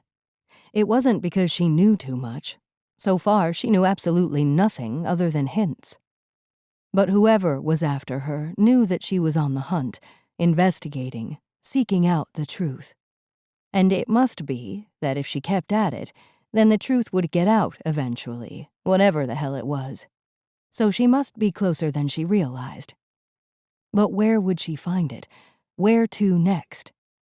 Had Jay Erickson also been searching? Did he find something that had got him killed? Mia. Gizmo came whizzing into the med bay. I have picked up a rover, approximately 5 clicks east of us, heading this way. Mia looked surprised. That was quick. It is a mass rover. Should I try to contact it? No, wait. Let's think this through first. Is it coming from where we abandoned the rover? Yes. Well, it's way too soon for Dr. Malbec to have mounted a rescue, so I think we need to consider that this situation is not good. It could be that whoever is out to kill me was following us, making sure the job was done. So now that they've found our rover empty, they're going to the only place we could be, here in this station. Mia realized she was effectively trapped, with no escape. She had no weapons, and in her current weakened state, she would not be able to defend herself from a direct assault. What's more, there could be several people in the approaching rover, all hell-bent on her destruction. Think, she said to herself. It was also entirely possible that this was a genuine mission. Then Mia would be in a very awkward position, waiting for them to show themselves to be a threat. And when that happened, it would be too late. Gizmo, can you disable comms here? Not permanently, but for a few hours? Yes, I think I can rig something to do that. A simple battery relay switch on the main antennae should do it. Once the battery drained, it would flip back on. Okay, let's get to it. Follow me and I'll explain the plan. Gizmo had estimated around 10 minutes before the rover arrived, so Mia didn't have much time. They moved out of the common area and into a short tunnel with airlocks spaced out on either side. This was where the visiting rovers could connect, but they could also be used as standard airlocks for venturing outside onto the surface. Mia quickly got into a spare EVA suit. Each way station had at least 2 of these, fully resourced. She booted it up and checked the heads-up display for alerts. When she was sure everything was okay, she took a deep breath, flipped her visor down, and entered the airlock. As she waited for the volume to equalize with the outside atmosphere, she wondered if she was doing the right thing. She had assumed that whoever was driving the rover would head straight for the nearest airlock and dock. But if they were being cautious, they might drive around the way station first, check it out to make sure there were no surprises waiting. If that was the case, then she would be spotted. There was no place to hide out here, no place to run. The outer door opened and Gizmo wasted no time in speeding off across the surface to the antennae to temporarily disable it. Then it would make its way back inside the way station while Mia waited outside. It would tuck itself into a corner of the docking tunnel, out of the way, and power itself down to make it look like it was in sleep mode. To the untrained eye, it would look like any other G2 unit, parked out of the way, waiting to be assigned some tasks, or simply just non-functioning, waiting for repair. Either way, Mia was hoping it would go unnoticed. Then again, she was hoping for a lot of elements to go her way if this crazy plan of hers was going to work. Fortunately, the base of the antennae array could not be seen from the direction the rover was approaching. But Gizmo still had to finish the hack and then make it back inside before the mass rover docked. Mia resisted the temptation to move out and around the side of the docking tunnel to see how close it was, just in case she was seen. It frustrated her because she couldn't hear it coming either. All she heard inside the EVA suit was the sound of her own breathing. The droid was taking an eternity. What the hell is keeping it? She slowed her breathing and tried to calm down, and reminded herself that Gizmo was smart beyond belief, so it had probably calculated all the possible parameters, trajectories, and vectors. Mia tried hard to convince herself that the robot had it all worked out to the last picosecond. She was beginning to tire. Her body was still weak from her near-fatal dash across the surface. She sat down, resting her back against the outer skin of the docking tunnel, and forced herself to slow her heart rate. That was when she felt a subtle vibration. Standing up again and placing both hands on the docking tunnel wall, she could feel the vibration in the building. The rover was very close now. Then there was a thump. Shit, it's docked. She turned around to see where Gizmo was and saw it disappear into the airlock. The little droid was cutting it very tight. On the one hand, Mia breathed a sigh of relief that whoever was driving the mass rover had not decided to do a quick scout of the area. But on the other hand, she wondered if Gizmo had left itself with enough time. It needed to be in position before the airlock opened and disgorged its occupants into the way station. She could feel the thump and whir of the airlock motors as they ran through their sequences by keeping her hands pressed against the docking tunnel skin. Finally, after a few fretful moments, it went quiet. She stepped back. Has Gizmo done it? Mia turned and walked to the very end of the docking tunnel, turned the corner, and very tentatively peered around to see the nose of the rover. She waited. She could see it rock slightly as something heavy moved inside it. Then Gizmo appeared at the controls. The little robot had done it. The rover started up, detached itself from the dock, and moved out towards Mia.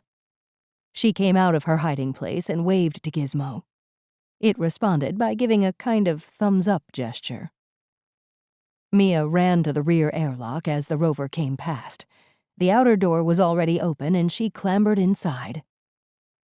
As soon as the door closed, she felt the rover pick up speed away from Waystation 29. She exited the airlock, removed her helmet and gloves, and sat in the cockpit seat beside Gizmo. Well done. She slapped the robot on the back and instantly regretted it as pain shot up her arm. Thank you, but it was elementary. And if I may say, it was an excellent plan, Mia. I don't believe it. Am I getting a compliment? Credit where credit is due. Is that not the common saying in these circumstances? Mia rubbed the pain out of her wrist as she slumped back into the co-pilot seat. So, how many were there? Just one. See here. Gizmo played a video feed on the rover's main screen. It was shaky at first, then steadied to show a view down the length of the docking tunnel. From the right-hand side, a figure entered, tall, hard to tell what age. He held a small plasma weapon. He stopped, looking up and down the tunnel before resting his eyes on Gizmo. Mia recognized him. It was the guy from the canteen, the one who set her up. On screen, he had moved in closer to inspect the G2 unit, then turned back to go down the tunnel and into the way station. The video went shaky again as Gizmo made for the airlock. So who the hell is he? Mia wondered. Gizmo, can you interrogate the rover's log and see where it's been? The video was replaced by a long, scrolling list. Mia moved the screen closer to her and began to tap on some of the entries to bring up more detail. The rover departed from Mass HQ around the same time as she and Gizmo had absconded from Courier Central, and it had taken the same route. It had been following them. Mia moved the screen out of the way.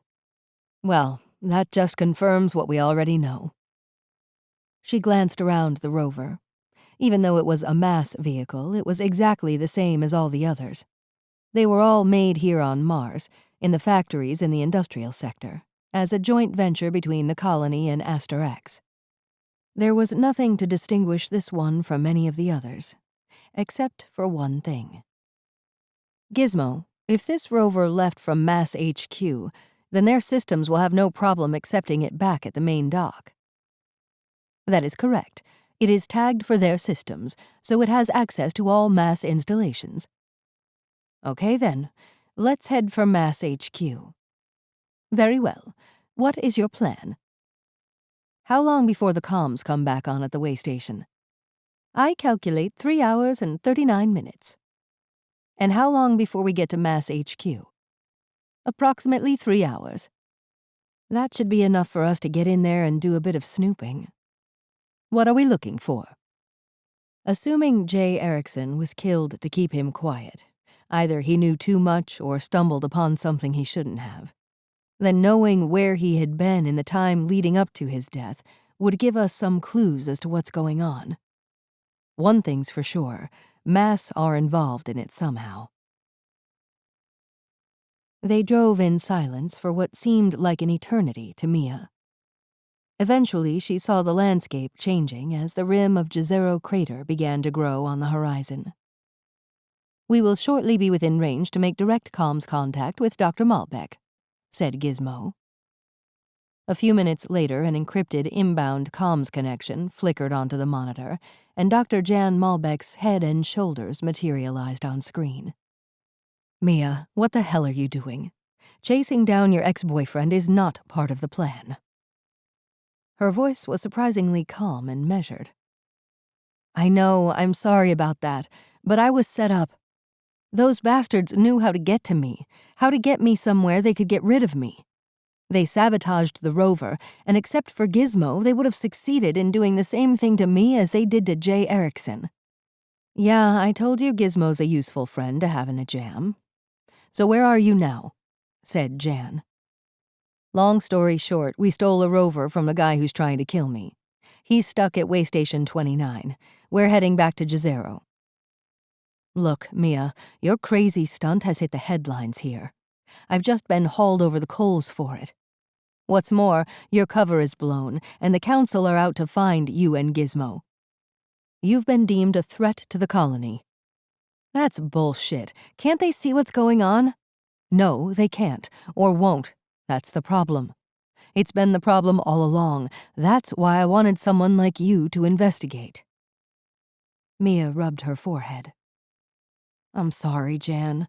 I'll be straight with you. I took this job so I could track down my ex and get my stuff back. I didn't really believe you about the Erickson guy. I thought you were just being, well, paranoid. Welcome to the club. Everybody else seems to have the same opinion of me. Well, not anymore. Surely they must see there's a major threat imminent. Mia, you must understand my power to influence is fast being eroded, and your stunt didn't help that. Each time I make the case, I look more and more deranged in their eyes. As it stands at the moment, all citizens are being called back to Jezero City for the celebrations later today, so everyone's energy has been focused on that. I'm fast running out of options here. There was a silence as Mia contemplated just how much she had screwed up. Look, someone just tried to kill me. The fundamental question is why? What do they not want us to find out? Whatever it is, it's got to do with J. Erickson. So we're going back to the Mass HQ to take a closer look at that rover.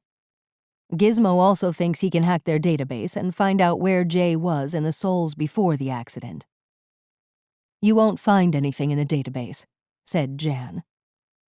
Mia was a little taken aback by this response. How do you know that? It seems my entreaties to the Council have not completely fallen on deaf ears. I have managed to gain one quite surprising ally. None other than Evan Dent, the Mass Operations Director. It would appear he has suspicions similar to mine. Mia thought about this. The Mass Director? Was all that she could muster as a reply. His own investigations are being blocked. By whom and for what reason, he doesn't know. but he has managed to ascertain there are several souls missing from J. Erickson's records. Well, if he's Mr. Big over at Mass, why doesn't he just stroll right on in and demand answers? You don't understand that people like myself and Evan are like great big container ships at sea. Everybody can see us coming for miles, and it takes us forever to maneuver. We're anything but agile and stealthy. Him walking in and knocking heads would do nothing but alert the threat and drive it completely underground. There must be something we can do. Are these rovers tracked in any way? I mean, do they have a black box or something like on an airplane? You're correct, they do, and that is exactly what Evan suggested looking for. But we don't know where it is, or how to get it. Well, most likely it's still with the remains of the rover in Mass HQ. And fortunately, we happen to be driving in a stolen Mass rover. Maybe I can find a way to sneak in again. Mia paused for a moment as a plan was beginning to form in her mind. Jann, all citizens are being called back to Jezero City. What about the Mass guys and the contractors? Those who can will also come over here for the celebrations. Others are going up to their space station to watch the terraforming event from orbit. Can you get Evan Dent to issue a directive to clear everyone out of HQ? Yes, I think that's possible. I mean, it's going to happen later today anyway. Good. Do that. Gizmo and I will find a way in and get that black box. Then maybe we can get some answers. 18. Droid down. Mia had taken over driving the rover. She reckoned she had to learn sometime, but in reality it was simply to break the boredom of the return journey. She still had her EVA suit on, but had removed the helmet and gloves. She couldn't wait to get out of it, but for the moment she thought it prudent to keep herself wrapped up in it, just in case. As they approached the industrial sector, she was happy to see that the normal soul-to-soul traffic was greatly diminished. Citizens had been making their way to Jezero City for the celebrations, and the population of the outlying facilities had thinned out.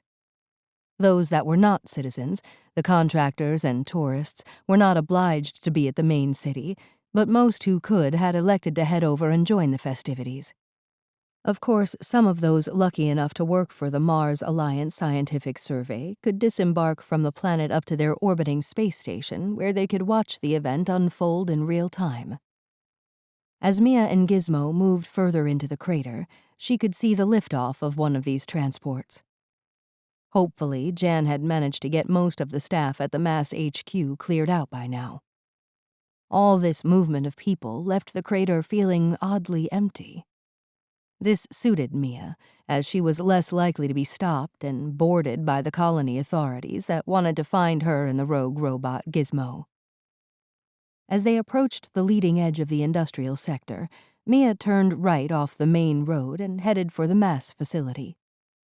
She could see its domed roof rising up as they got closer. The long, curving rover dock was completely devoid of vehicles. The place must be deserted, she thought. Good. Gizmo, can you take the controls and bring us in? Certainly. Anywhere in particular? I don't suppose it matters. Gizmo reversed the rover up to the first available bay and docked. Then followed the usual humming of motors and clunking of gears as the rover connected up to the main facility. There was a momentary flicker as power was transferred from the rover to the central systems. Mia hesitated for a fraction of a second as she considered getting out of the bulky EVA suit before entering the facility. But leaving it on had its advantages, even without the helmet and gloves. It offered some protection from attack, although it made her less agile. On balance, she decided to leave it on. The rear rover airlock opened up to an empty space, much to Mia's relief. It seemed everyone had taken up the opportunity to clock off early and enjoy the festivities. So far, so good. They slowly made their way through the facility to where the remains of J. Erickson's rover were located. As far as Mia could tell, nothing had changed. Everything was pretty much as she and Gizmo had last seen it. They split up and started searching. Like a black box in an airplane, it was not in fact black, but bright yellow. So in theory, it should be easy to spot. But after a few minutes of searching, both the interior of the rover shell and all the components arrayed on the workbenches, they couldn't find it. This came as no surprise to Mia. She had pretty much regarded this plan as only a few notches above futile, considering the first thing anyone would do would be to hide the evidence of the rover's journey history. Mia turned around when she heard the door to the maintenance area open. The facility was not completely empty. There was someone else here. Her first thought was to hide, but she was too late. Standing right in front of her was the same guy she had met in the airlock entrance on her first sortie to the Mass HQ. She stood still for a moment, deciding what to do. Then she waved and said, "Hi." He did a double take, and Mia could almost see the wheels in his brain turning, trying to figure out what to do or say. "How come you're not over at Jezero City enjoying the party?" she ventured. Someone's gotta stay here," he managed hesitantly by way of reply. "Say, you didn't happen to see a bright yellow box about so big lying around here somewhere?" Mia did a box shape with her hands. Well, yeah. There's one in the control room over there. It's kinda hard to miss." "Gee, thanks. I'll make sure to mention you to Evan Dent when I meet him later. You've been a great help." Mia started off toward the control room. Well, that was easy, she thought. "Wait a minute. Who are you, anyway? There's not supposed to be any people in here." Then again, maybe not. She turned back and walked toward him. "Look, you're a nice guy, but I'm in a bit of a hurry, so please don't take this personally."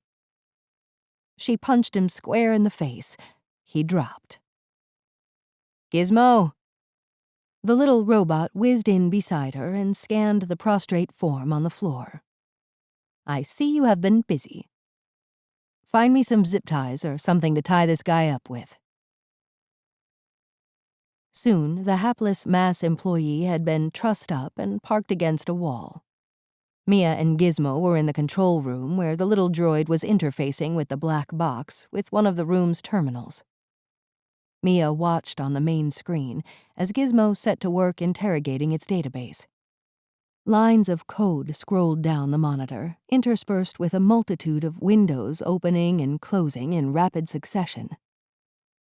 "Access granted," said Gizmo as the screen displayed an itemized list of J. Erickson's itinerary during his short employ with Mass. And it was short.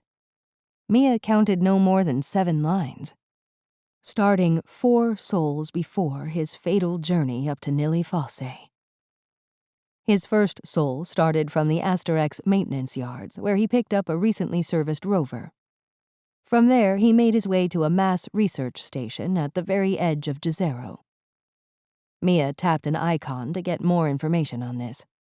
It was marked simply as biotech. He stopped for less than an hour before heading out of Jezero and north to another Mass facility. This was labeled TNCP. "Gizmo, have you any idea what this is?"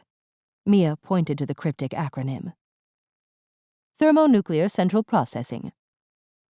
Mia raised an eyebrow at the droid. She went back to following the trail. J. Erickson spent a night in this facility before making the return journey all the way back to Jezero City, where he spent 2 sols parked at one of the rover docks on the outskirts. What was he doing there for that long? After that, he journeyed to Mass HQ for a 1-hour stop before embarking on his final, fatal trip up to NIli Fossae. The itinerary ended there. Mia sat back and scratched her head. She really needed a shower. "Does this have an audio recording? I mean, does it record the conversations in the cockpit?" "Yes, it records as much data as possible." "Can you go back to when he arrived at the TNCP, and then to when he was leaving it?" Mia listened as scratchy audio of the dead man's conversations echoed around the control room. Mostly it was just mundane data. But one phrase caught her attention. It was the same time as he was undocking from the TNCP. Some controller was speaking to him. "And remember, Jay, this needs to be in position and all set up before the terraforming event. Otherwise, it will all be for nothing." Mia sat in silence for a moment as the wheels of her own brain began to work. Finally, she turned to Gizmo. "What goes on in TNCP?" "It coordinates all nuclear activity on the planet, including monitoring, storage, and reprocessing." "Would that include the terraforming event?" "Not the event itself, but they would have oversight of all the nuclear devices." Mia began to think the unthinkable. "How big are these devices, Gizmo? I mean, could one fit in a rover?" "Quite easily. They are not very big. Easily managed by one person or a G2 unit." "Oh, shit." Mia stood up. "I don't believe it." "What?" Mia shook her head. "Tell me if you think this is rational, Gizmo. I think J. Erickson has hidden a nuclear device somewhere in Jezero City, and it's linked to the terraforming event later this sol. That is indeed consistent with the data. Oh my God. Quick, you need to get this information to Dr. Malbec now, and tell her she has got to stop that detonation from taking place somehow." Gizmo was silent for a moment. "Done." "Okay, let's get the hell out of here." They made their way back to the rover without incident. Mia considered it was probably time to head back to Jezero City, even though the council were actively looking for them. But with the new evidence that Mia had uncovered, that would change and more resources would be brought to bear. But time was running out. The terraforming event was going to take place in less than 7 hours. Mia wasted no time in getting herself strapped into the cockpit as Gizmo took the controls. But when Mia glanced out the window, she could see another vehicle had docked while they were inside the HQ. "Gizmo, looks like we've got company," she pointed. "Let's get going." But the rover didn't move. "What's wrong?" "Manual control has been overridden by the central systems." "Can you hack it?" "Working on it." Mia waited, getting an uneasy feeling. Then a horrendous grinding noise emanated from the outside of the rear airlock. "Gizmo, hurry. I think someone is trying to get the airlock door open." The rover burst into life and lurched forward, disconnecting from the dock. "Come on, let's get out of here." Mia flipped on the rearview monitor and watched the mass HQ building recede into the background. Who the hell was that? "I think the individual we left at Waystation 29 might have found a way to communicate with Mass HQ, or even found a way back here." God damn it. Mia hung onto her seat as the rover sped across the open terrain. They were heading past the Asterex maintenance yards at the very edge of the industrial sector, around half a kilometer away. The ground suddenly got a lot rougher as Gizmo had taken them off-road. She was beginning to breathe a little easier when something big hit the rover and Mia saw the world spinning through the front window. The rover tumbled over and over before coming to a rocky halt right way up. What the?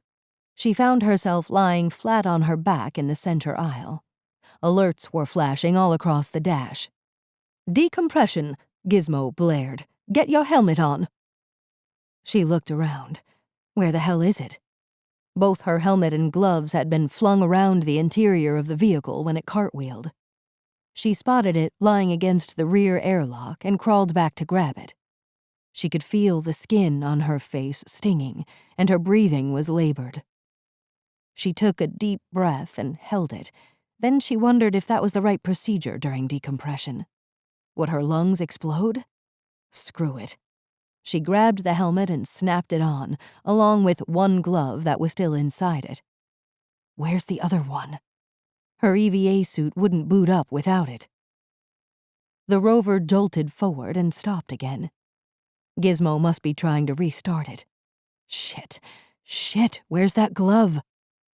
She found it wedged behind a storage container, grabbed it, and clipped it on.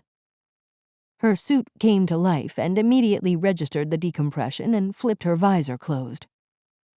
Mia exhaled and took a tentative breath as she looked up to where Gizmo was still trying to get the rover moving again.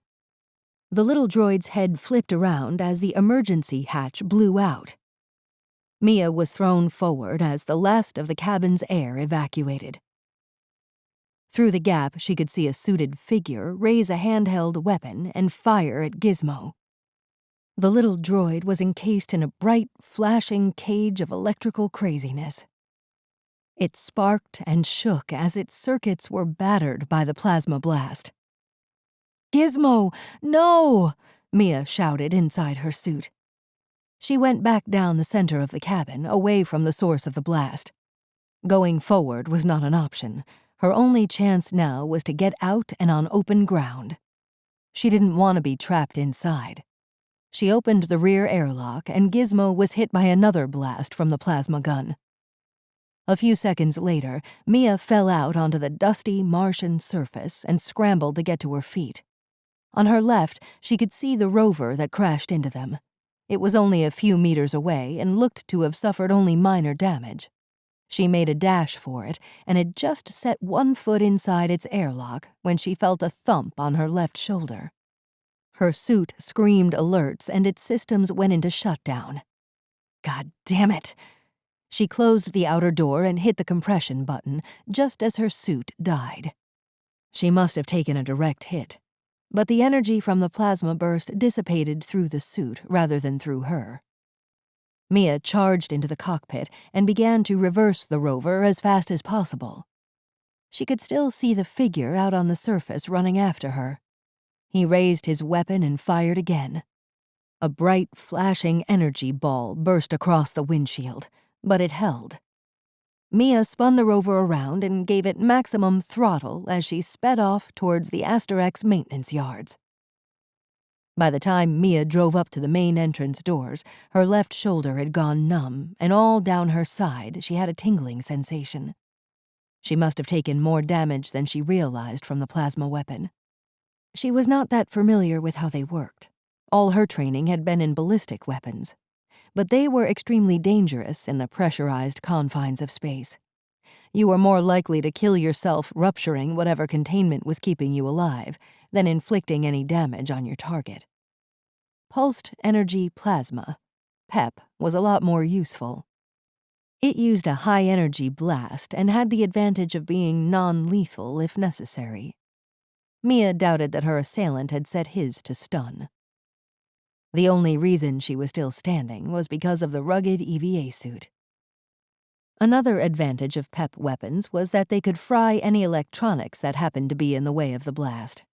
So Mia reckoned that Gizmo was probably a goner. There was just no way it could have survived several direct hits. She felt its loss. Poor Gizmo, she thought. She had grown used to its quirky ways, even grown to like it. But now it was gone. She was on her own and being hunted down. It would only be a matter of time before the attacker caught up with her. She had only a few minutes' head start. As the entrance doors to the maintenance yard came into view, Mia considered that there was nothing stopping her from driving somewhere else, back to Jezero City maybe. Why was she coming here? The rover died. What? No, not now. Mia thumped the dashboard in frustration. It flicked on and off a few times, then came back online. Her decision was made. She pushed the throttle and headed for the yard entrance. Her EVA suit was shot, and this rover was on the way out, so she really had no other option. The massive entrance doors opened automatically as she approached. The volume of space inside the airlock could accommodate at least a half-dozen rovers and then some. Mia drove in, and the outer door began to close. It took a few more minutes before it could be pressurized, Then the inner door opened to reveal a huge area full of machines of every conceivable shape and size, most in various states of disassembly. Mia got out and started threading her way through the maze.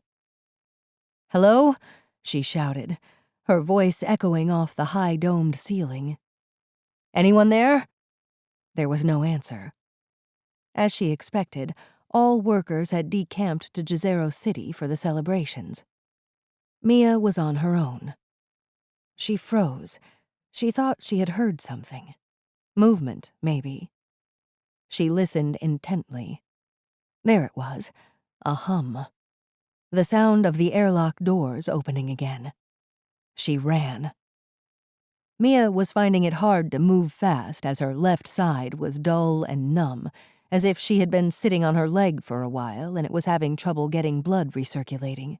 She hopped more than she ran. This is no good. She could not outrun the threat. The only other options were to hide or to make a stand. There were plenty of places to hide, but Mia knew that it would just be a matter of time before he found her. She was a wounded animal being hunted down. The only option was to fight back. Mia looked around, trying to find something to use as a weapon. There were lots of heavy tools, good for bludgeoning. But in her weakened state, how much force could she bring to the battle? Something sharp would be better. A spear, maybe. That was Malbec's weapon of choice. She had developed a lot of skill with it. Legend had it she could skewer a victim through the eye at 50 paces. But Mia did not have much time to think about the merits of various weapons. Whatever she could find quickly would have to do.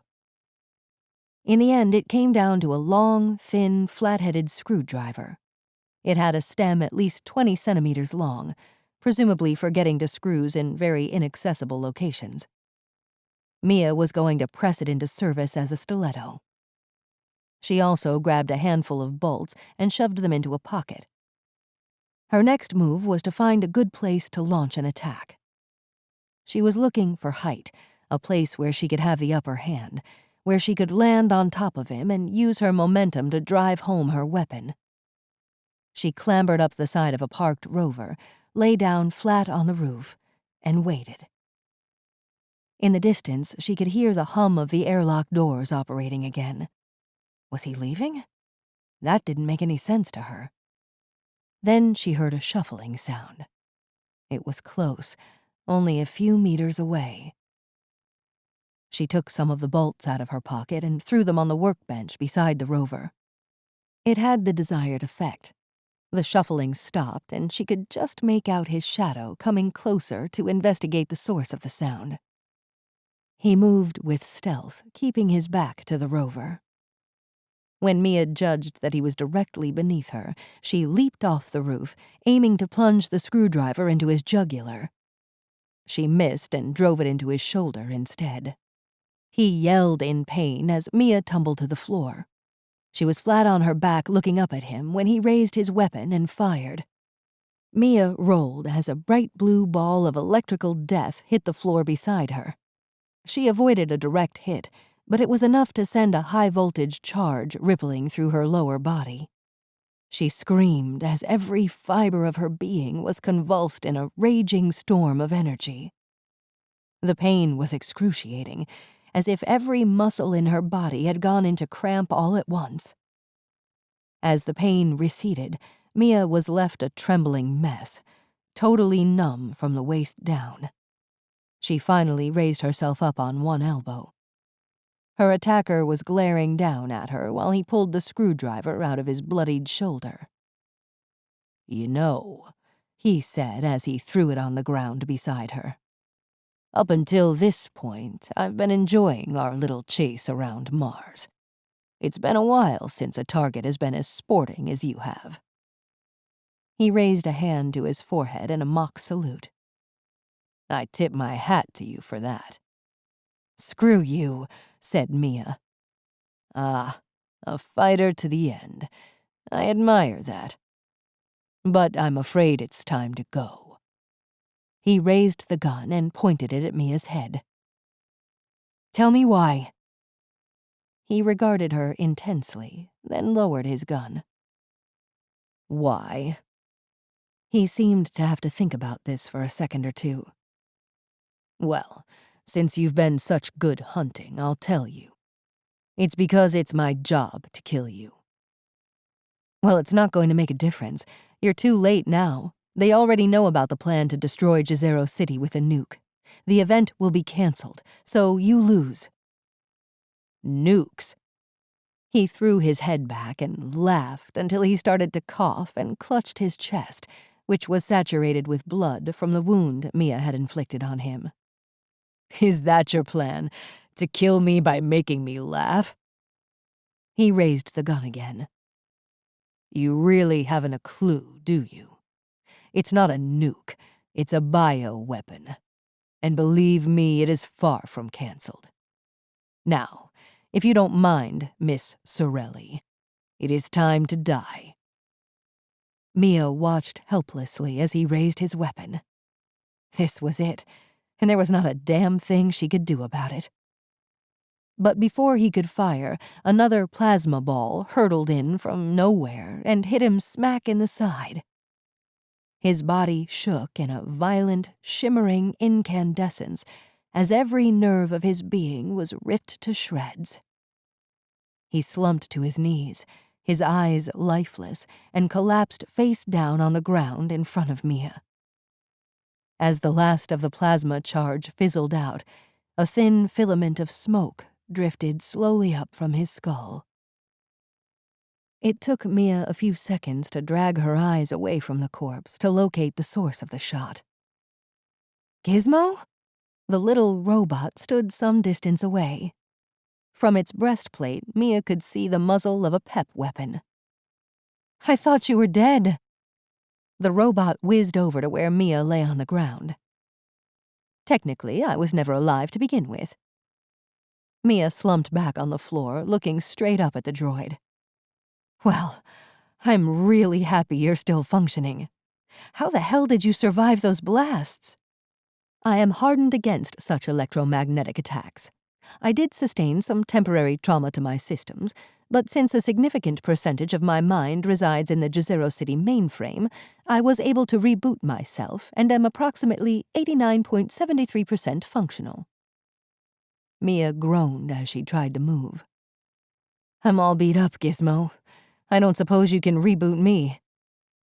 You will find the effects of the plasma blast to be temporary. Assuming you have not sustained physical damage, you should be able to perambulate as normal in a few minutes. Mia realized that she did have some feeling in her lower body. She had assumed she was paralyzed, but now that fear was receding as she tested her extremities for movement. She sat up with effort and smiled at Gizmo. I thought they got rid of all your weapons. Gizmo glanced down at its breastplate. Mia considered it an odd gesture for a robot.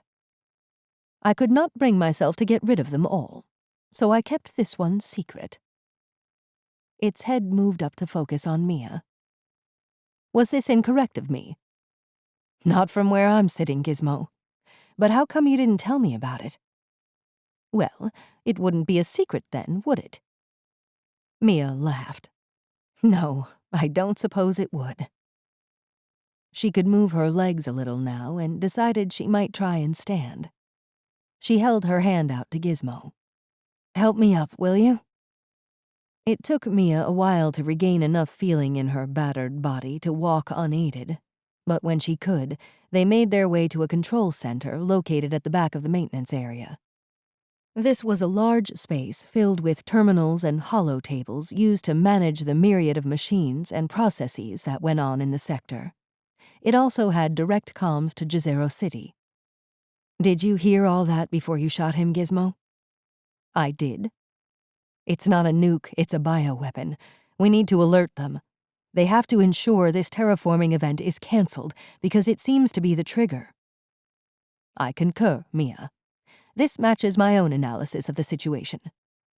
Gizmo switched on the holotable and activated a comms link. 19. Decennial celebrations. Kane Boutros, second director of the Mars Alliance Scientific Survey, sat in the space station control room, which occupied one segment of the giant rotating torus. He was taking in the view of Mars afforded him by the wide observation window. The surface of the red planet slowly rotated counterclockwise, mirroring the speed and rotation of the observer's point of view. It also reflected the trajectory of the orbiting station as it circumnavigated the Martian poles. All this movement could be very disconcerting to the uninitiated. But after a while, most crew members got used to it and ceased to regard themselves as the object that was moving. The station had just moved across Jezero crater and was now tracking slowly over the vast Utopia Planitia as it headed for yet another pass over the North Pole. This would be the final pass before the thermonuclear detonation for the terraforming experiment finally occurred. But the event had been cancelled, and Kane Boutros was not happy. Not because of any loss of scientific data, but because the carefully laid plans of those that had put their faith in him to deliver were now falling apart. It didn't help that Blake Derringer had gone offline and could not be raised on comms for an update on his mission. But Kane did not need a mystic to know that he was probably dead, since the powers that be in Jezero City now knew that a bioweapon had been hidden in their citadel, timed to detonate in tandem with the terraforming event. Worse, Evan Dent, the highest-ranking mass director, was currently down on the planet starting up a thorough investigation. All this was a major concern for Kane Boutros. Nevertheless, he was not the type of person to lie down at the first hurdle. The situation, as he saw it, was compromised. This much was true. But he did have a plan B, and now was the time to set it in motion. He fished out his slate from a pocket, entered an 8-digit alphanumeric code, and hit the initiate icon. Then he sat back and waited. It wouldn't take long. And it didn't. Less than 4 minutes later, 3 armed associates entered the control room of the mass space station, to the astonishment of the assembled technicians. "What the hell?" One foolhardy tech jumped up and objected to the carrying of weapons inside the control room. He was blasted. Fortunately, non-lethal, merely stunned. But it did serve to underscore their intent. The rest of the techs turned to Kane, who rose from his seat.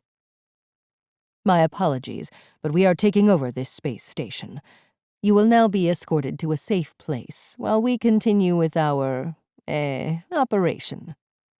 "Have you gone mad?" Another of the techs was beginning to sound like he might also be trouble.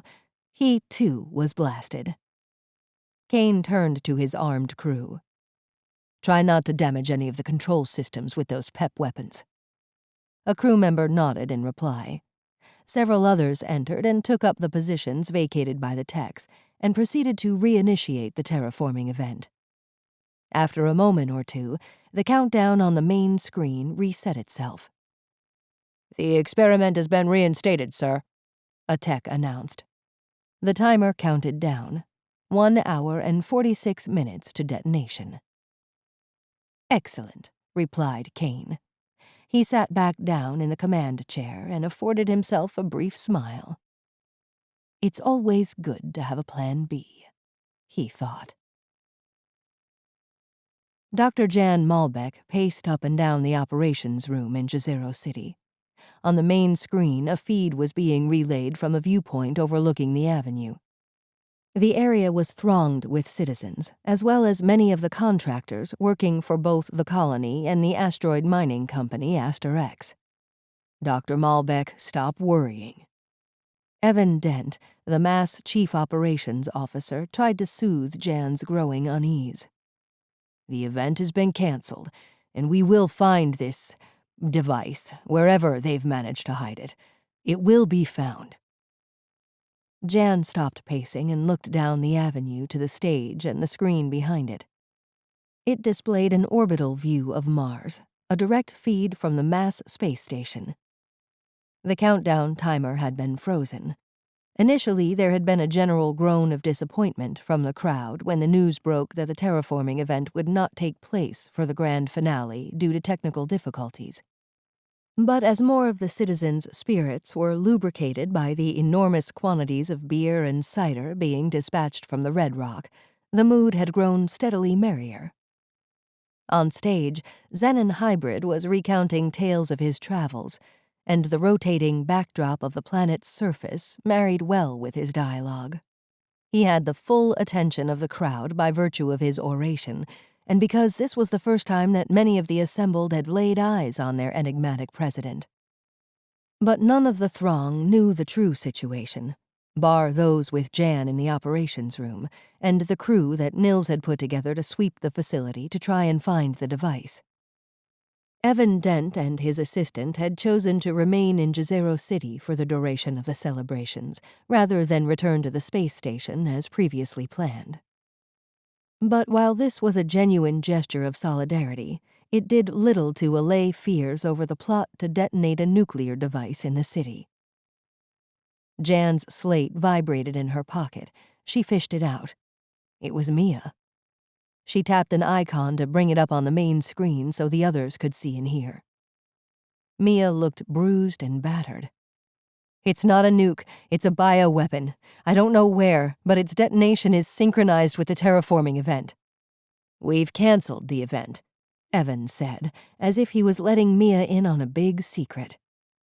Jann wasn't sure if Mia even heard him, as she was rubbing her forehead and pushing back her hair. "Where are you?" said Jann. Mia looked around. "In the maintenance yard.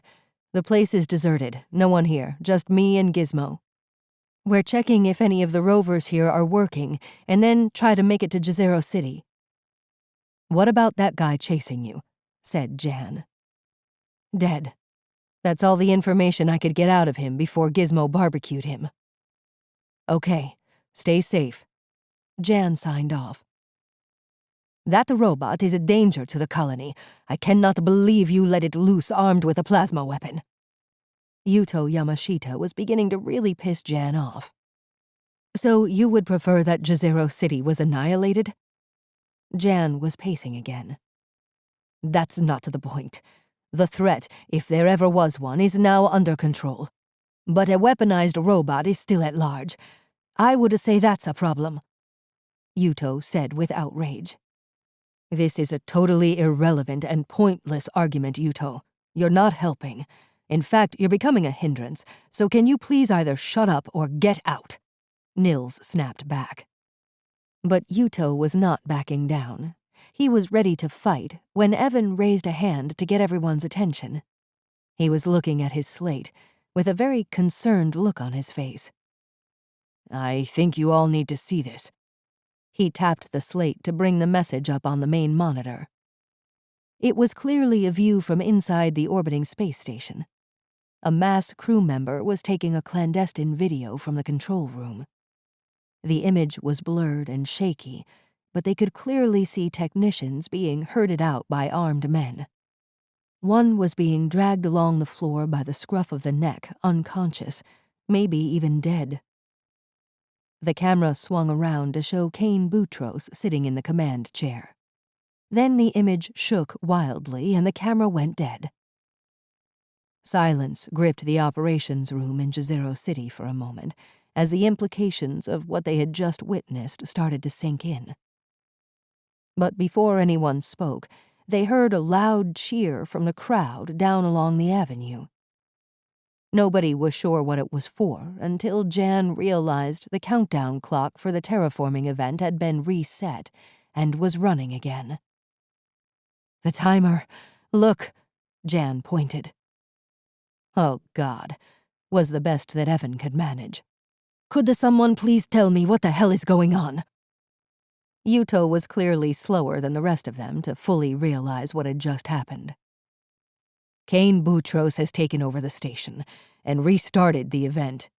We've got a little over an hour before—" Evan's sentence trailed off. "Before what?" said Yuto. "Before we're all dead," said Jann. Nils was up on his feet. We have to find it. Whatever the hell it is, we have to find it and destroy it." He started contacting his search team. He had set up 3 separate teams equipped with Geiger counters, which were useless now that the threat was no longer a nuclear weapon. "The problem is we don't know what the hell we're looking for, what size it is. Is it more than one device? This is impossible." Jann knew things were serious when Nils started to use words like impossible. "We have to evacuate." Yuto was also up on his feet. "Get everybody out now, before it's too late." It was Jann's turn to use the I word. "That's impossible. We don't have enough transport or EVA suits. It would be bedlam. People could start to panic. It would be chaos." "This is all your fault." Yuto was jabbing an accusatory finger at Jann. Jann was resisting a very strong urge to eject the counselor from the nearest airlock when the operations room was plunged into darkness for a fraction of a second before the power came back on. There was another enormous cheer from down along the avenue. "What the hell was that?" said Counselor Hoberg. "Main power's gone down. We're on standby." Nils spun around and started checking the control desks in the operations room. "Well, that rules out evacuation. Now that we're on standby, all airlocks are sealed." He turned back to the group. "We'll have to cut our way out." "Oh, God, we're all gonna die," said Yuto. Throughout all of this, Evan had stared at the main screen and the hundreds of colonists gathered for the celebrations. "Evan," Jann nudged him back to the here and now. "How are they doing this?" He slowly turned to face her, shaking his head. "I don't know." "Can you contact the station? Talk to Kane Boutros? Find out what he wants?" "I've tried, but comms are either dead or they're not responding." "God damn it. There must be a way to stop this," said Jann. "There isn't. It's all automatically controlled from the station. The only way to stop it now would be to go up there and literally take back the station. It's just not possible. Unless—" He stopped and scratched his chin thoughtfully. "What? Unless what?" shouted Jann. "The antennae array. The devices are detonated by a transmission from the station. That needs the antennae to send the signal to surface. If that antennae were to be disabled, then—" "Well, that's just crazy," said Rob. "And how the hell are we supposed to do that? Teleport up there?" Evan was silent. "Wait a minute. There might be a way." Jann turned back to Evan. "Your transport ship, the one you were going to use to return to the station before the event. It's still there, isn't it?" Evan's eyes widened. "Yes, fully prepped, ready to launch." "Then we can take it, get up there and knock out that antennae." "Theoretically. We don't have time, Jann." Nils was shaking his head. "It will take a good 20 minutes to cut our way out, the same to get to the craft, and then another 40 between prepping and journey time. It's just not possible." "And it can only hold 4 people, not enough to launch an armed takeover," Evan added. "I'll go," said Yuto. "Yeah, sure, just so you can save your own ass," said Hoberg. "There is a way," said Jann. "How? Tell us," said Nils. Mia. 20. You want me to do what? You want me to do what? Mia sat in the Asterex maintenance yard, listening with increasing incredulity as Dr. Jann Malbec and Nils Langthorpe explained to her, via a scratchy comms link, what they wanted her to do. Gizmo had gone off to survey the vehicles parked there to try and find one that worked, at least well enough to get them back to Jezero City. But now it looked like the plan was about to change. "You have got to be kidding me." "You're the only one that can do it. Believe me, Mia, if there was another way, we would try it. But we just don't have the time. The detonation is in less than an hour. We would barely get to the launch pad in that time. Jann's voice was pleading. Mia shook her head. But I have absolutely no idea how to pilot a transport ship. I mean, seriously, this is crazy. You don't have to actually fly it. Nils added his voice to the conversation. It flies itself autonomously. It will also rendezvous and dock on autopilot. You don't have to do anything. Oh, really? What about the bit where I EVA and disable the antennae array? Look, Mia. Jann took over again. I know it's nuts. It's a totally insane plan. No one in their right mind would even contemplate such a high-risk operation. But we have no other choice. I hate to lay this on you, Mia, but if you don't try this, then we're all going to die. The entire population of Jezero City. Mia stayed silent, arms folded, shaking her head. Mia. Jann's voice was softer now. Will you do it? Mia lifted her head and looked back at the monitor. I don't really have a choice, do I? She stood up and shouted down into the maintenance area. Gizmo, get your metal ass up here, quick. You're really gonna love what they've planned for us this time. According to Nils, the plan was simple. According to Mia, it was insane. But that didn't matter anymore. She had put her mind to it, so it was either going to work, or, as Jann so eloquently put it, they were all going to die. Already, Gizmo had jacked into one of the terminals in the maintenance yard control room and was downloading launch codes from Nils over in Jezero. Once inside the mass transport craft, Gizmo would initiate the launch. From then on, it would be automatic. All Mia had to do was sit back and enjoy the ride. They had estimated it would take less than 15 minutes to rendezvous with the orbiting space station, but Mia wouldn't be staying for the entire ride. And that was where the plan got interesting.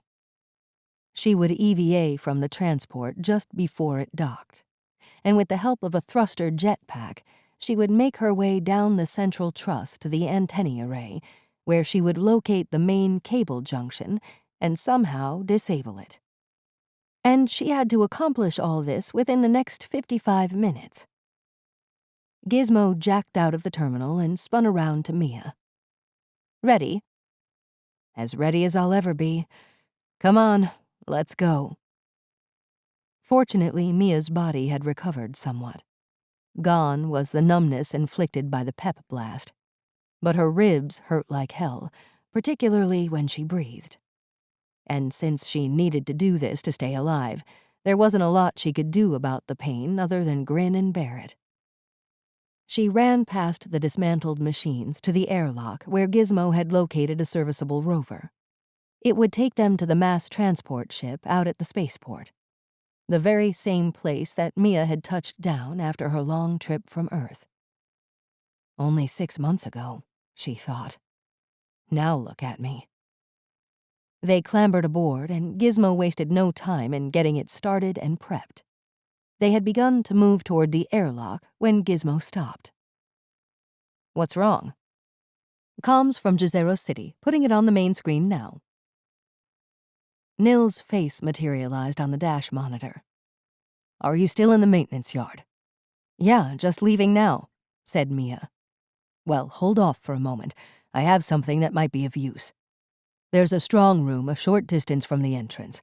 I'll send Gizmo a schematic with the exact location. Inside there should be a load of explosives that are used in the mines, along with remote detonators. Grab some and take them with you. They could be useful for disabling the array. Mia checked the time. This is cutting it tight. I know, it's your call. Just thought I'd mention it. Gizmo's head tilted around to Mia. I calculate that acquiring the explosive devices will consume an additional 3 minutes and 47 seconds. It would be approximately 83 seconds less if I were to acquire them myself. Are you trying to put me out of a job, Gizmo? Mia frowned at the droid. Okay, go. Go, I'll just wait here. Gizmo charged off and left Mia to contemplate the enormity of the crime that was taking place. Who could even conceive of such a heinous act? To exterminate the entire colonist population on Mars. What demented reasoning could arrive at such a plan? Was it simply the madness of one individual? Mia doubted it. It had to be more than one psychopath let loose. There had to be more people involved, even if everyone who had a hand in it didn't know the full extent of this madness, this genocide. And that's what it was, the extermination of an entire population of people. When she thought about it in those terms, she realized it was not so unique. How many times in human history was the fate of one group determined by the hate of another? Why? For what reason? But these questions were beyond Mia's reasoning. Gizmo returned carrying a box clearly labeled Explosives, Danger. It dropped it on the floor of the rover with such seeming carelessness it startled Mia. Should you not be more careful with those, Gizmo? They are completely inert until primed, perfectly safe. Gizmo moved into its position in the cockpit and started up the vehicle. The rover bounced and rocked along the well-worn road that wound its way to the spaceport at the very center of the crater. It seemed that all roads led here, this being the gateway to the trade and commerce of the colony.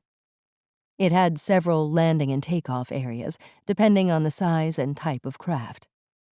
The largest pad was used for the big colony ships coming from Earth.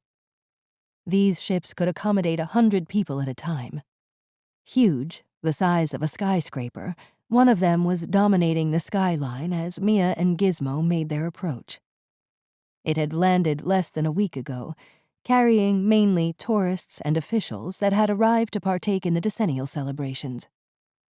They swept past the foot of the great ship as they made their way to one of the ancillary pads. There were several of these dotted around the central apron. These facilitated the smaller ships, the ore freighters coming in from the asteroid belt, the earthbound cargo vessels, and transport ships that plied the route between the Mass and Aster-X space stations. It was at one of these pads that Gizmo finally brought the rover to a shuddering, dusty halt. Mia was already suited up and standing by the rear airlock when Gizmo hit the brakes to stop a few meters from the base of the craft. Mia exited the rover and made her way to a flimsy-looking ladder running up one of the landing struts.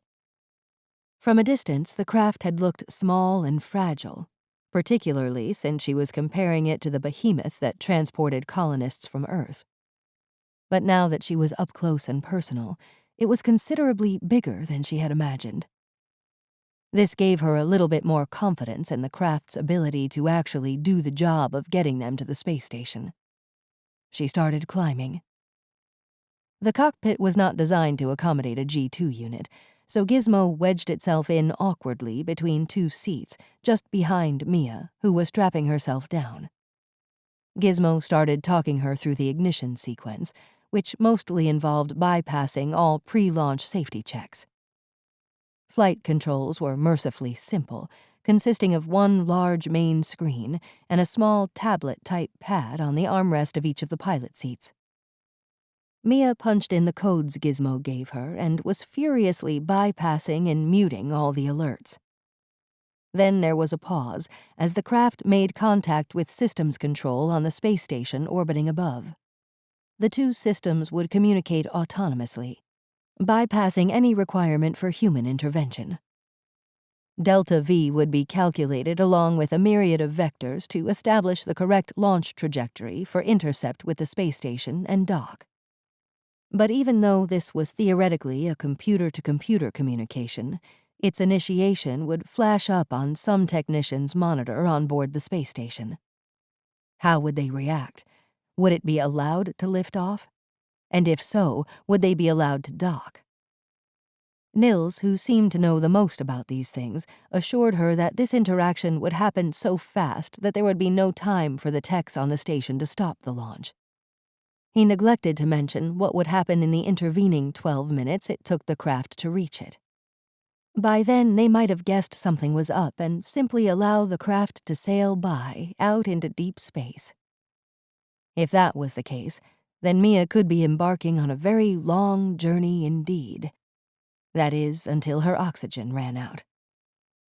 After a few tense moments, the armrest screen prompted Mia to enter the final launch code. Then she hit the big, blinking initiate button. Nothing happened, at least not that Mia could tell. But then she began to feel a slight vibration in her seat. It began to build in intensity to a point where Mia was gripping the armrests in a vain attempt to steady herself. When the full engine ignition finally came, it did so with such force that Mia felt she had been trapped in the jaws of a car crusher. Her cracked ribs had hurt before. Now the pain was so intense she was at risk of passing out. And the noise was deafening. A violent, cacophonous rage boiled all around her as the craft was propelled skyward. Thankfully, it was short-lived. When the noise and vibration finally stopped, Mia found herself on the verge of unconsciousness. She tried hard to focus and bring her body back from the brink. All around her field of vision, items were floating in the cockpit. They had broken free of Mars's feeble gravity and were weightless. Mia thought she heard a voice. Or was it voices? Her hearing was shot. "Mia? Mia!" Gizmo's bleatings finally made contact with her oral cavity. "What?" "It is time for you to leave the capsule, if you dare." The craft had no windows, but the main monitor acted as a virtual window out into space. In the frame, Mia could see the enormous mass space station dominating the view. They were coming in directly underneath it, heading for a docking port on the near end of the long central truss. The massive torus was too big to fit in the frame, but Mia could see a section of each of its 4 spokes gently rotate. "Can we wait until we get closer?" "A little. They have seen us coming and taken control of the craft. They are remotely decelerating us, preventing us from getting too close." "Can't you hack it or something?" "No. This capsule has no interface for a G2 unit, so I cannot interact directly with the systems. At best, I could maneuver it using the orientation thrusters, but alas, we have no flight control, so I am powerless to do anything." Mia sighed. The station looked a long way away, meaning there was a high probability that she would sail right past it and out into deep space. But this was what she had come here to do. So she unstrapped herself and pulled herself to the airlock at the nose of the craft. It took a few moments for it to depressurize before the outer door finally opened and she glided out into open space. Mia's heart skipped a beat as she beheld the infinite expanse before her.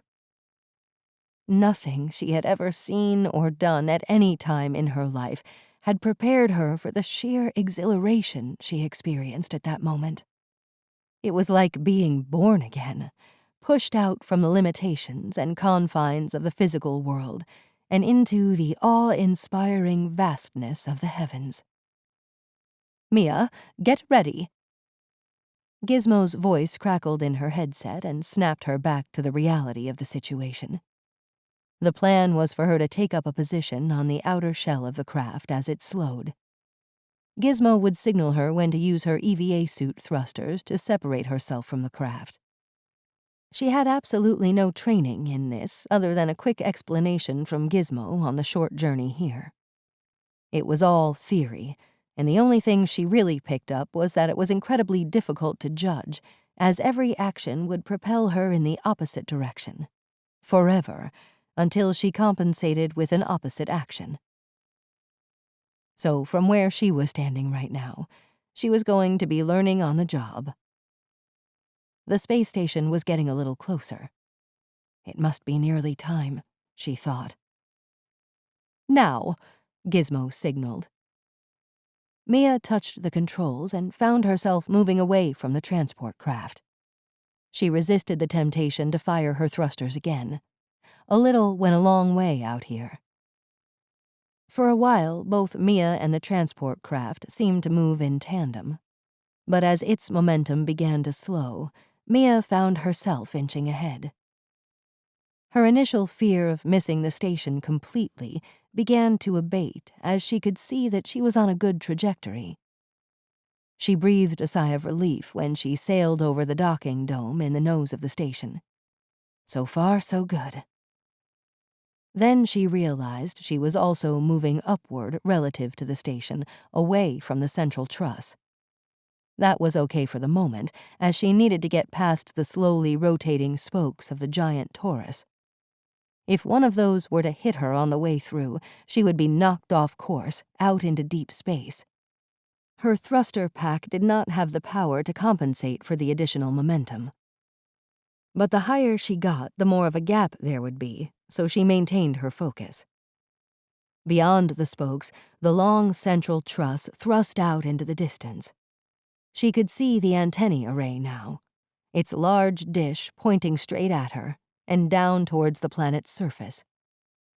A spoke swept in front of her. From a distance, they had seemed spindly and insubstantial. But up close, they were as wide as a bus and probably carried as much momentum. She focused on the next spoke as it rotated towards her. Now that she was heading into its path, it seemed to have picked up speed and was racing around faster than she liked. Again, Mia resisted the temptation to fire her thrusters. Perhaps if she knew what she was doing, she wouldn't be so panicked. But as she moved further into the track of the spoke, she realized she was heading for impact. Mia hit the thrusters and accelerated forward just in time to sense the spoke pass safely behind her. But now she was moving way too fast. Her last thrust had also introduced a new rotational vector. She was spinning head over heels. God damn it. She was losing her sense of position in space. Where is up? Where is down? She had done the one thing she really didn't want to do. She had lost control. The universe outside her visor spun without reason. Mia calmed herself down and tried to make sense of her chaotic momentum. She focused on what she could see flying past her field of vision. After a few seconds, she had determined one axis of rotation and fired her thruster pack to compensate. Her spinning slowed. She did the same for another axis and finally managed to stop her rotation. But she was still moving away from the space station, not towards it, and she was fast running out of time. Mia fired her thrusters again and aimed for the antennae array. Now she came in too fast, missed the array, and bounced off the central truss. She scrambled furiously to grab onto something, anything. Damn it. She hit the thruster controls again, and this time managed to wedge herself between two of the structural members of the truss. It wasn't very elegant, but it was effective. Mia stopped moving and tried to slow her breathing. It didn't help that her ribs had taken a battering, bouncing off the station, and responded with searing pain all around her upper chest. She groaned in agony. Move. She forced her body to respond and extracted herself from the superstructure and onto the outside of the truss. She found that some thoughtful engineer had seen fit to populate one of the structural elements with handholds. She inched her way forward. The antennae assembly was much bigger and a lot more complex than it looked in the images she had studied on the journey up. But after a few moments, Mia could see where all the cables entered the structure. She took one of the explosive charges out of a pouch on the front of her EVA suit, activated it, and wedged it in behind a bend in the cabling. She did the same with a second one. Now all she had to do was get far enough away that she could safely detonate it. She started to make her way back along the backbone of the space station, as fast as she could without losing her grip on it. After a few meters, she began to wonder how far was far enough. Nobody had told her, or if they had, she had forgotten. She checked the time and found that she still had at least 21 minutes before the detonation of the terraforming event and the bioweapon that had been hidden in Jezero City. So she decided to keep going further along the truss. That way she could leave plenty of room for error. After a few moments of clambering along, she arrived at the point where the massive torus connected with the backbone of the station. It rotated around a central axle about 15 meters in diameter. This section, like the truss, did not rotate. It was fixed. Mia also noticed it had an airlock, presumably for maintenance crew to exit the station and conduct checks or repairs. Mia moved around the truss to the underside, away from the antennae. She reasoned it might afford her better protection from any flying debris when she blew the array. She made sure she had a good grip on the truss before reaching into the front pouch of her EVA suit and withdrawing the detonator.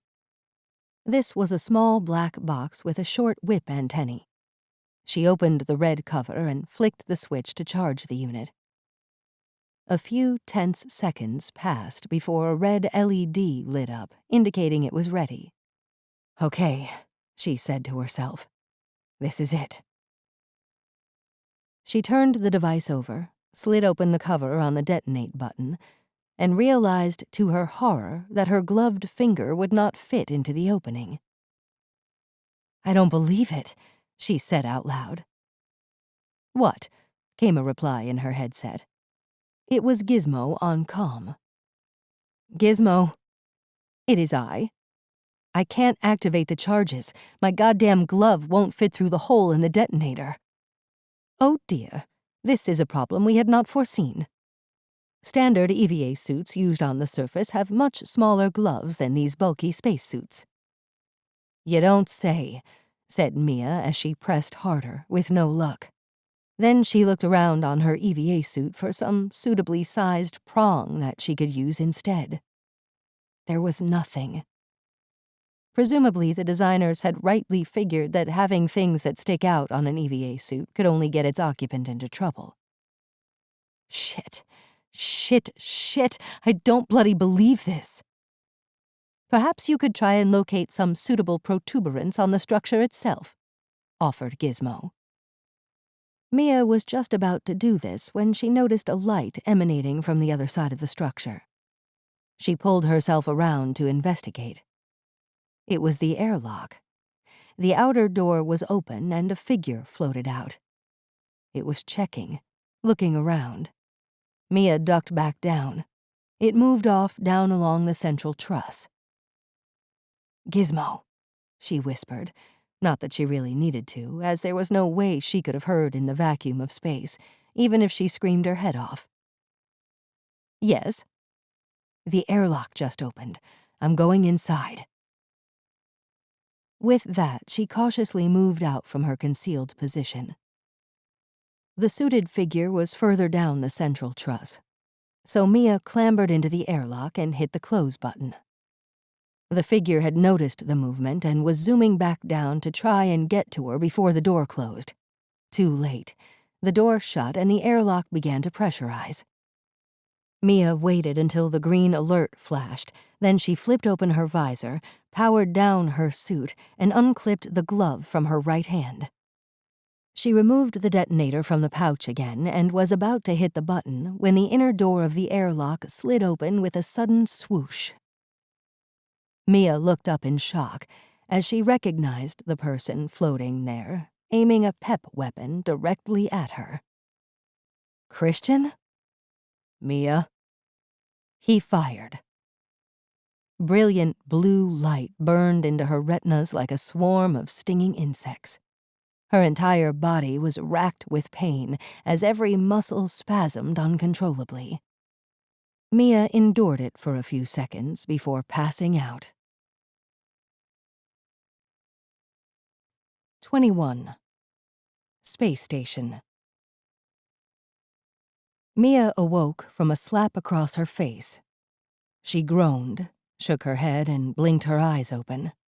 A blurred figure hovered over her and slowly came into focus. Mia recognized him. It was Christian. She spat out a gob of blood on the floor beside him. As her senses returned, Mia began to take stock of her surroundings. Across from her, a tall person stood silhouetted against a panoramic window which framed a slowly rotating view of the planet Mars.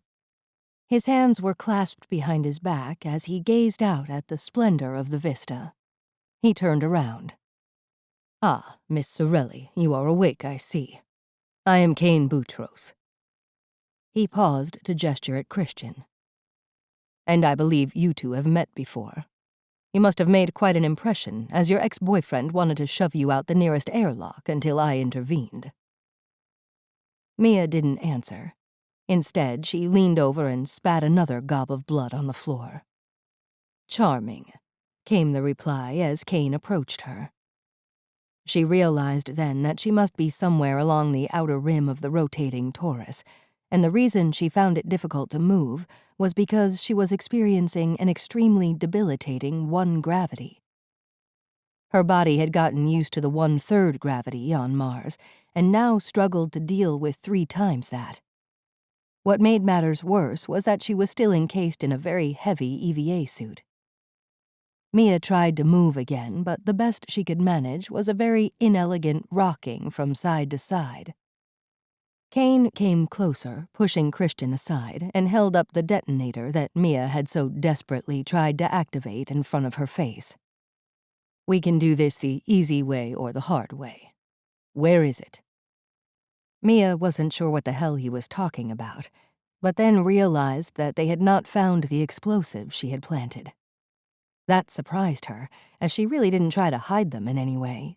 But maybe they thought she was trying to disable the station, or even destroy it, in which case they would not be looking anywhere near the antennae array.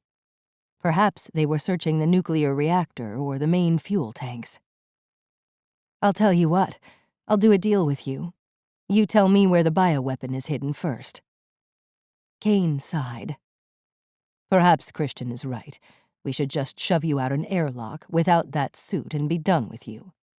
Let's face it, it's not like you can do anything. Not without this, is there?" He waved the detonator at her again. Mia managed to move her arm up to wipe some blood from her mouth, then let her head drop. "Go screw yourself."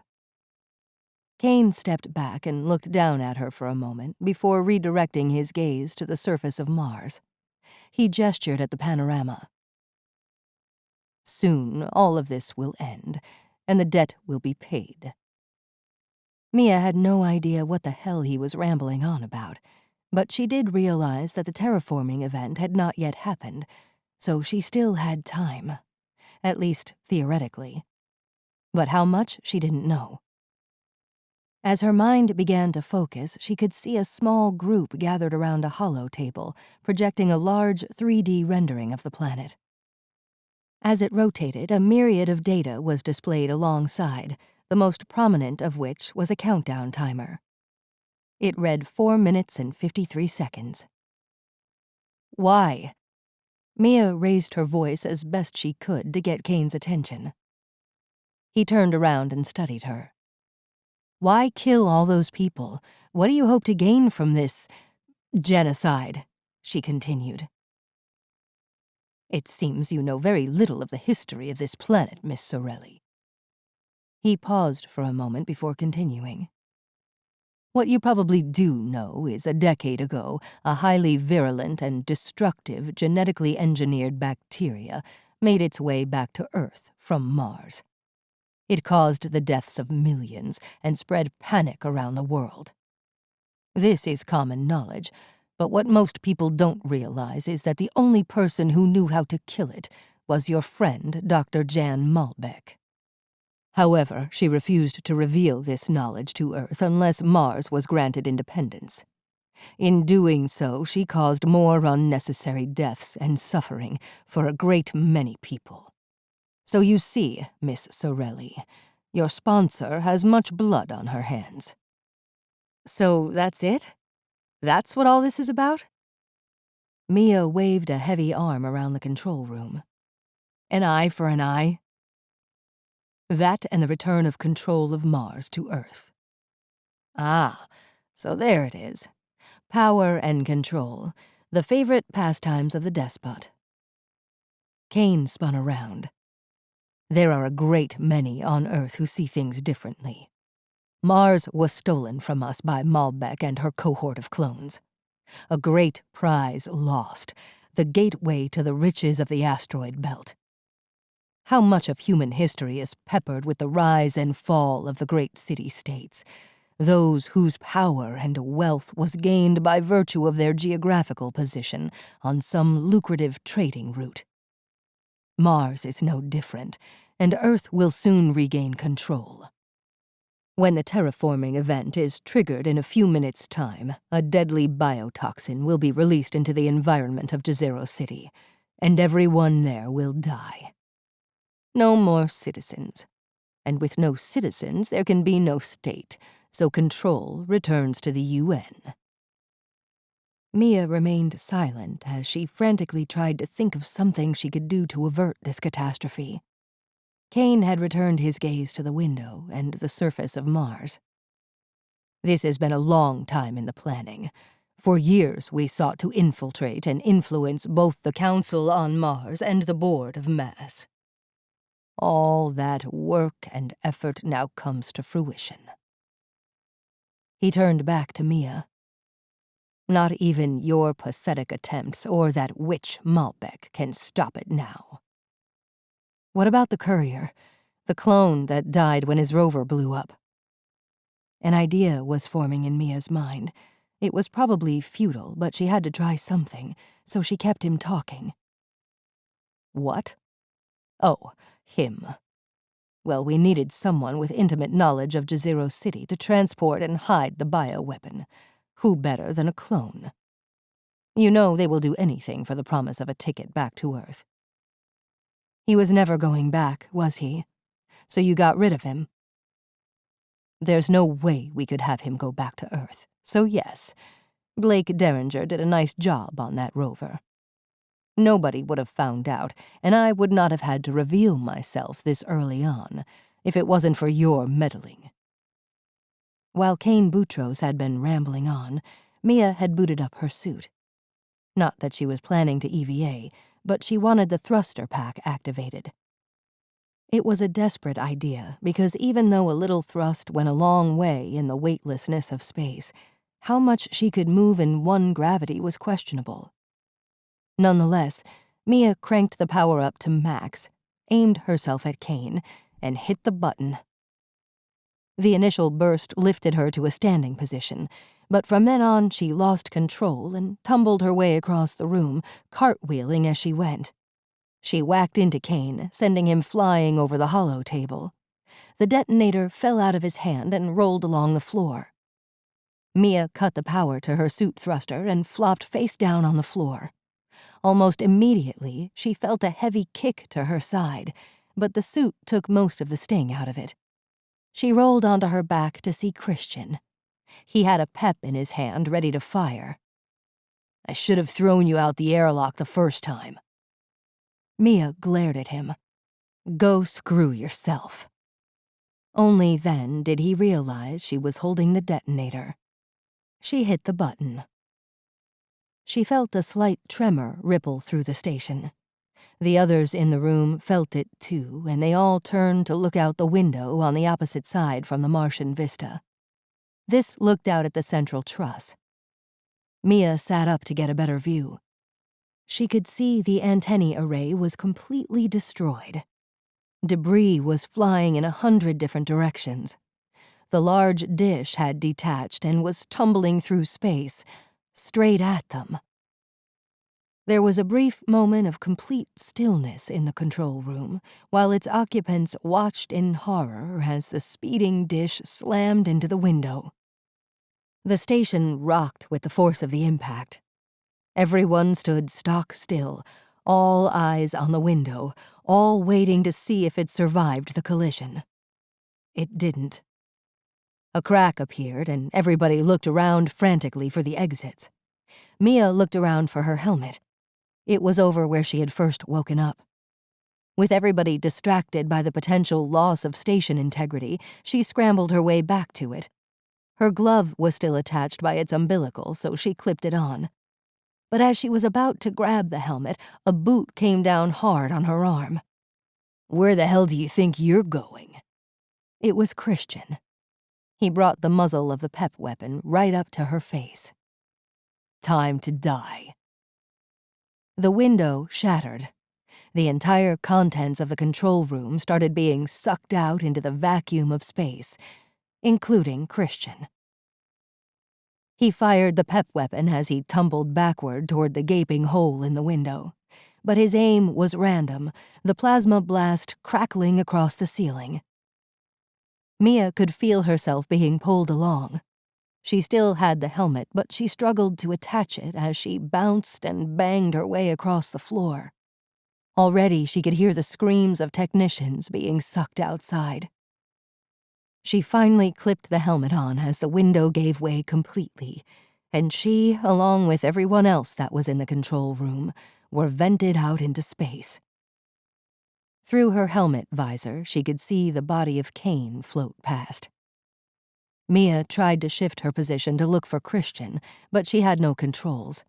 The thruster pack was empty, having used up all its reserves in her bid to grab the detonator. She was drifting away from the station, out into deep space, with no way to stop and no way to get back. She had halted the terraforming event and prevented the genocide. But with no control over her own momentum, she knew she was dead.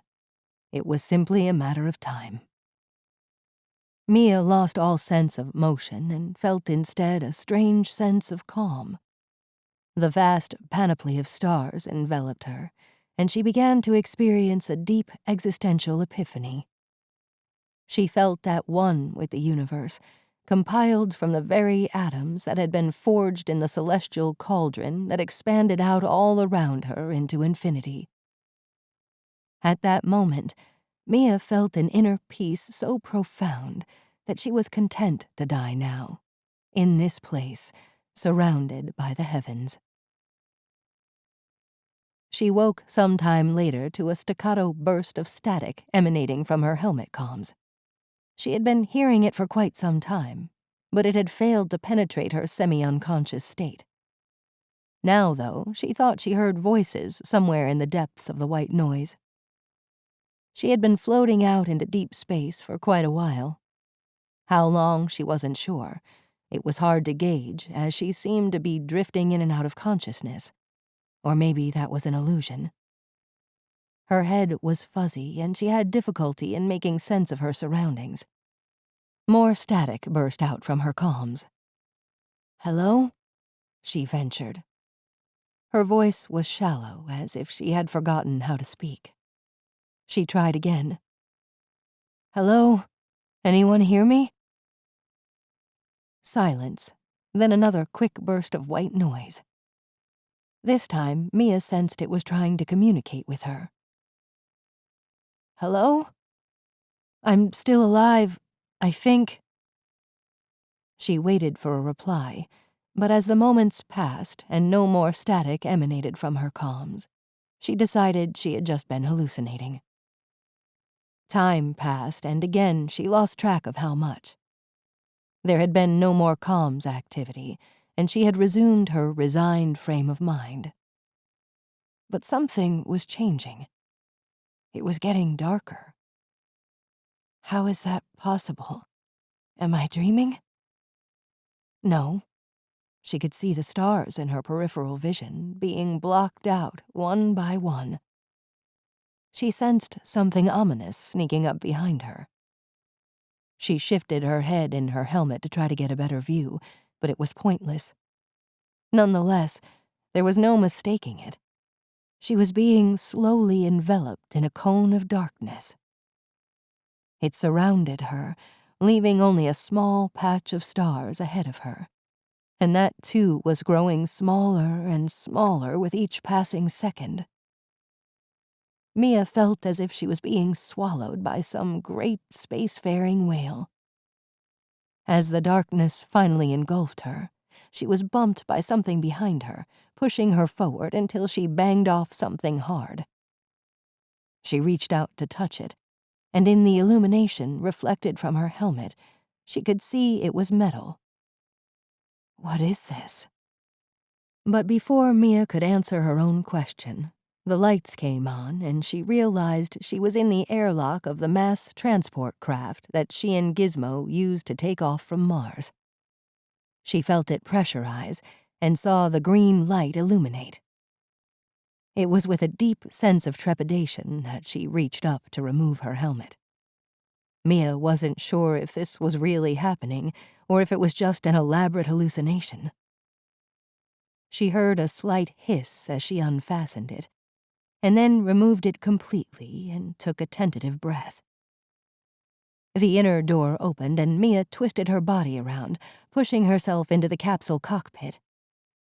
Gizmo was at the controls. The little robot had managed to maneuver itself into a position that allowed it to access the flight controls. A rather awkward arrangement, as the transport craft's flight control was not designed with a G2 interface. It spun its head around as Mia entered and waved a metal hand. "Greetings, Mia." "Gizmo, how the hell did you get here?" When the space station control room was destroyed, so too were the systems commandeering this craft. I was able to take command. I tracked your unorthodox evacuation from the station and calculated your exit vector and velocity. A quick analysis of the craft's flight capability, using only the very limited maneuvering thrusters, confirmed a 53.4% probability of retrieving you. Of course, I still had no data on the integrity of your EVA suit, so I had no way of ascertaining if you would be dead or alive when we rendezvoused. The oxygen-rich environment of the capsule was clearing Mia's head. She floated down into a seat and strapped herself in. "Well, thank you, Gizmo. I had pretty much accepted that I would die out there." She took some time to take stock of her change of fortune. "So where to now? I presume this craft can't land back down on Mars." "Correct. However, we can return to the station and dock." "But that's destroyed." "Only partially. The control room is now open to the vacuum of space, but the rest of the facility is still intact." "Okay. The station it is, then." 22. Star. Mia sat on the patio of her new accommodation pod in one of the recently completed housing domes. Although it was more of a cylinder than a dome, with 3 levels of accommodation pods built around an open tropical garden and capped with a translucent domed roof. It was spacious compared to the one allotted to her on arrival 9 months ago. This one could almost be considered an apartment by any standard. It had been given to her as a perk of the new role she was about to take on, as director of the newly created local police force. This was being set up as a response to the need for better dispute resolution.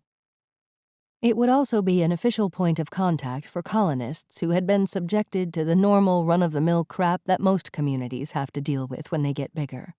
It was the kind of municipal agency that Mia could have engaged with when her ex-boyfriend ran off with her jewelry box. If it had existed back then, perhaps she wouldn't have had to take the drastic action she did. But then again, it would have been a different story with a very different outcome.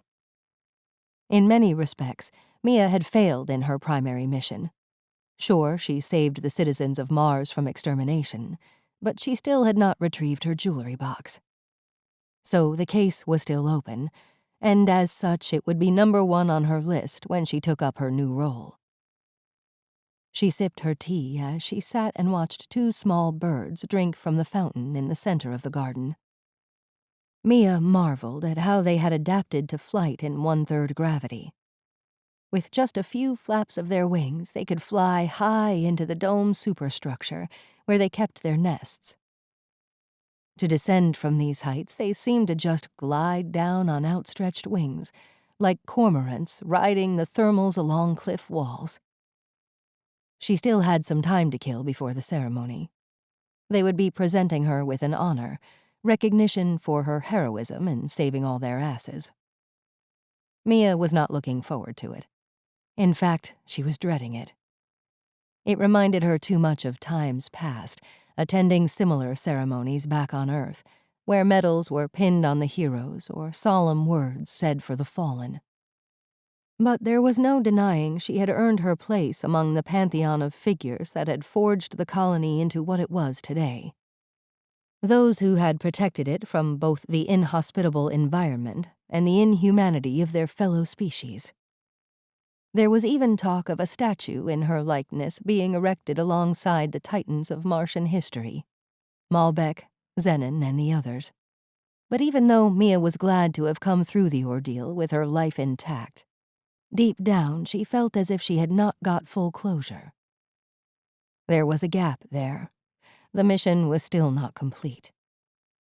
After Gizmo had navigated their way back to the damaged mass space station and docked, they found that the main crew had regained control and were busy dealing with the aftermath of both the coup and the destruction that Mia had inflicted on the facility.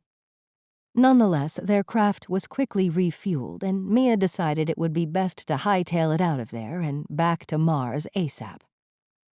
She never got a chance to root through Christian's belongings to find her jewelry box. But in the weeks and months that followed, when the full facts of the planned genocide were revealed to the citizens, they became so incensed that repercussions were inevitable. Mass were evicted from Mars and herded onto an Earthbound transport. All their facilities, including the space station, were commandeered by the Council as reparations, much to the howls of protest that were now emanating from the UN back on Earth. Even the Mars Council were not spared the wrath of the wronged. Those who had sided with Mass, or even argued that Mass was also a victim, were dealt with harshly. Justice would not only be done, but it would be seen to be done. And so a purge of sorts had begun, and things could have gotten ugly if not for the fact that cooler heads had prevailed and established an equilibrium of sorts. During this period, Mia had kept her head down, even though she was the subject of much praise, bordering on adulation.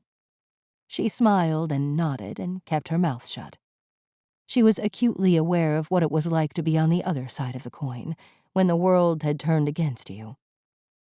She knew it would all settle down after a time, and people would go back to worrying about the more mundane things in life, with Mass and their apologists ceasing to be headline news.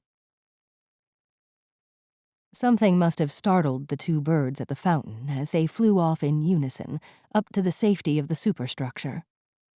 Mia followed their path upwards with her eyes, and then heard a familiar whirring sound. She looked around to see Dr. Jann Malbec walking towards her. The whirring sound was Gizmo following beside her. Mia stood up and waved as they approached. "Is it time?" she said. "Shortly. We still have a few minutes. I came a little early because I have something for you." Jann took a seat. Mia sat down opposite her. Gizmo whirred in beside them. "Good to see you, Gizmo. It looks like you've had a few upgrades." Mia admired the new appendages the little droid sported. "Thank you. It is good to see you too, Mia. And yes, I have had my full complement of weaponry restored." A compartment opened on one of the robot's shoulders and a plasma weapon extended outward. It swiveled around, pointing in different directions before retracting again. "That looks very intimidating," Mia laughed. "My thoughts exactly," said Gizmo. "I have something for you, Mia." Jann reached in the folds of her robe and extracted a small wooden box, no bigger than a pack of cigarettes. It was old and battered and looked as if it had lived a long life. She handed it to Mia. "I believe this is yours." Mia hesitated for a second, not believing what she was seeing. Then she reached out and tentatively took the box, clasped it in both hands, and looked at Jann. "Where did you get this?" We finally did a search of Christian Smithson's personal effects. This was in one of his bags, along with a number of other missing items. I don't believe it. Mia looked at her jewelry box, the one she had spent so much time and energy trying to get back. I was beginning to think I would never see it again. She set it down on the table and opened the hinged lid all the way.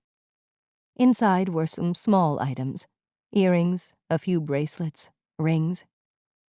At the bottom of the box was a piece of folded paper which Mia extracted. She opened out the folds, and a small, cheap pendant fell out onto her hand. She held it up for Jann to see. It was a small, six-sided star, cheaply made from thin, pressed metal. At its center was a small, red plastic gemstone. It looked like something a child might wear. This is what I risked my life to get back. She handed it to Jann, who took it and examined it. It must mean a lot to you. Mia was reading the worn and tattered note that the pendant had been wrapped in. A tear came to her eye as she read it. She wiped it away, sat back, and looked at Jann. You know, I never really believed you that first time we met. I'll be honest, Jann, I thought you were just some crazy paranoid weirdo. Jann laughed. Well, you're not the only one. I think that may have been the general consensus at the time. You know, the only reason I took the job was to get back this note and that pendant you're holding. Your job offer was a way for me to go after Christian. I knew he must have taken it. I never for 1 minute considered you might have been right about the murder of that courier at NIli Fossae. Jann didn't say anything for a moment. She was looking back and forth between Mia and the pendant. I know what you're thinking. I must be bonkers. It's just a cheap kid's toy. The type of thing you'd find in a Christmas cracker. And yes, on face value, that's exactly what it is. But it's also what saved my life and brought me back from the brink. Mia leaned forward. Let me tell you a story. Something I've never told anyone else before now. You know what happened to me back on Earth, killing that kid and all the crap that got dumped on my head. It was all in that report you read. But what's not in the report is about a year after, I was in a bad place. Drinking, popping pills. I was a mess, and my life was going down the toilet fast. Anyway, one morning after an all-night binge, I discovered to my horror that I had drunk all my stash. So there was nothing for it except to leave my shithole apartment and score some more. I was so drunk it took me a while to stumble to the store. That's when things got really messy. I don't really know what happened exactly, but the owner called the cops and I was hauled off, kicking and screaming. At least that's what they said. I spent the night in a cell downtown and sobered up. The cops all knew who I was, of course, so they went easy on me. Next morning, I got out and made my way home. When I got there, someone had left a copy of the local rag nailed to my front door. The headline read, "Kid Killer Cop Arrested for Drugstore Holdup." Mia sat back in her chair. It wasn't true, of course, at least not the holdup bit. But it was the last straw. Something in me cracked. I couldn't take it anymore. So I decided to end it all with a drug overdose. The only problem was it would take me a few days to score enough to do the job. Mia picked up the letter and showed it to Jann. Then, 2 days later, before I had time to off myself, this came sliding in under my door. Jann took the note and started reading it. She looked up at Mia when she finished. Yeah. And this was inside it. Mia held up the pendant. It was from the woman whose kid I'd killed. She had watched me being dragged through the courts and vilified in the news. She had witnessed my steady descent into an alcoholic drug addict. She had every reason to hate my guts and want me dead. But instead, she sends me this note and a pendant that belonged to her little girl. You see, she forgave me. She didn't want me to be another victim in that awful tragedy. She had seen the headline in the paper a few days earlier, and she reached out to help me. Can you imagine what it must take for someone to do that, Jann? Jann shook her head gently. I had taken away her little girl, and yet she had it within her to try and help me. I could totally understand if she despised me. In my mind, she had a right, not like the others who simply hate for ratings, or worse, for entertainment. No, she had the right, and she chose not to. Mia stopped and brushed a tear from her eye. Then she held up the pendant again.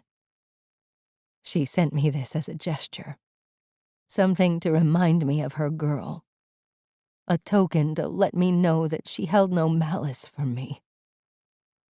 Mia went quiet for a while, just holding the pendant in her hand. Anyway, it's what saved me, she said after rubbing away a last tear. I decided from that moment on I would clean up my act, get sober, put my life back together. I'm not saying it was easy, no, it was hard. But when times got tough, I would take this out and hold it, and it would give me the strength to carry on. Mia smiled at Jann. So, you see, there was no way I was going to let some two-bit loser like Christian get away with stealing it. It just wasn't going to happen. I would have hunted him down until the end of time. That's why I took you up on the job offer. It was a way for me to go after him and get it back. Even if that meant I would have to blow up the mass space station and prevent the genocide of the colony in the process, then so be it. The two women sat in silence for a while, before Jann reached over and picked up the pendant again. She studied it for a moment, this time in a new light, before she finally spoke. Tell me, have you ever worn it? Mia shook her head. No, I couldn't. Why not? I never felt worthy, I suppose. Jann handed it back. I see no reason that a symbol of all that is good about humanity should not be on display. Mia looked at the pendant for a few moments, contemplating it. Then she undid the clasp on the chain and hung it around her neck. She sighed as she pressed her fingers to the star now hanging around her neck. Okay, Jann. I'm ready now. This has been Jezero City, Colony 4, Mars, written by Gerald M. Kilby, performed by Nicole Zanzarella, produced by Team Zanzarella and Simplify Productions. Text copyright 2017 Gerald M. Kilby, production copyright 2019 Gerald M. Kilby, all rights reserved. No part of this recording may be played for an audience or reproduced in any form. It may not be streamed, downloaded, broadcast, or copied without written permission. Address all inquiries to media@geraldmkilby.com. For specials and updates on upcoming books, please visit geraldmkilby.com. And you can also stay tuned for more adventures with Mia and Gizmo. Thank you for listening.